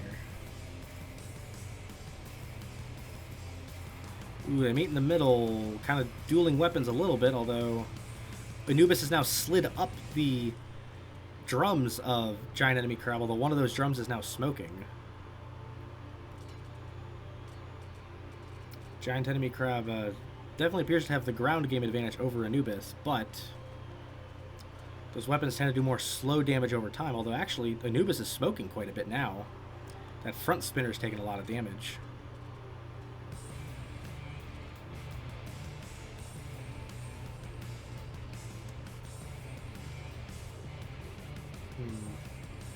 Now they're kind of caught. The angled spinner was caught in the wheel guard of Giant Enemy Crab, but they have now separated. Ooh, one of the spinners came off of Giant Enemy Crab, and that caused a physics glitch, and it is now restarted. Yes, Anubis, I shall now flip you over. Let's restart, folks.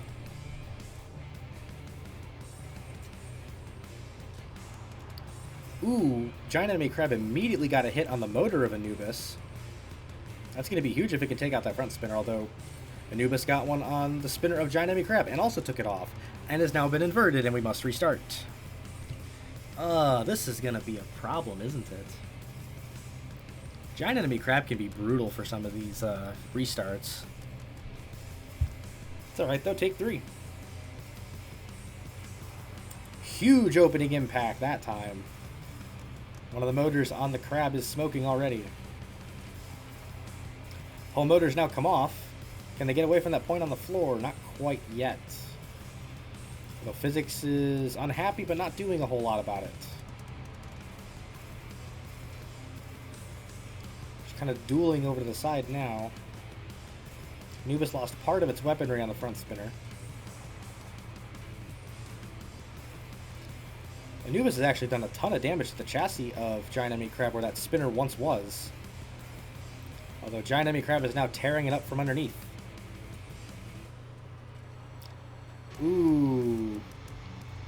And now Anubis has lost part of its weaponry to the grinder. And Giant Enemy Crab is not letting it get off.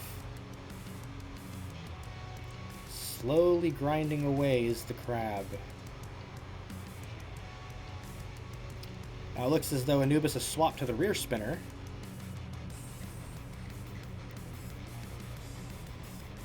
Ah, Vimming It Easy has joined the stream. Welcome to the stream, Vimming. Yes, YouTube has been a little bit happier this week. Fortunately, this we've had a couple of restarts this fight, so this fight hasn't been too happy with us quite yet.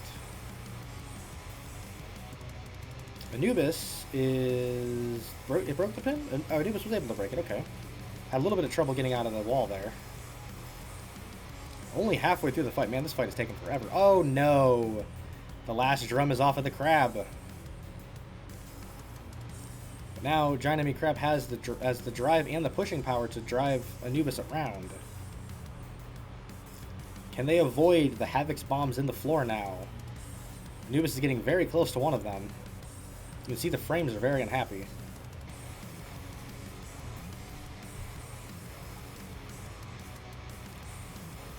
The snowplows on Anubis aren't quite low enough to really repel the wedge of the Giant Enemy Crab. Ooh, Physics got very unhappy there. If Anubis is not able to get off of here, we're going to have to reset this. And it doesn't look like Anubis can get down. So because that physics glitch propped Anubis up there, unfortunately, we are going to... Oh, no. Did it get down? Is it going to break the pin? No. So because Anubis was not able to break that count, that's going to count as a restart. Fuck. Alright, so that is now 3 restarts. Hang on, let me get this in my notes so we know. Okay.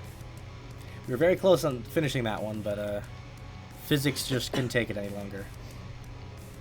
It was an incredible fight, too. Once again, meet in the middle.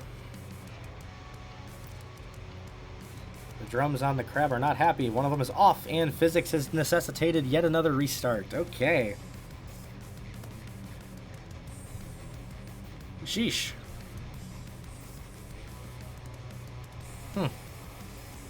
So as a reminder, we cap it at 5 restarts. We are now on the 4th one. So 2 more chances for these two to behave.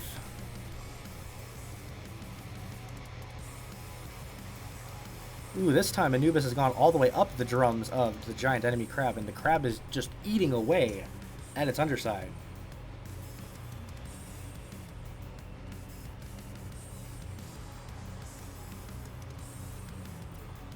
One of the drum spinner's motors is now very unhappy. It's smoking quite a bit, but they're kind of dueling weapon to weapon right now. The left side drum has come off of the crab.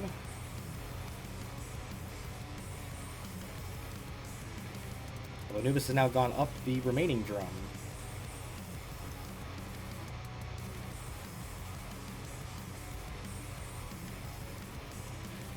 Giant enemy crab complacent with just sitting underneath Anubis, just grinding away over time.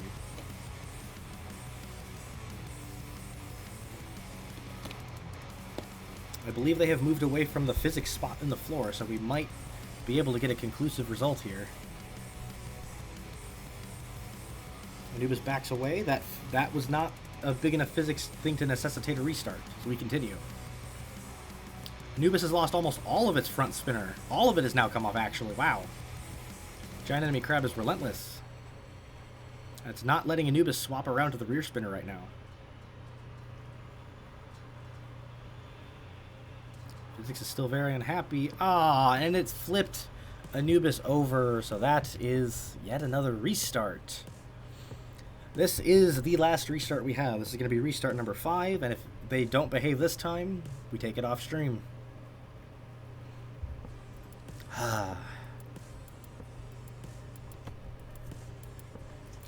It's your last chance, lads. Make it count. Big hit on the weapon motors on Giant Enemy Crab. Both are already smoking. One of them has now come off. Both have now come off of the crab. Both are at least in the same spot on the floor, so we won't have to worry about multiple physics issues. Although, the crab is using those kind of stability spikes to shove Anubis around. That's a very interesting strategy. Physics was still unhappy. That was a legitimate collision for Giant Enemy Crab, so that was not affected by the physics issue, I don't believe.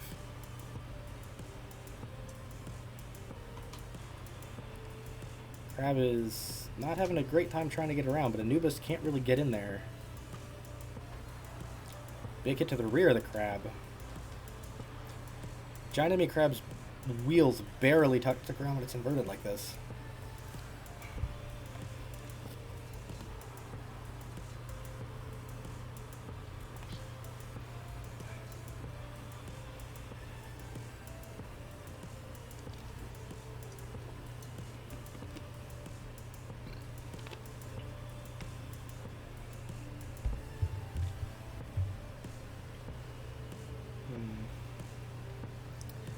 Thank you, chat, for pointing out that Giant Enemy Crab is literally crab walking. Is it? Yeah, it basically is. Anubis is dancing with those physics restarts again, but it has not had any issues yet. Ah, Hex has made it to the stream. Welcome to the stream, Hex. Good to see you. You did miss your match from earlier, but that's okay. You can catch up when you have the chance. I will not spoil it for you.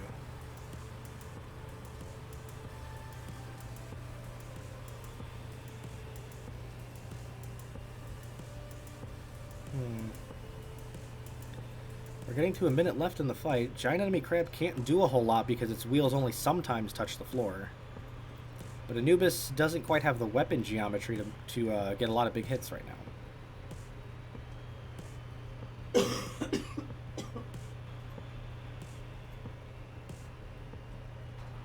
Ooh, another big hit to the rear of the crab.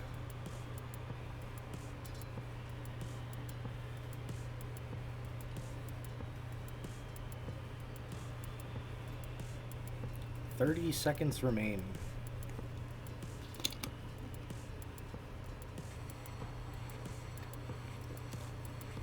Now Giant Enemy Crab is being pushed into the grinder.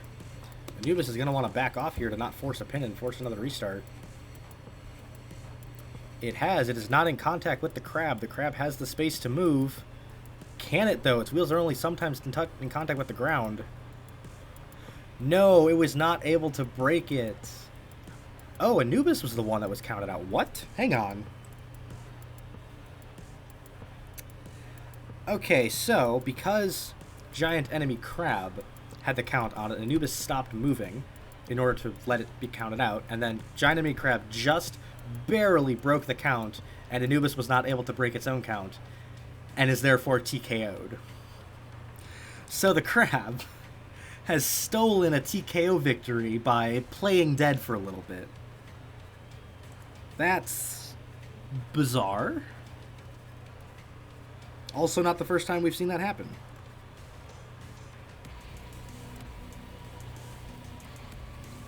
Well then.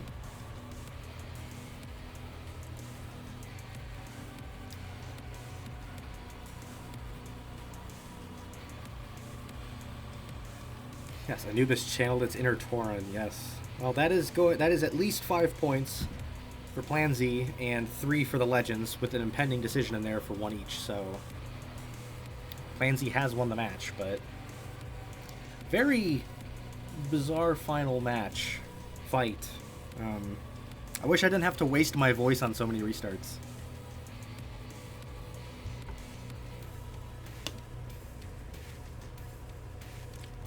Oh, chat broke. Oh, that's a bit of a problem. Oh no, there it is. Okay, now chat's up. Okay, cool. Alright, well, we're on to match 11, folks, and I have bad news. We're going into the zone. The Spider Wolves are here. They're taking on Team Sanctuary. God fucking damn it. OBS, you suck. Put the stream where I want it to be.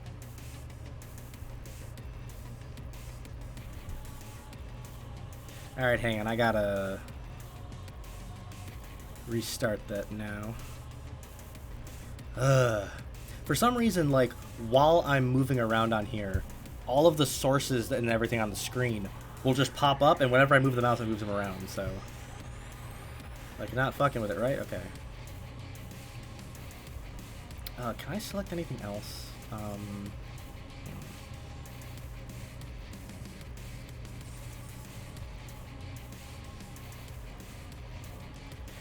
Yeah, I've noticed when I'm, like, selecting through menus is when it'll do things to me. Okay, that's not bad.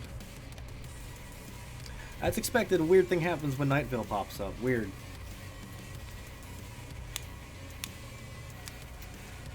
Alright, well, the Nightvale Spider Wolves enter the lightweights with Kevin. It is a sit and spinner that has 3 maces to the side. It's got a ramp plate in the back that doesn't really block anything. It has, its wheels aren't lined up, so it has asymmetric drive. But it wins fights. It's won like 5 in a row. It's weird. Team Sanctuary has Excavator, which is an overhead crusher similar to Unknown X from earlier, but this one has a much narrower wedge and has these sword wheel guards out the side. However, it has basic aluminum armor, which is a lot weaker. Where's Mr. Psycho 2? Mike is actually at the post office right now. He's mailing some trans pride flags to Ben Shapiro.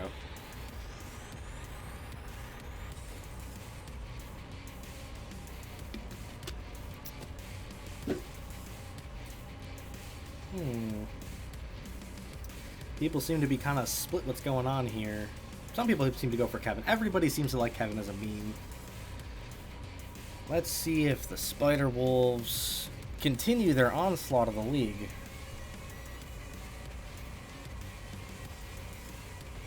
Ooh, Excavator immediately got a crush on the top of Kevin, but Kevin is now up to speed and is caving in the front of its wedge. The wheel guards are not quite far enough forward to block Kevin from spinning.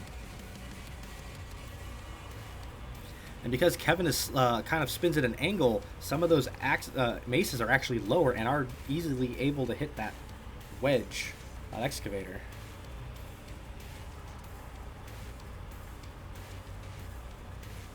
This control board hits now on Excavator. Kevin has also taken the crusher off of Excavator.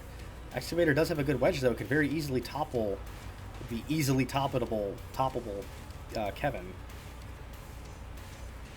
Fortunately, though, it looks like Excavator's control board has given out. That is a 51-second knockout for Kevin. The slowest and most terrifying sit spinner ever made. And it was somehow made by my sister.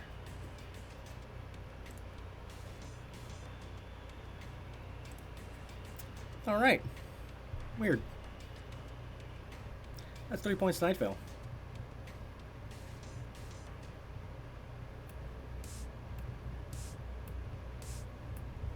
Middleweights.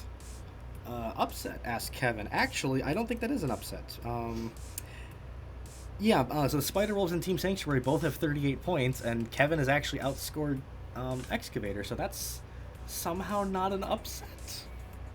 I don't get it either. Weird.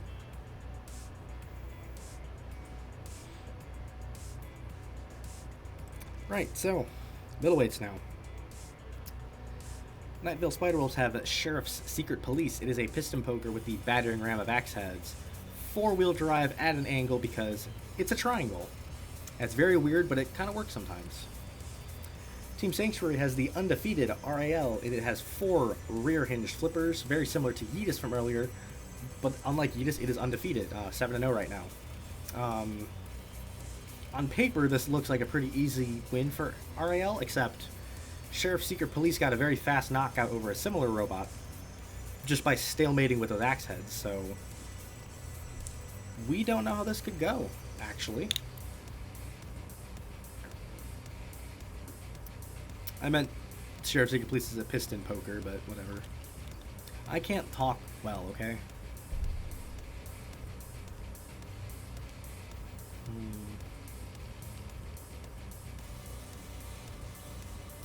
Some people are split. A lot of people are actually going for the Secret Police. I never once thought I would see the day that people genuinely think my sister's team can win. But I'm all here for it. Nightvale's hilarious. Let's see if Sanctuary can get some points back.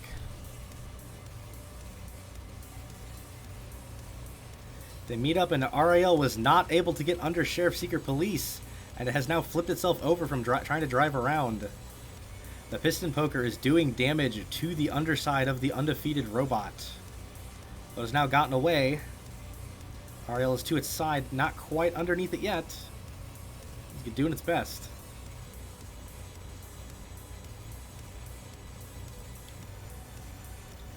Now we're in a bit of a high-powered microwave.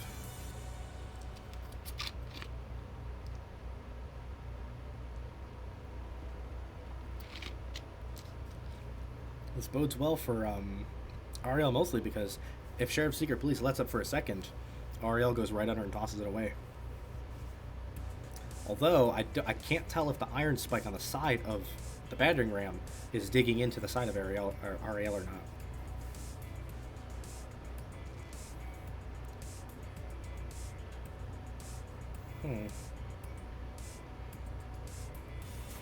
Ooh, this time RRL was able to get underneath Sheriff's Secret Police, and it has inverted it now.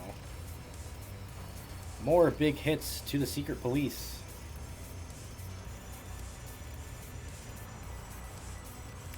Damage is starting to rack up on the triangle. It's trying to get away.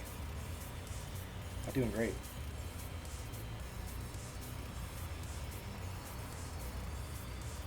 RRL has now worked Sheriff's Secret Police up against the wall, and it is perched on its side.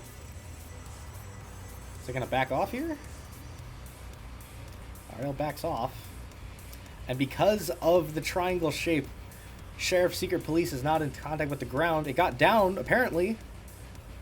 Oh, it just broke the count. That was so close. RRL goes back in, immediately tosses on the grinder. 2 wheels are gone. And it looks like the Secret Police's control board is also gone. That's going to be a knockout for RRL. It stays undefeated. That is a bingo square for Razor259.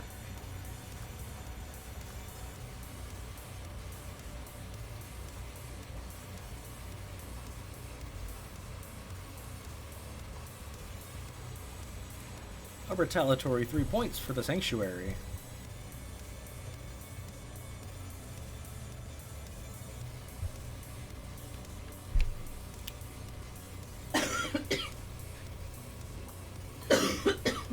Me too, Aaron. Me too. Alright. Time for the heavyweights. Nightvale has Koshek in the heavyweights. It is dual side axe with kind of cat paws and an overhead cat paw as well. Four-wheel drive has some protection in the rear. Not very fast. Does not have venomous spines, which apparently all cats have. Team Sanctuary has Fire Prince. Dual vertical spinner. Kind of a wedge, kind of forky setup on the front. Very similar to Bioshocker from last season. Fortunately, it's only won once this season. Very unlucky, very unfortunate robot. Who does chat think is going to win here?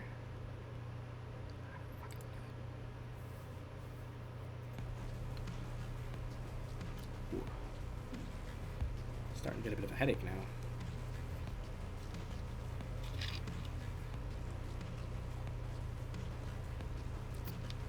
A lot of people seem to be going for Koshek here. That's interesting. Fire Prince has the ground game, I would think, and possibly weapon power, but we'll see. See if Nightvale can get some points back.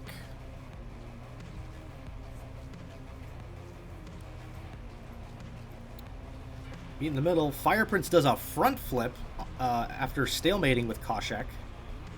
Although has now gotten to the side and ripped off part of the right side axe, and is now getting to the wheel in the front. Koshek does not quite have the ability to turn because that side axe is still kind of in the way. Well, it appears to have now fully come off. Ooh, another big hit there. The top cat paw on Koshek is now completely off. And so is the side one. Fire Prince took his time wearing through the weaponry and is now worn through Koshek's control board. 43-second knockout for the Fire Prince. Finally, Zuko actually does something. I'm proud of you, buddy.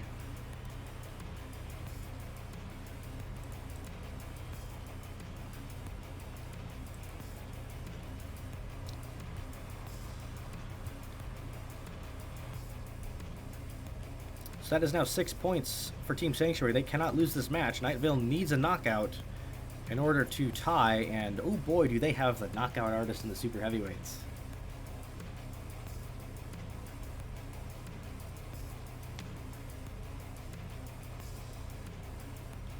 Alright. The perfect headache counter, Baja Blast, is Vimming. It's not Baja Blast, it is Mysterious Blue. Which is also a pretty good headache counter. Hang on, let me just check something here.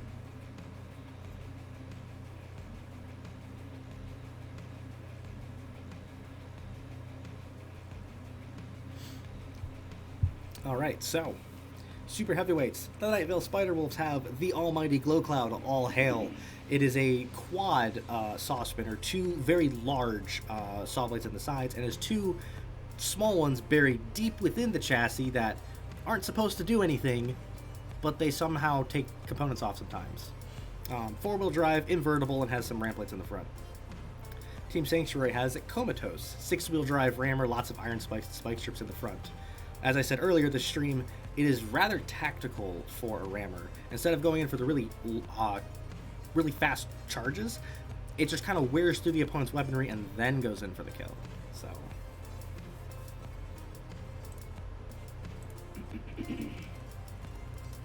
what does chat think?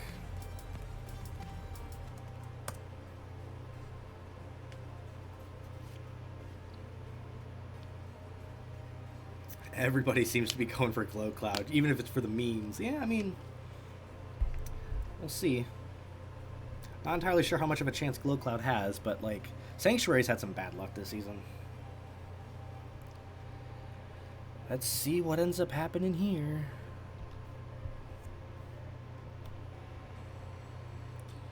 Big opening ram from Comatose.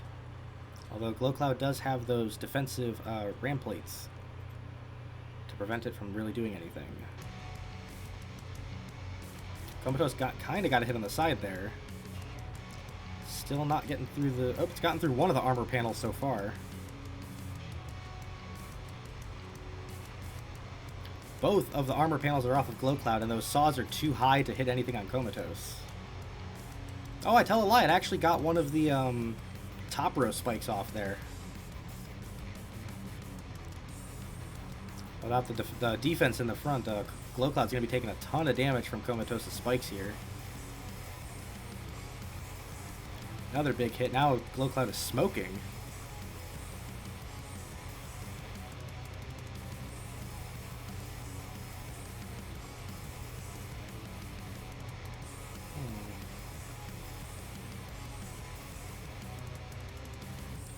Cloud doing its best to shove Comatose around, but Comatose has the drive power. It's now shoved Glow Cloud on top of the grinder, where its wheels are off of the ground. And now one of the large wheels is off of Glow Cloud.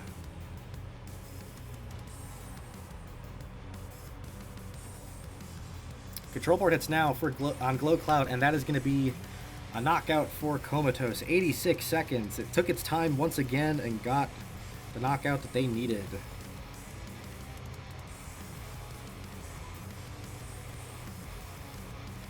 Glow Cloud was putting up a fight as much as it could, but could not withstand the drive power. That is a 9-3 match win for Team Sanctuary. Yes, order is restored, as Razor says. Yes, the Spider Wolves have lost, guys. It's okay. We're back to reality. We're probably going to be back in the chaos next week, but for at least this week, we're okay.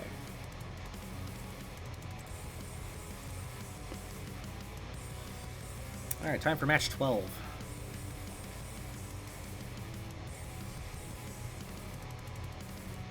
It's going to be Pink Chaos taking on the Rotterdam Invaders. Hey, you like space? Come here. You might like this match.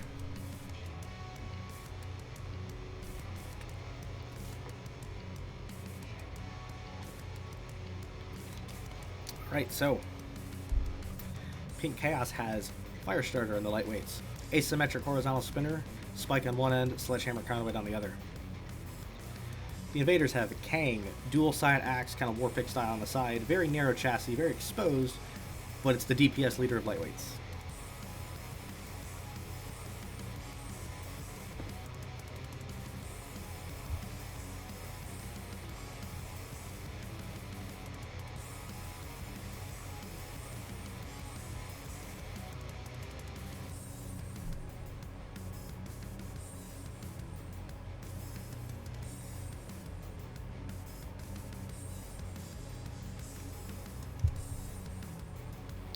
Chat seems to mostly be going for Kang right now. See if Kang can get some wins. Even though Kang is very destructive, it loses a lot.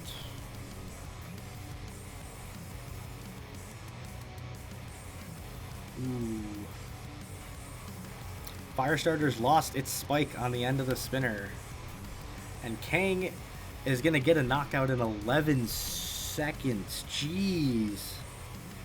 Kang is not playing around. He's trying to get the KOs now. Very fast and efficient win.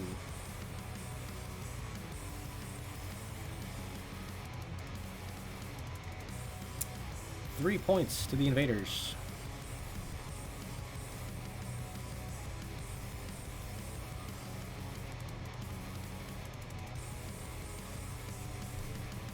What the shit?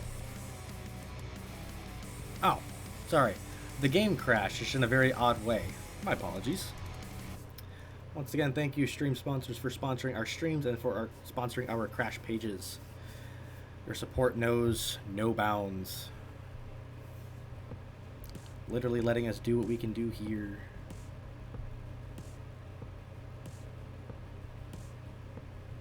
Yeah, that was just weird for me because like I went to select the menu and it just completely minimized the game. And I was like, the hell was that? And then it popped up with the crash. Anyway, we were going to middleweights. Yeah, that's where we're at. Okay.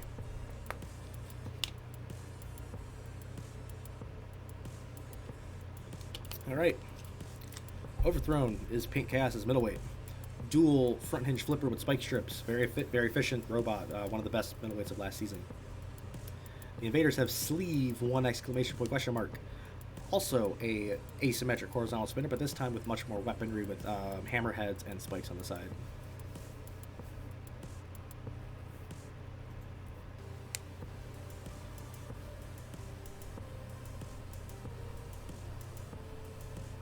You're really going for the Invaders, huh? We'll see if the Invaders can do the robot combat fox proud. Holy shit, I'm going through water.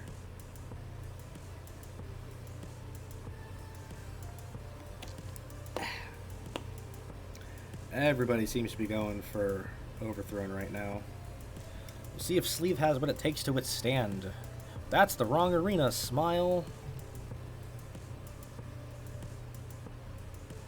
There we go. That's better.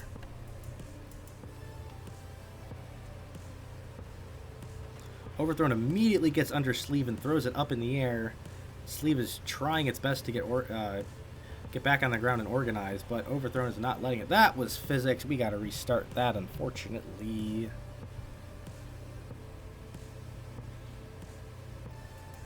Ah, yes, Robotica Rampage. Like, yeah, sorry, I definitely wasn't paying attention.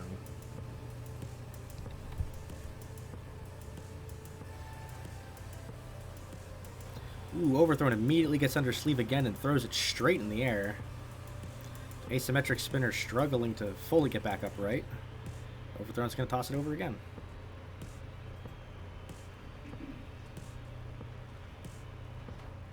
Ooh, a huge hit there again. Control board hits now for Sleeve. And that is going to be a knockout in 22 seconds for Overthrown.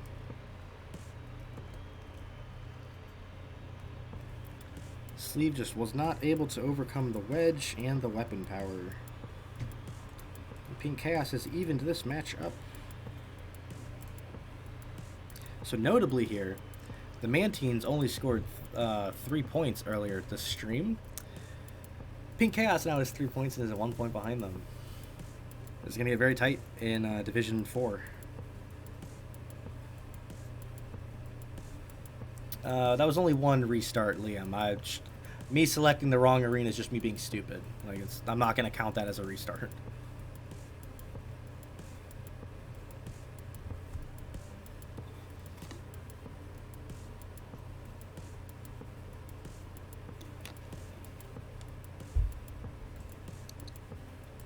Alright, heavyweight time. Second Amendment for Pink Chaos. 4-wheel drive rammer. Iron spikes pointed downwards, kind of acting as a wedge, and has, by popular request, bare arms. The Invaders have Pathfinder, dual front hinge flipper with Bushido swords, and has 2 kind of grindy blade discs on either side. Very bizarre and interesting weapon combination. Also, the top panel of the robot's supposed to look like solar panels, which is pretty cool.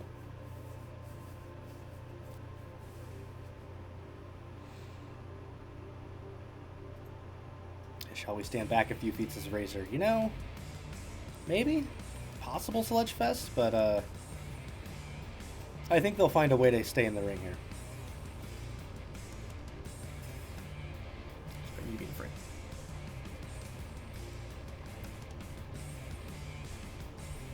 Let's see who takes control of the match here. Ooh, Second Amendment met up with the end of Pathfinder and pole vaulted over it. And is now to the side of it. Meet up again. Pathfinder's weapon doesn't have the reach to hit Second Amendment when it's up close like that. Ooh, just missed it again. Although the wedge has now come off of Pathfinder, so it's going to have a hard time getting under Second Amendment now.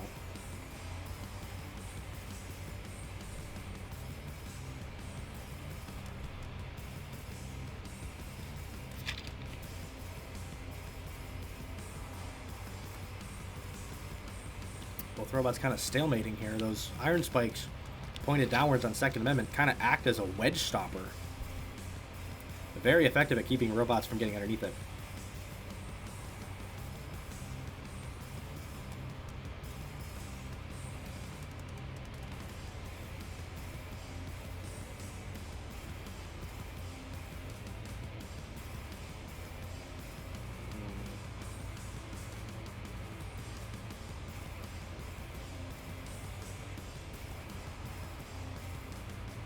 Pathfinder's just not able to get under Second Amendment there, and it's taken a ton of damage to the front wedge. Ooh, that was a big chassis hit there from Second Amendment.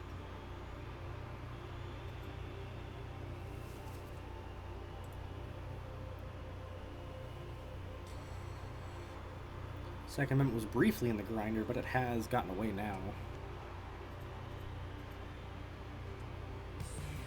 Now Pathfinder's been able to get under Second Amendment. It's been able to hit it a couple times. Second Amendment almost threw itself out of the arena with its drive power. Pathfinder is doing its best to kind of keep it up against the wall.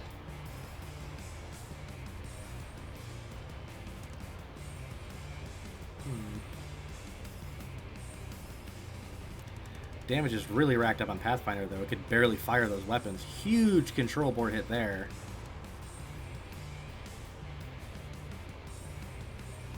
Although Pathfinder's now gotten Second Amendment back up again. But it's so little battery power, it can hardly fire those front hinge flippers.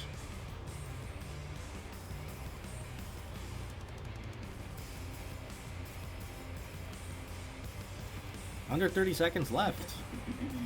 Pathfinder's on control board hits, but Second Amendment can't take advantage.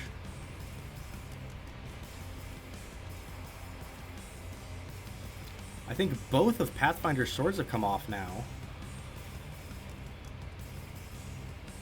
Both robots were able to break the TKO count, and Second Amendment comes in for the KO with 8 seconds remaining. An absolute tease right there from Second Amendment.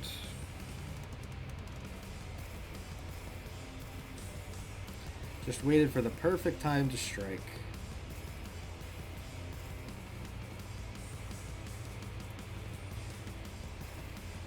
Yeesh, that was very close.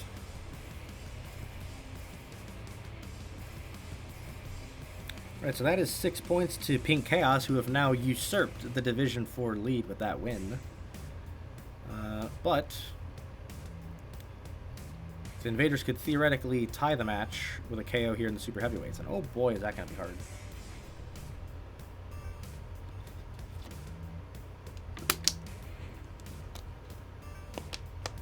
Hello, Clonoa. Good to see you back into the stream.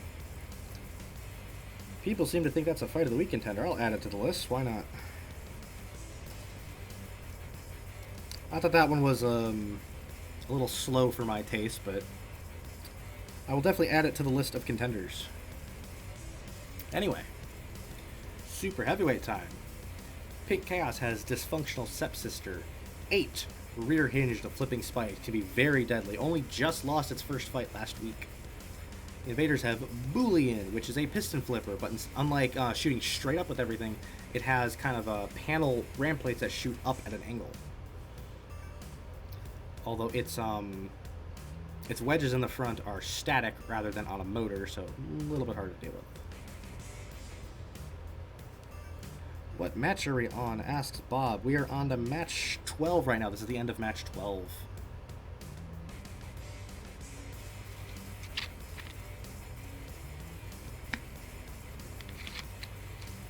A couple people seem to be going for Stepsister, calling for a Boo Fest, referring to when Boolean threw itself out of the arena. I mean, possible. Let's see if the Invaders can get some points back and maybe get a win here. They're going to need it. Boolean was able to get under Dysfunctional Stepsister at the start and is pushing it up and over towards the wall. Very nearly got it over the wall, although that now Stepsister has gotten under Boolean and is tearing up the underside of it. Huge toss there, almost got Boolean out of the arena. And a massive control board shot that has KO'd Boolean in 21 seconds. That was all of the flippers of Dysfunctional Stepsister connecting at once. That was very impressive.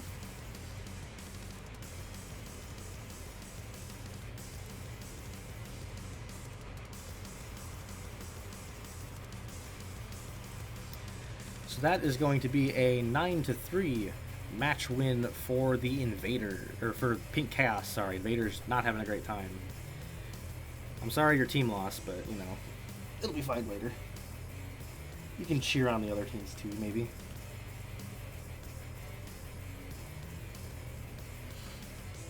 Just regain connection for now. What did I miss? I don't know when you dipped out, but Pink Chaos got the match win, so...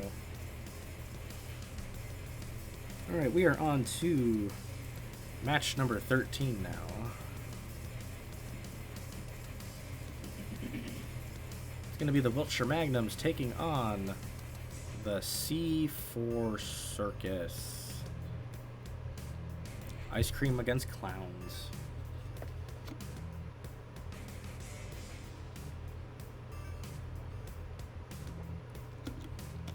How many weeks does this tournament have? 16 total. 15 regular season, 1 week for playoffs. Alright. The Magnums have Acidic Lemon, dual front hinge flipper. Unlike some of the other ones, though, it has a very steep front wedge, so it can be a little hard for stuff to get up there. Also, I think most of Acidic Lemon's fights are over 2 minutes long, so it takes fights a long time. C4 Circus has a Clown Car, which is a 4-wheel drive rammer. 2 iron spikes in the front, ram plate over top. Very narrow for being a rammer. Like, you'd think most robots are very wide. The Clown Car is very narrow. Everybody in chat just unleashing the honks. I'll join in, why not?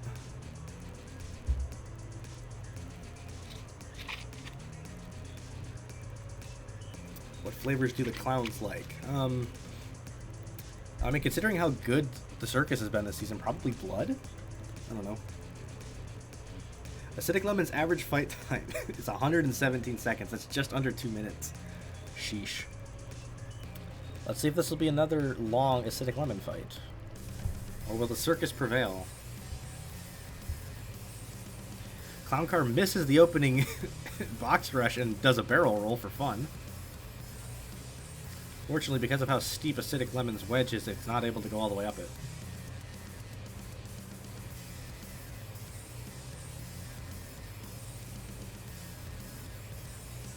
Clown Car bouncing on the floor briefly. Ooh, Acidic Lemon was able to push Clown Car onto its side at least. And now has inverted the Clown Car. Although now that it's inverted, those iron spikes are up a little higher and can do a little bit more damage.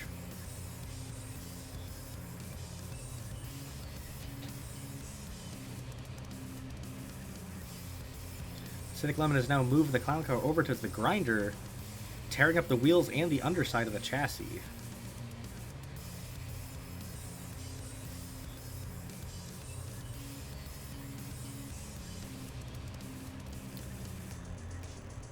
And now they're both in a bit of a microwave fight here. Oh, no, Clown Car's backed off, I tell a lie. Another huge hit on the front of Acidic Lemon. Can't really use its weapon because Clown Car's not able to go up the wedge. Clown Car's just too long. Another big hit to the wedge.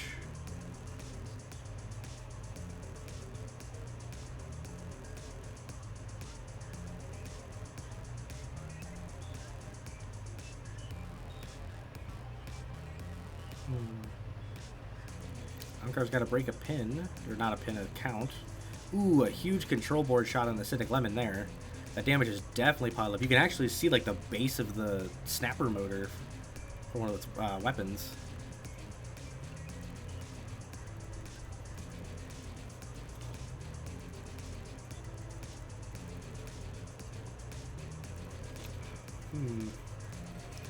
Under a minute left. Clown Car has now lost a wheel to the grinder.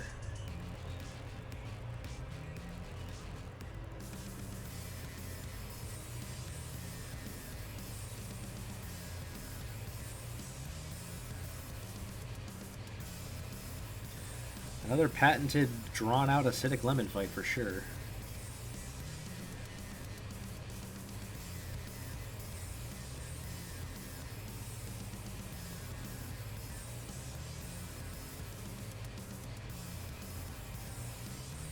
Hmm.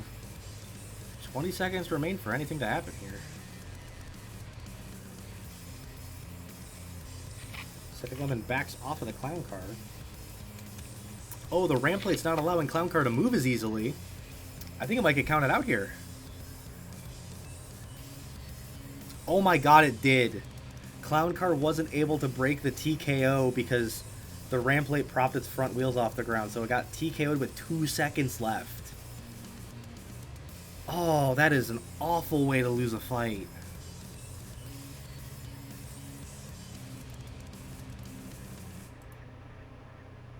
Jeez.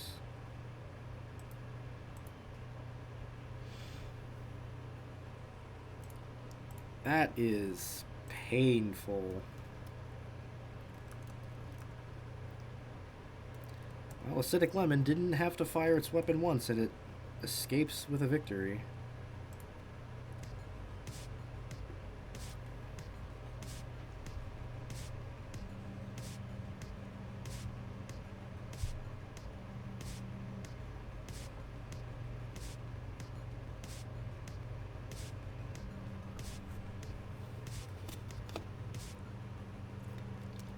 Acidic Lemon is really dull to watch, to be honest. Yeah, it's because of how steep Acidic Lemon's wedge is. Not a whole lot. It can't do a whole lot to its opponent, and the opponents can't do a whole lot if it just stalemates with it. So it's kind of like Airtime, honestly, from last season, where we just stalemate with stuff and do nothing. All right, middleweights. The Magnums have Mint Chalk Crusher, dual vertical spinning drills with razor tips on the side, very large wheels, very exposed chassis.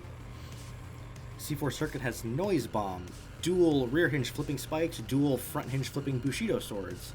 Can be very efficient and throw stuff around when it's not getting trolled and tossed onto its side.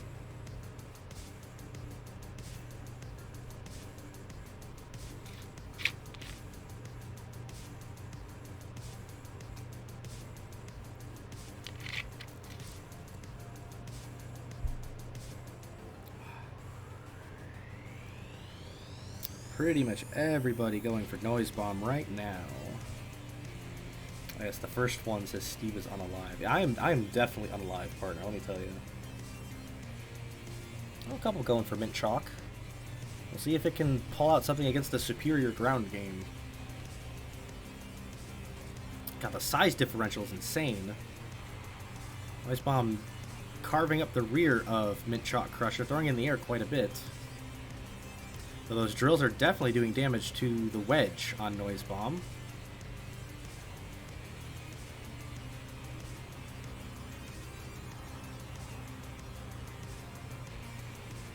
One of these swords has come out of Noise Bomb now. And it briefly wore Mint Chalk as a hat. Willing to let that slide because it didn't really affect the fight that much. Although now, Noise Bomb has taken a lot of damage to the chassis and has lost, I think, its other flipping arm, so Mint Chalk has actually put on a ton of damage right now, taking off 3 of the weapons off a Noise Bomb, but it's also lost a wheel to the grinder. Mint Chalk briefly got off the grinder, went back in. Noise Bomb has now lost all of its damaging components, and it's now gotten KO'd underneath Mint Chalk. 62-second knockout.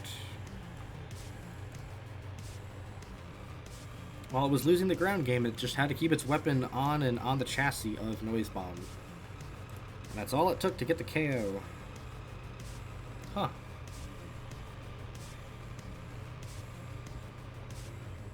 That's a 5-0 lead for the Wiltshire Magnums. I'm gonna move over here.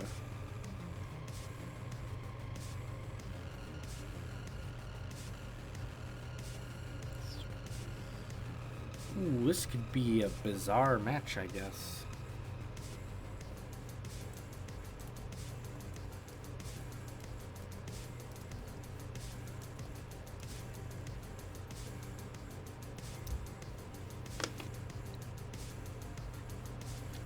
Alright, heavyweights. The Magnums have Banana Splitter and Cherry and Creamer. Banana Splitter, 3 overhead axes. Very wedgy robot, pushes decisions very easily when it loses its weapon. And Cherry and Creamer is just a ramming mini-bot that is just really funny that we'll watch roll around. The Circus has Random Axe of Violence, 4 side axes with spike strips and iron spikes, and it has a saw blade spinning up underneath. Very interesting weapon combination.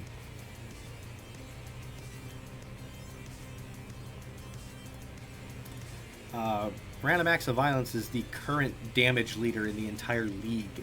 61,000 damage points so far. It is brutal. And it's facing robots that are significantly lighter than it.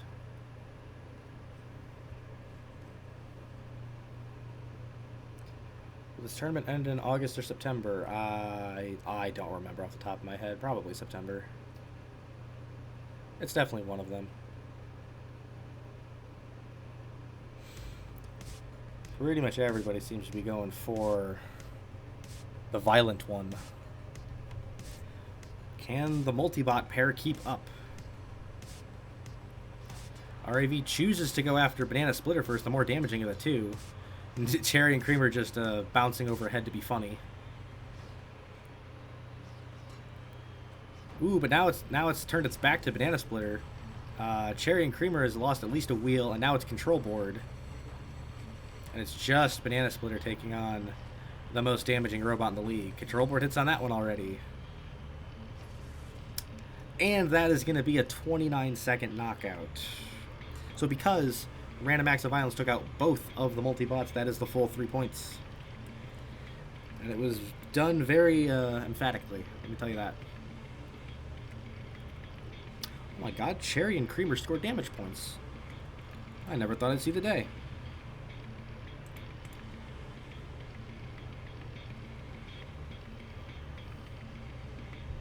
That was brutal. Yeah, that's how a lot of random act. It was a very random act of violence, I think. It's how the circus's stuff usually goes. But now we get to see what the super heavyweights bring us.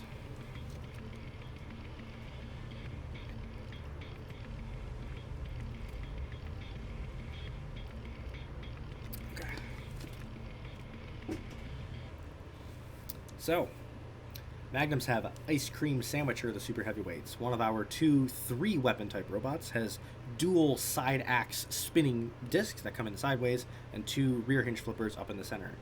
Can be sneakily good and do a lot of damage over time. Speaking of damage over time, C4 Circus has Freak Show. It's a drill spinner with spike clubs on a piston that shoots outwards.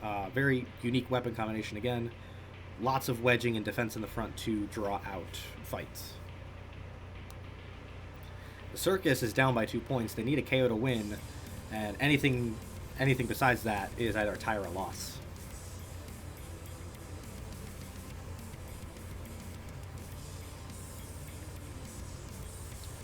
Chat seems to be on Freak Show's side at the moment. Some people just calling for Havocs to lose.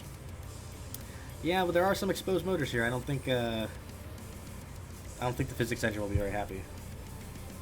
Can the Circus come back and tie the matchup, maybe?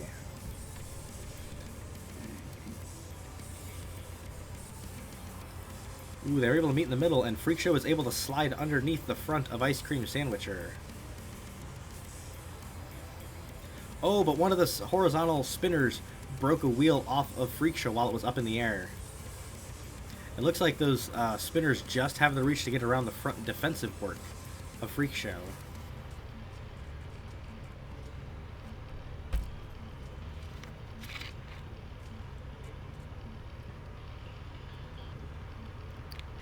Freak Show momentarily turned its back, but it's still keeping Ice Cream Sandwicher in front of it. It's lost its other front wheel, but it's now gotten to the backside of the Sandwicher and is pinning it to the wall. With how far out the spinners extend on Ice Cream Sandwicher, it can't really turn around that easily. And now one of them is broken off on the defensive work of Freak Show.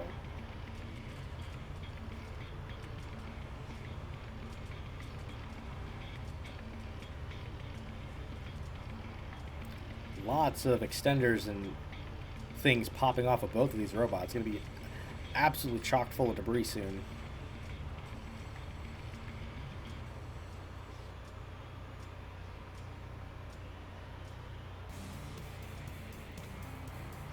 Alright, and Freak Show's decided we gotta go to space now. That's one of the more ridiculous physics glitches of the season. Okay. Well then.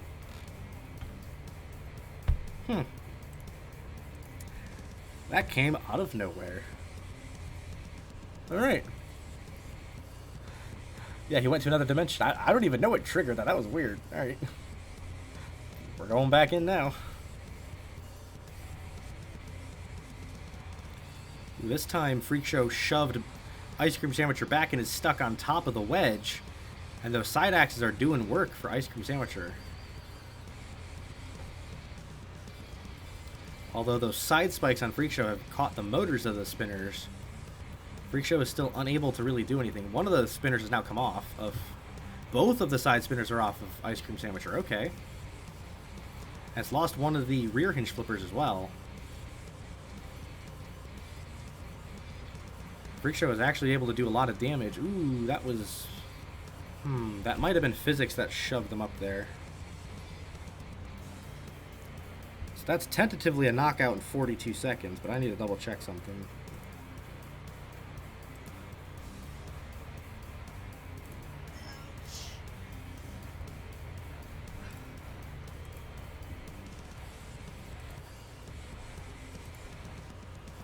Because it looked like physics might have popped Ice Cream Sandwicher back onto the wall, but I couldn't really tell.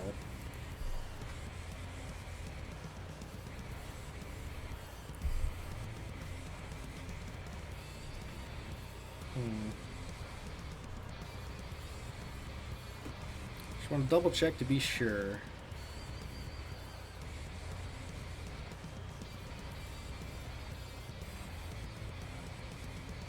Oh, actually, no. It was just the wheel physics being weird. So that was not a physics glitch. Okay.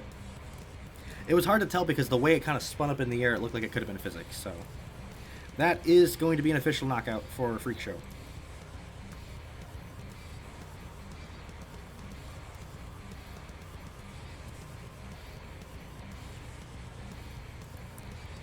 So as a result of that, the Circus has won 6-5. Freak Show was able to come up clutch and get the win.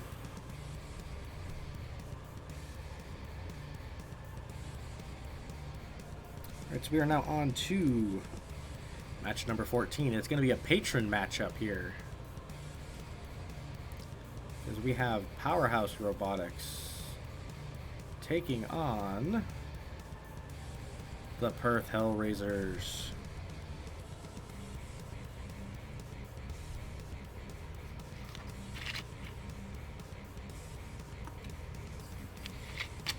Alright. So in the lightweights of our patron matchup, Powerhouse has Impact V6, 4-wheel drive rammer with 2 spikes on the front. Unfortunately, because of its size, it is plastic armor, so it's not armored very well. But it can be pretty fast and shove stuff around. Perth has Stone Imp, a vertical spinner with 4 razor tips. Because of how its bracket wedge is perched, it kind of sits kind of upright, kind of like this. Similar to Backlash from BattleBots. But one of the more damaging lightweights.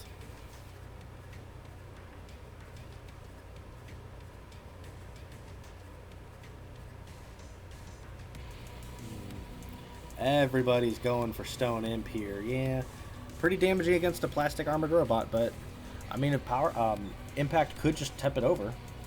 I believe Stone Imp can drive inverted, but you never know. Ooh, Impact got wedged between the spinner and the bracket on the initial charge, just like it is now. And it's taken a ton of damage to the front already, but it's gotten Stone Imp perched on top of the grinder. I don't know if Stone Imp has taken any damage to its wheels or anything, but it might have been Impact's opportunity right there.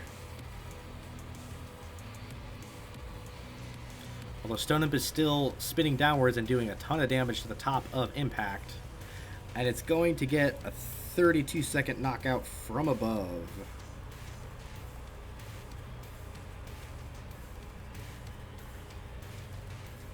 That was a very close fight for Stone Imp there. It could have very easily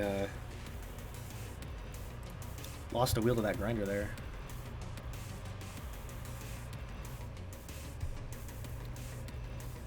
So that's going to be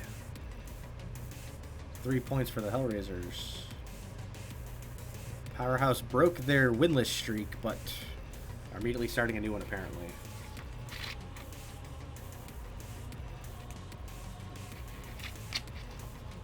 Stone Imp's basically carrying the team. Yeah, Perth has largely been carried by Stone Imp so far. Let me double check the stats on that just to be sure. Because I think it's literally... What is it? Yeah, so after this win, Stone Imp has 19 points scored. And currently Perth only has 33 points, so it's more than half already. So Perth has a really good lightweight, just their other stuff is underperforming. Anyway, Powerhouse's Side Strike in the middleweights. Dual side axe robot with a snowplow in the front to kind of ward off some defense for some defense in the front. Has been surprisingly effective given that. Perth has Marauder, which is a horizontal spinner. Tri-bar with spike clubs on the end, but because of how the motor's perched, it kind of spins at a very slight angle. Not enough to be an angled spinner, but still can hit a little lower than you think.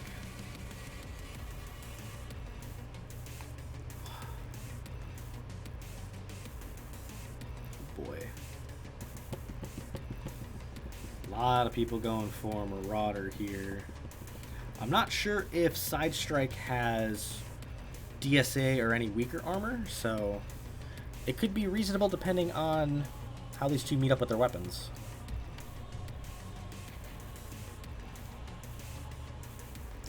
Side Strike comes right in, immediately gets a hit on the motor. It's using that snowplow to kind of hold Marauder's weapon at bay and above the chassis so it can't take any hits. I think it might be clipping some of Marauder's wheels here. There was one hit on the top of Side Strike there, but it has gotten Marauder over to the grinder already. And now Marauder is down its right side wheel. Side Strike just going in, using the arena to its advantage. I'm not sure if Marauder is going to be able to move there. Its drive power is not very good. It was not. Marauder was not able to break the count down a wheel, so that is a 40-second TKO for Side Strike. A very clean and efficient win for Powerhouse there.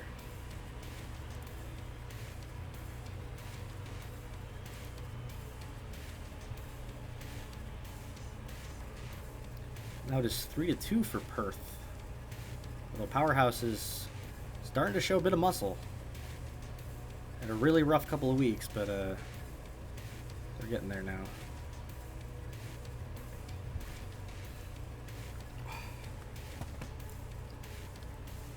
This headache is fucking... Ugh. I don't know why I suddenly have a headache, but it's fine. I just need to wake up slightly. Okay. Right. Heavyweight time. Powerhouse has Death Grip, a dual overhead axe bot with kind of a setup of just spikes that come down. It's the IRL version that Voya has made is more of a control bot, but this one can do a lot of damage, especially with the wedge that it has. Perth has Revenant, their own dual overhead axe robot, but this one kind of has raptor claws that come down. Two other bear claws kind of hold stuff in front of it and everything too. Both of these robots have been struggling mightily. Both of these teams have been struggling. So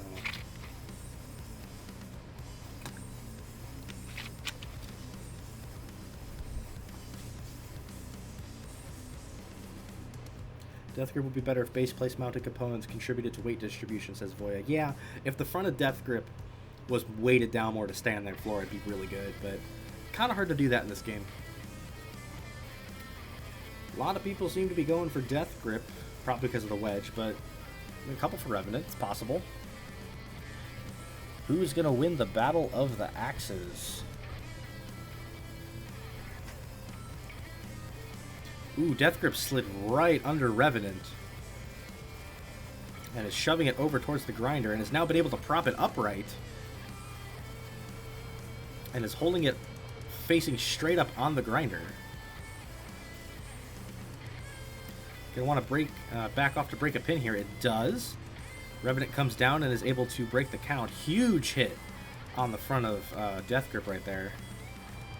Although now Death Grip has lopped off one of the Raptor Claws on Revenant. Although now Death Grip is losing some of its own axes. More chassis hits from Revenant. I think it has the longer reach compared to Death Grip. But now Revenant is down the front ram plate. These two are just wailing on each other right now. Oh, but Death Grip has showed its back to Revenant briefly. Oh, it's now slipped back underneath. But there goes the last remaining axe on Revenant. So it is now just being fed into the Death Grip. Huge chassis damage now. Control board hits. And that is going to be a 70-second knockout for Death Grip. Voya is the winner of the axe battle.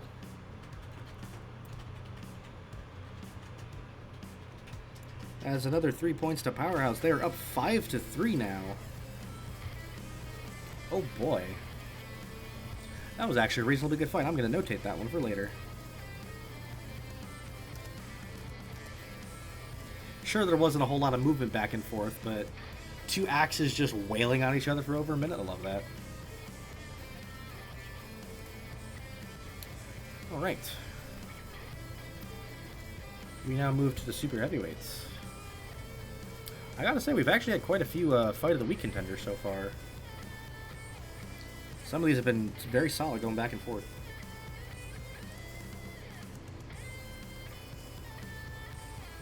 Alright. Sorry, I'm just making sure my stream bugged briefly, so I just want to check here.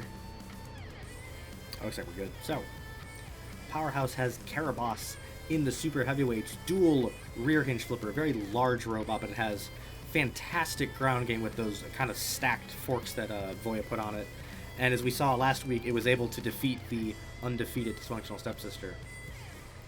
Perth Hellrazers have Baron of Hell, a 6-wheel drive rear hinge flipper. Technically has a rear hinge in the front.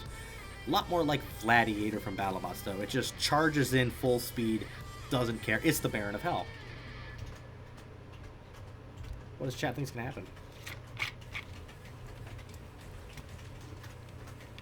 This has been a brilliant match so far, says Voya. Yeah, this has actually been a really good match. Despite these two teams being at the bottom of the standings, they can put on really good fights sometimes.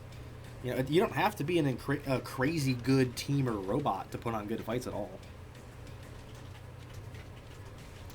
Rook's got a dip. Thank you, Rook, for joining the stream while you could.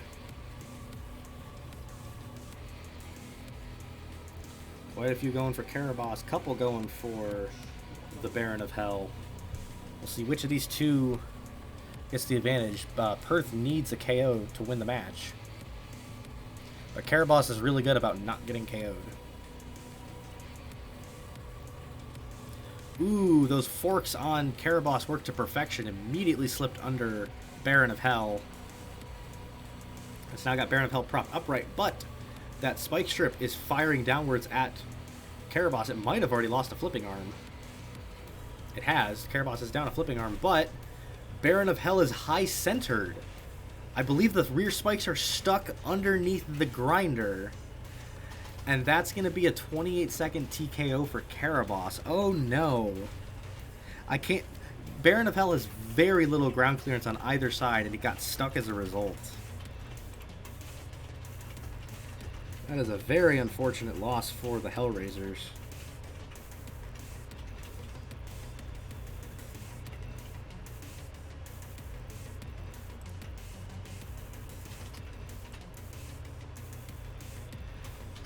That is going to be a 7-3 match win for the Powerhouse Robotics.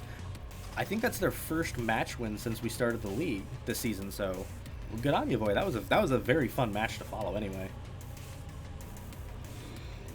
All right. We only have 2 matches remaining.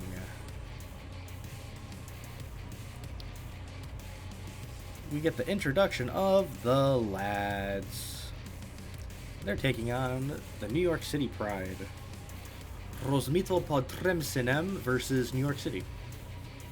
Interesting.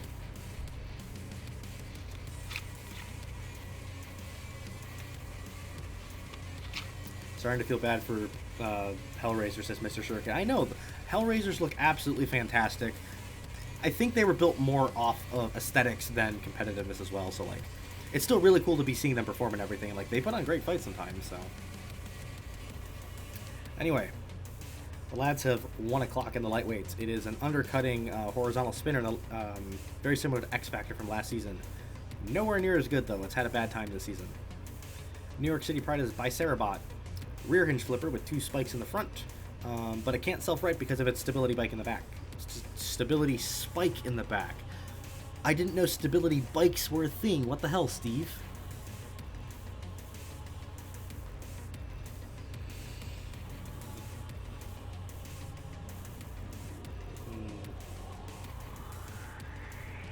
Seems to be a lot of people going for 1 o'clock. Well, if my math is correct. It's almost 2:30 over here, so 1 o'clock doesn't have its time matchup that it would like necessarily.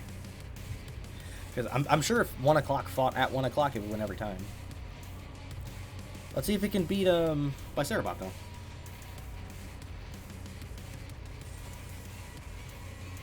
Ooh, Bicerabot had a chance to flip 1 o'clock, but it didn't quite have the power to flip it over, and now they're kind of matched up.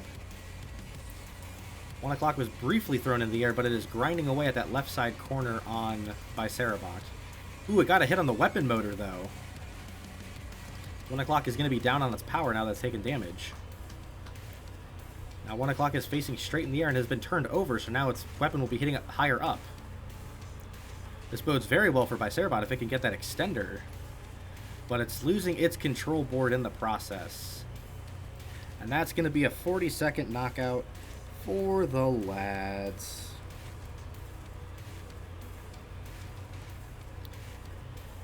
One o'clock trying to take after its DSL counterpart here.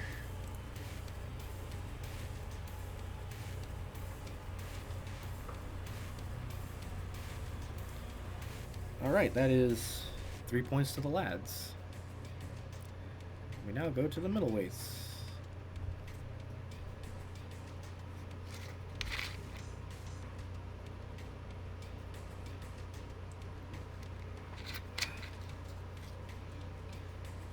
Alright, so. Actually better than I was expecting, says Mr. Sugar. Yeah, Bicerabot was putting up a decent fight. It just didn't have the power to really flip 1 o'clock over in any way. And when you're facing a spinner, it's only a matter of time until the damage piles up. So, middleweights anyway. Shock Therapy is the lad's middleweight. It has 3 piston poking pistons, mostly razor tips with some swords that go out the side, kind of for a bit of protection on the side. NYC Pride is Panther, sporting the pansexual colors. It is a 4-wheel drive rammer that doesn't know how to stop and only goes forward and smashes into stuff. It's a very similar matchup when Panther took on Remote Control earlier this year, where Panther just killed the crap out of it really quickly because of the exposed chassis.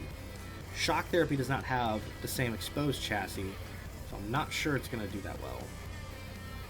Yeah, I think Cora just put up, Panther has a weirdly high DPS. I think it's the highest in the middleweights right now. Mostly because its fights are so short, because they're like sludge fests. So it just has it by default.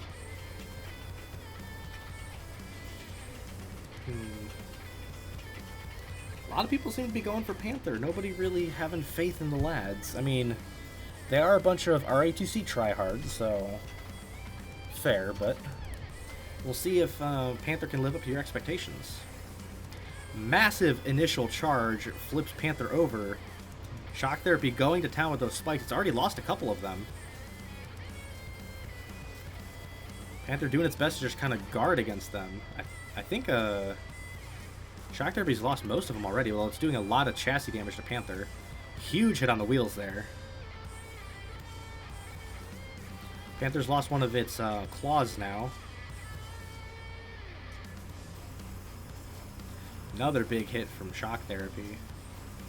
Panther just trying to get away, get some space, get another hit there. It's only the lower piston that's remaining on Shock Therapy. Though it does have those swords on the side that do damage. It just took off one of the wheels on Panther using so. Ooh, control board hits now. But Shock Therapy lost all of its damaging weaponry. It's now just a box. All I can do is push Panther, and Panther still has those spikes in the front that do a ton of damage. This could be very close. Panther can't really line up a ram because it's missing one wheel on a side.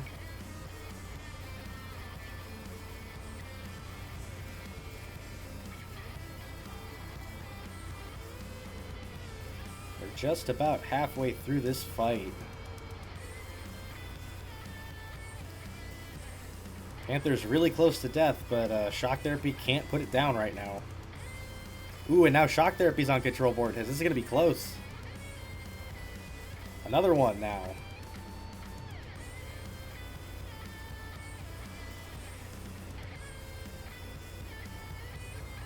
Ooh, oh, but Panther was able to swipe coming down with the Iron Spike and got a knockout.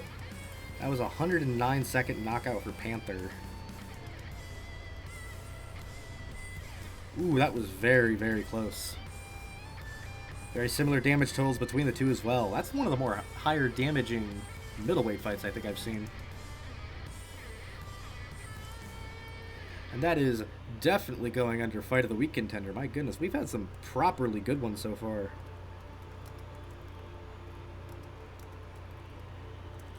Fantastic. I actually have more Fight of the Week fights noted down than judges' decisions right now. That's pretty good. Alright, so, retaliatory 3 points. We are now tied 3-3. And now, the Pride pull out the pride of their team, I should say. Been crazy good this season.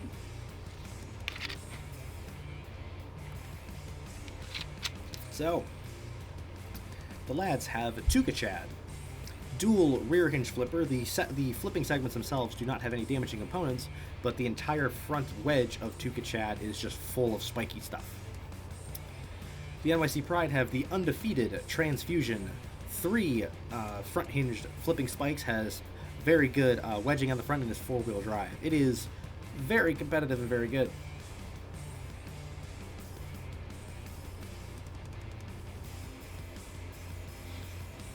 I guess Logan the 9F pointing out that Transfusion has very much been carrying NYC so far. Yeah, that mostly has been. Okay, yeah, it definitely has been. It has more points than the rest of the team does combined, so yeah, it's carrying.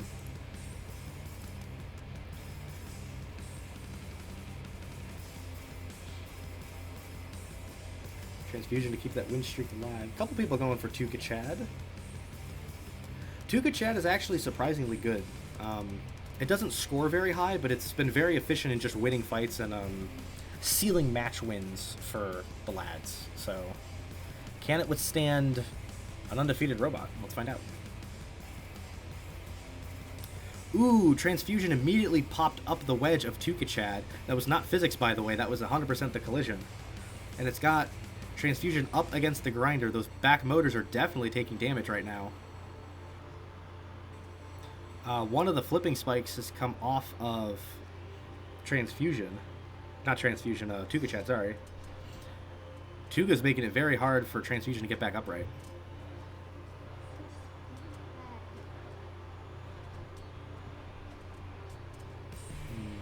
Transfusion has now been righted. Oh, and it's now gotten underneath TekonoAxe and flipped it over. And now that armor is coming apart on Tuka. Huge control board hit there. And that's going to be a 50-second knockout. What a comeback for Transfusion. It was on the back foot for the entire start of that fight. And as soon as it got down, it was able to make use of that wedge.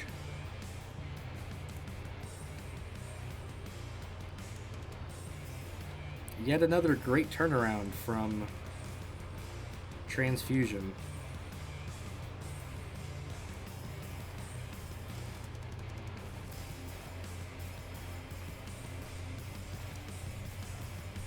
All right. So that is, we now have 2 undefeated robots right now. RRL and Transfusion are the only ones left. But it's now time for the super heavyweights. The lads need a KO to tie, and ooh boy, can they do that.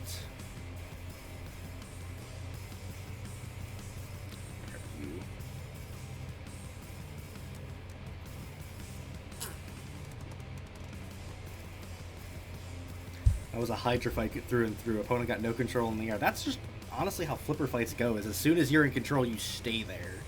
Or at least try to, anyway. Alright. The lads have Rhino in the super heavyweights. It is a dual overhead axe bot, but unlike some of the other ones we've seen, it has 2 very, very long curved ones that are just supposed to come over here and poke you to death from afar. Has very long wedgelets and defenses in the front. It can be very efficient with killing stuff. The NYC Pride have Friendly Fire sporting the NB colors. Dual vertical spinner with a very good ground game and wedging, but has very exposed wheels.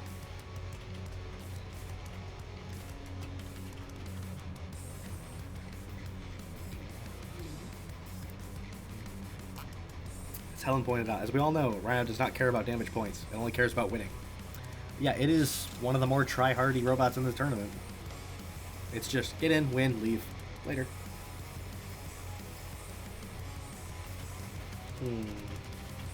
Quite a few people going for Rhino. A couple for Friendly Fire. I would be impressed if Friendly Fire stays upright. I feel like they might fall over on the initial collision. But Rhino can be pretty bad when it falls over too.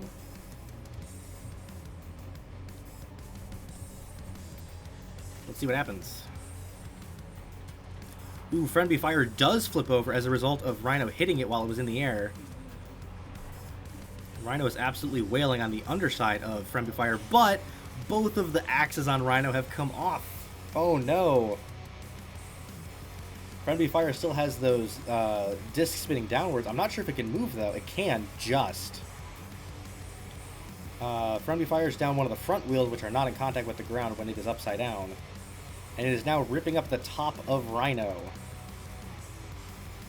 Maybe this was Friendly Fire's strategy all along, is flip over and use that, climb over the top of Rhino and rip out the axes that way.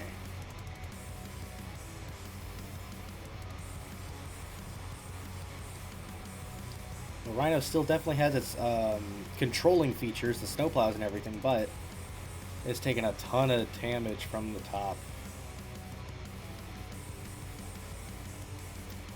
Now the verts on Friendly Fire are caught on the snowplows, so we're in a bit of a microwave.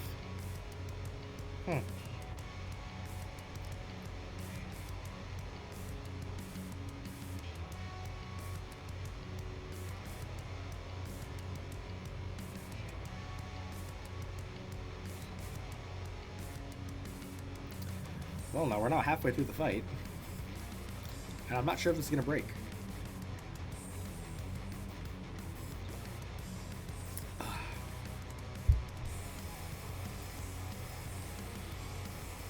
Interesting to see a Rhino fight last this long. Usually Rhino just goes in and kills stuff right away.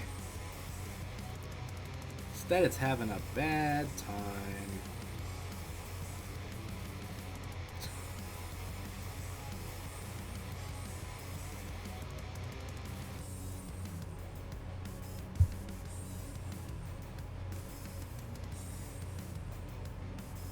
Taking Rhino the distance is real accomplishment, says Steve-O. Honestly, yeah.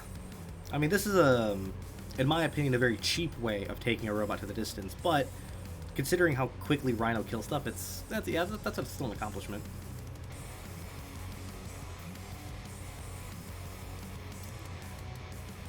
Well, they kind of stopped briefly. Somebody's getting counted out. I don't know who, but I believe it's going to be a pin regardless because both of them were mobile beforehand. Yes. Fortunately, that's going to be a pin. I don't know how that managed to happen, but... Alright. We go again.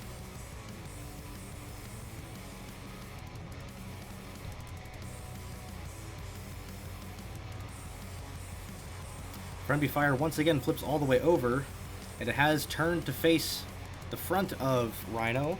Will the axes last on Rhino or not? It's doing a ton of damage. One of them has come off. Oh, but Friendly Fire died before that. Alright. So this time, the axes on Rhino lasted, and it was able to get a 12-second knockout as a result. And also, as a result, the lads have won 9-3. The RA2C gang winning a match by all KOs. Weird, right?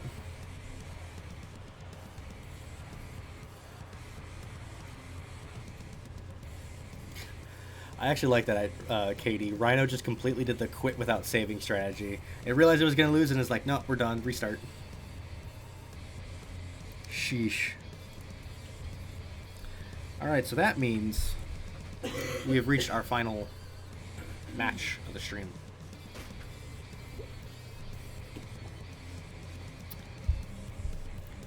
It's going to be my very own Sinister Creations taking on Team Permanganate.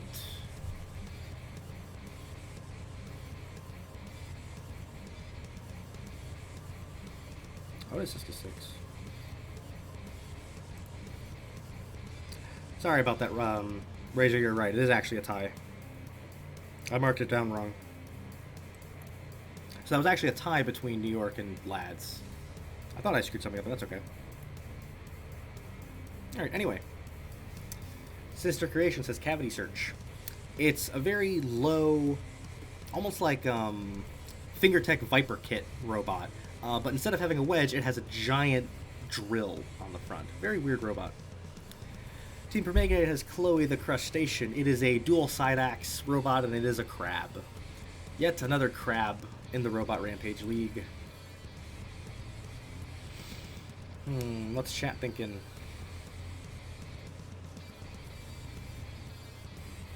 Some people going for the crab and Chloe. Me57, the owner of Team Permanganate, is not confident in his team winning the match, but hopes it'll be entertaining. I wish you good luck, sir, because I'm not confident in my team winning either.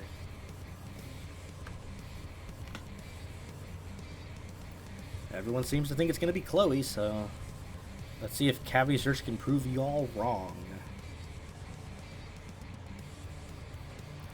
Ooh, Chloe is the perfect width to fit Cavity Search right in there. It is going right at the pontoons. Cavity Search is doing some damage to the front of Chloe, but not a whole lot. And it's already on control board hits. And Chloe has killed it in 16 seconds. Well, Chloe cares not for entertainment or putting on fights. It just wins. In reality, that was just Cavity Search being the worst possible chassis for facing something like this. But that is a very quick 3 points to Team Permanganate. Now we move to the middleweights, where we have a similar type matchup. All the crabs have won again. Yes, the crab robots have all won the same week. You know what? I'm going to throw that in the highlights because I said so.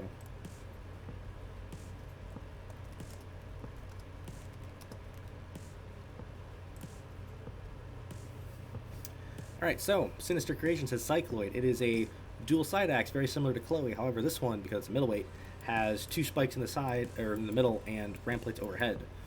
Can be pretty destructive, but doesn't play much of a ground game. Team Permanganate has Quasar. It is a kind of a drum vertical spinner that uses Bushido swords almost as a rotary lifting device, and has 2 very long forks out the side.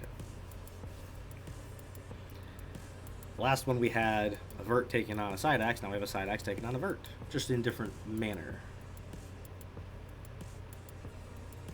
Oh my goodness, chat is incredibly split on this one. Every week is crab week on the RRL, says Steve-O. Yes, everything eventually evolves into crab.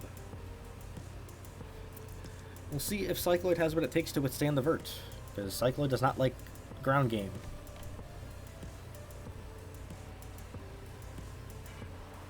Quasar slides right underneath Cycloid immediately, but it has taken hits to the weapon motor at least once. And it's grinding away at the underside. The weapon guard has come off of Quasar now and is just holding Cycloid up against the wall. Not entirely sure how much damage that's doing to Cycloid. Ooh, that was a weird driving thing from Quasar. Ooh, there's already control board hits on Cycloid. It's taking a lot more damage than it looks. And that's actually going to be a knockout in 33 seconds for Quasar. It was very hard to tell how much damage Cycloid was taking from underneath. And it turns out it was a lot.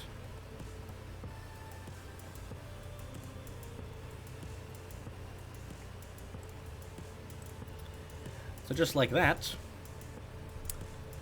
Team Permanganate can't lose. They're at 6-0. Best Sinister can do is tie. But they just might have the robots for the job. Possibly.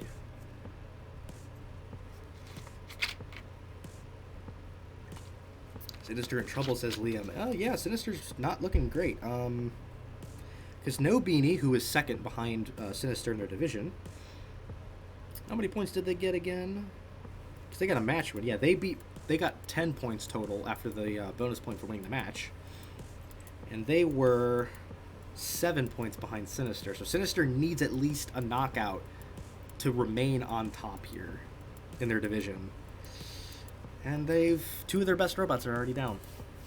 So, Sinister is Omnipresence in the heavyweights. It is a sit and spinner with flails on either corner. It has some spikes in the middle and in the back for when it switches to ramming mode, but otherwise, very typical flail spinner. Team Permanganate has Roadman, which is a saw spinner. Has 4 saw blades up in the front and has very effective forks going out the front, but it's very flat front end and a very big wedge on the back.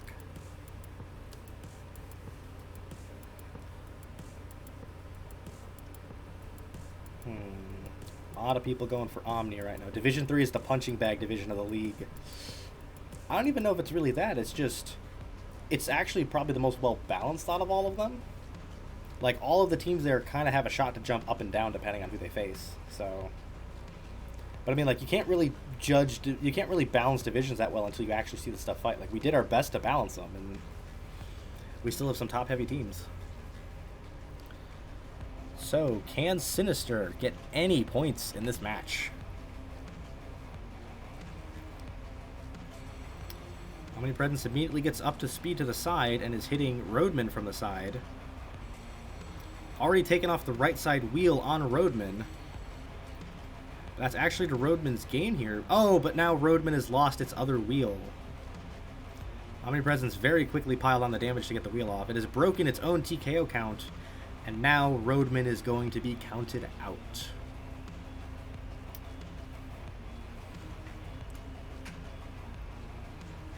So that is a 33-second TKO for Omnipresence.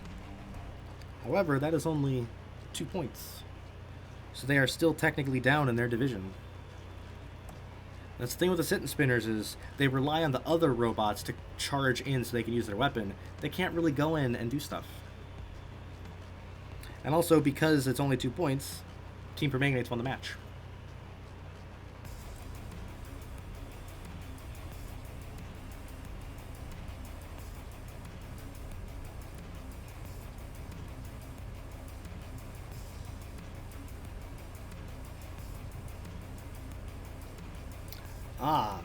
I was going to say we have reached the final fight of the stream, but no, instead we have reached the final crash of the stream. Fantastic.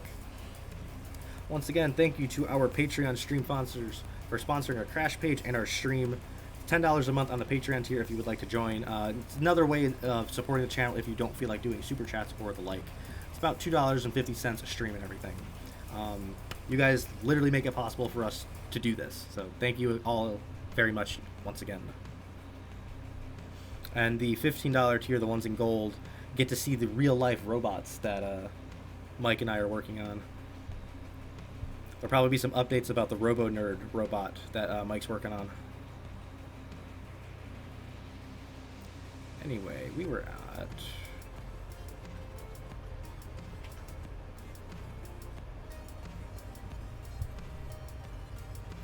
Are you sure there won't be another crash? Shush.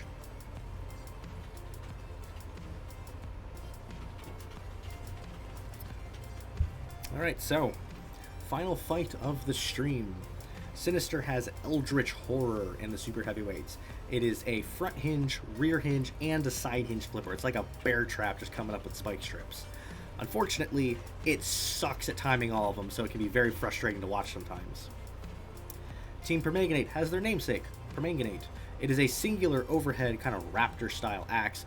Very defensive front and side features. Very good wedges and everything. It's fantastic. And also has a very good wedge in the front as well.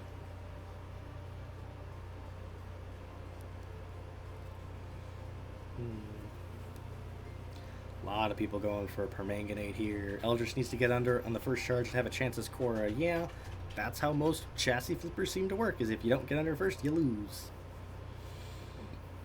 A couple people going for Eldritch. Well, we'll see if Sinister can get any points here, because they're not leading their division right now. They're a point behind No Beanie. Can they maintain their #1 lead? Permanganate goes right under Eldritch and is immediately carving up its chassis in the front. Eldritch not able to make use of its weapon. Ooh, but it did actually. It was able to break the axe off of Permanganate. That's very surprising. I was going to say that Eldritch's weaponry wasn't doing much, but it was able to use it as a defense to break Permanganate's weapon, and now it is underneath Permanganate, carving up its underside. The front wedge is off of Permanganate, and it is shoving it around, tearing up the underside. Control board hits now out of Permanganate, and it has been knocked out in 39 seconds. So despite the match loss, Sinister was able to claw back 5 points total. So that is a 6-5 match win for Team Permanganate.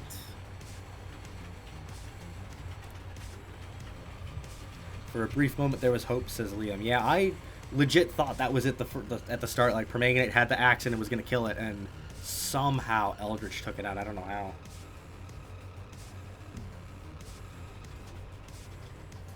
Alright, so that is it for our robot combat action for the day.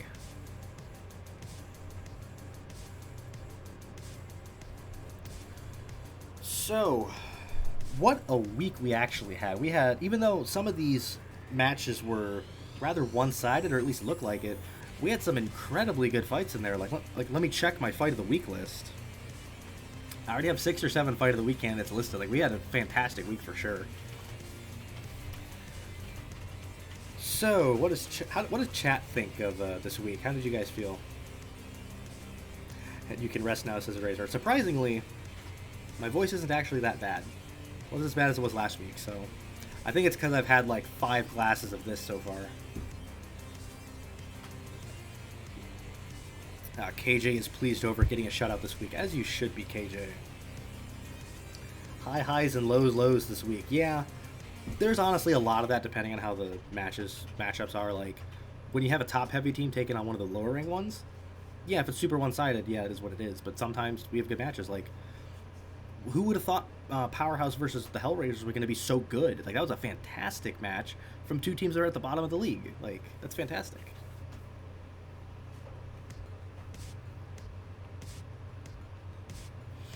Can't wait to watch the matches I missed. The ones I caught were brilliant. Yeah, we had some really good ones in here. I don't know if you caught the Perth Powerhouse match, but you should definitely check that one out, Steve-O. Nightmare's happy his losing streak is over. Yes, Team Sanctuary finally broke their losing streak. I think they had 3 in a row, so that's not too bad.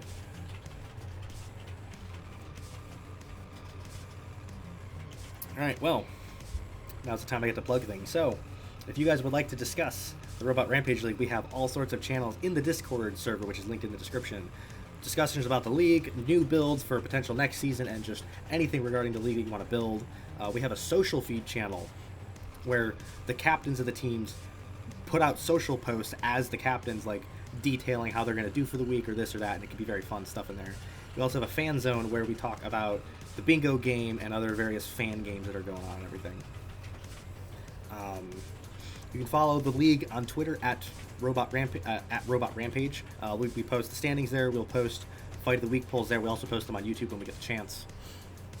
And just general stuff, standings for the league on there. And if you guys want, you can follow Heavy Metal Robotics on Facebook. It is the IRL robot team that Mike and I are a part of. We're starting to build more robots and actually do competitions. And it's honestly gotten really fun. Like, I've been thinking of building an RRL robot in real life, and it's going to be really fun when I actually put it together.